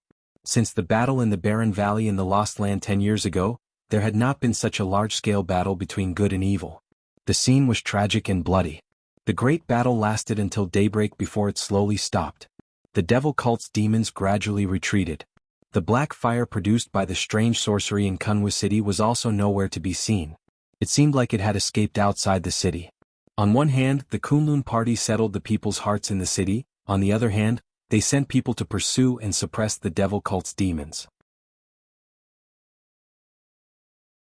They also sent people to the mountain to report to the acting sect leader Qian Dengjinren. They sent their elite fighters to pursue and suppress the devil cult's demons, especially the black fire demons. Thereupon, the Kunlun cultivators searched all over Kunwu. After they found nothing, they learned that the black fire devils had already fled to the south, so they immediately went south in large numbers. Along the way they encountered many devil cult devils. Both sides fought bloody battles again and again, resulting in heavy casualties. However, in the end, the Kunlun party's people were strong, their horses were strong and their cultivation was high. The devil cult devils were defeated again and again. Even so, there were still quite a number of devil cult people who were heading south. It seemed like they were also searching for someone. Their urgency was no less than that of the Kunlun party's disciples. At the end of the night of the full moon, Kunwu City was in chaos. The devil cult followers who rushed here in large numbers fought with the Kunlun disciples who went down the mountain in anger. The scene was a mess. Taking advantage of the darkness of the night, Lu Qin restrained his breath. After fighting and struggling several times, he finally escaped from Kunwu City under the cover of the night. However, both the devil cult and the righteous path hated him to the bone. Under the swift and fierce attack, Lu Qin was also seriously injured. It was unknown how many wounds were added to his body. He had to hide here and there all the way to the south. The world was big but there was no place for him anymore. There were several groups of pursuers chasing behind him, wanting to kill him as soon as possible. Among them, the Kunlun party's cultivation was profound and their power was great. However, the devil cult's pursuers were the fiercest and most ruthless. If it were not for the fact that the good and the evil path could not coexist with each other and they would fight each other when they met by chance, Lu Qin, who was seriously injured, might not have been able to run so far. The sun rose and set, dusk and evening passed. When the sky darkened again, after a whole day and night of pursuit, the pursuers behind Lu Qin gradually decreased. With unbelievable perseverance and all kinds of strange and cunning methods, he rushed into a forest. Borrowing the darkness of the night, he unexpectedly attacked and killed the devil cult master who was the closest to him.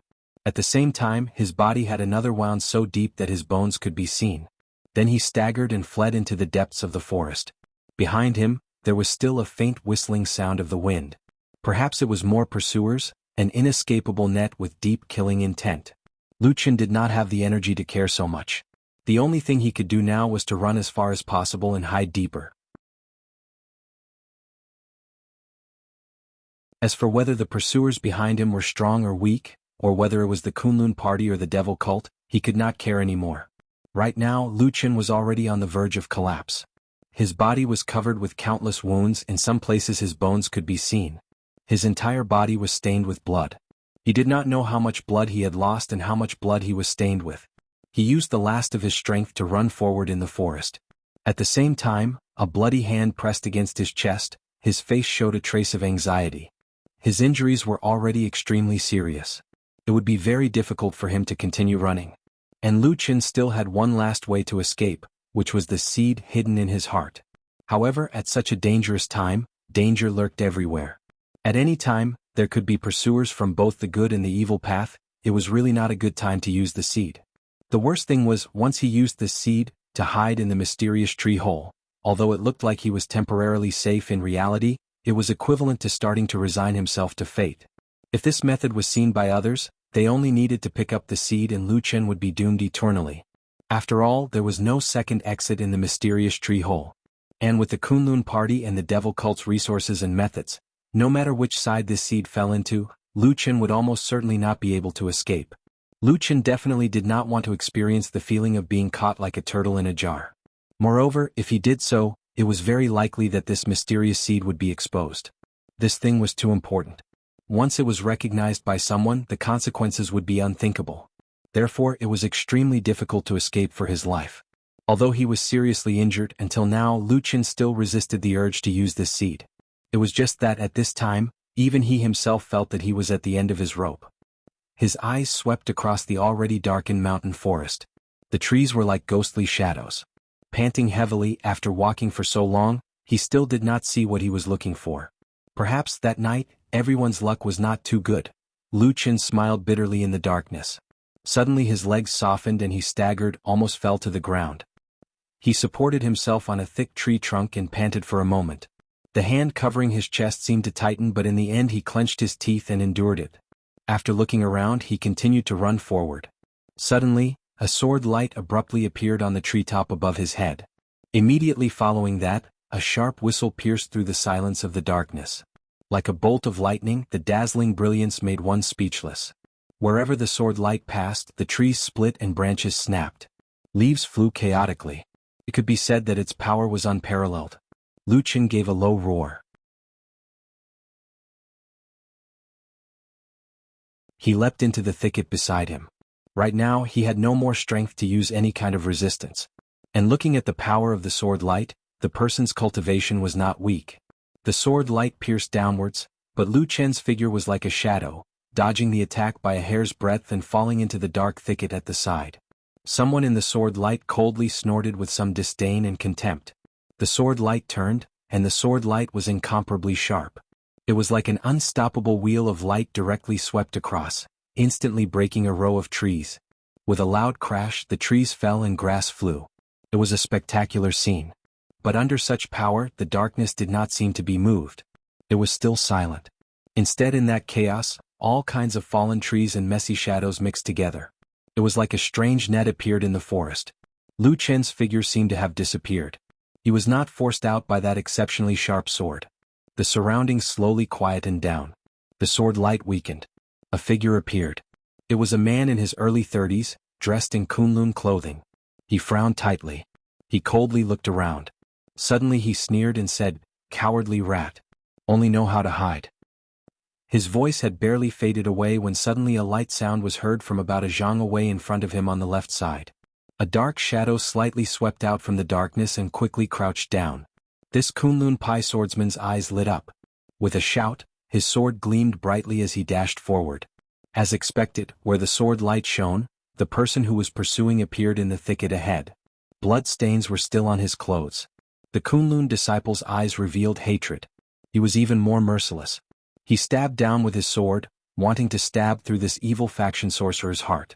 The sword edge whizzed through the air, like a hot knife cutting through butter, almost indestructible. It pierced into that person's back.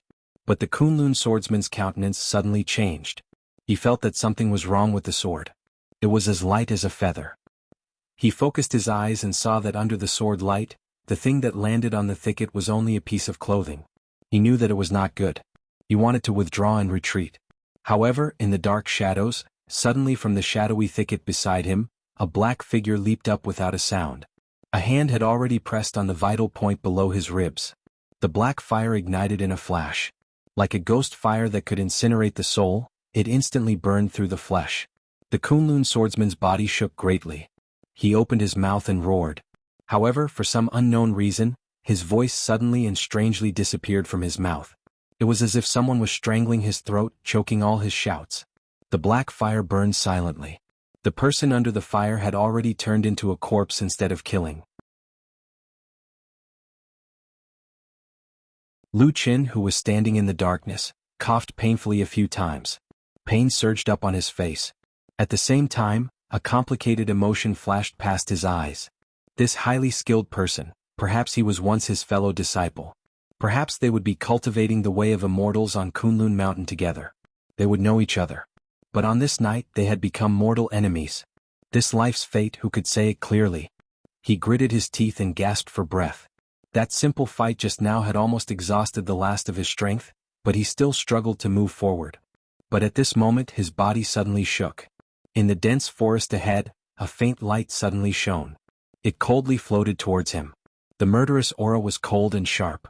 Like an avalanche, it filled this dark night and completely surrounded his figure. You're tuning in to the Han Li's Wuxia Adventures YouTube channel. We're so grateful for your support, and don't forget to subscribe to join us on this incredible journey through captivating stories. Your generosity through donations truly makes a world of difference, as it's the primary source of revenue that allows me to expand and enhance this channel for you. Thank you from the bottom of my heart for being a part of this adventure.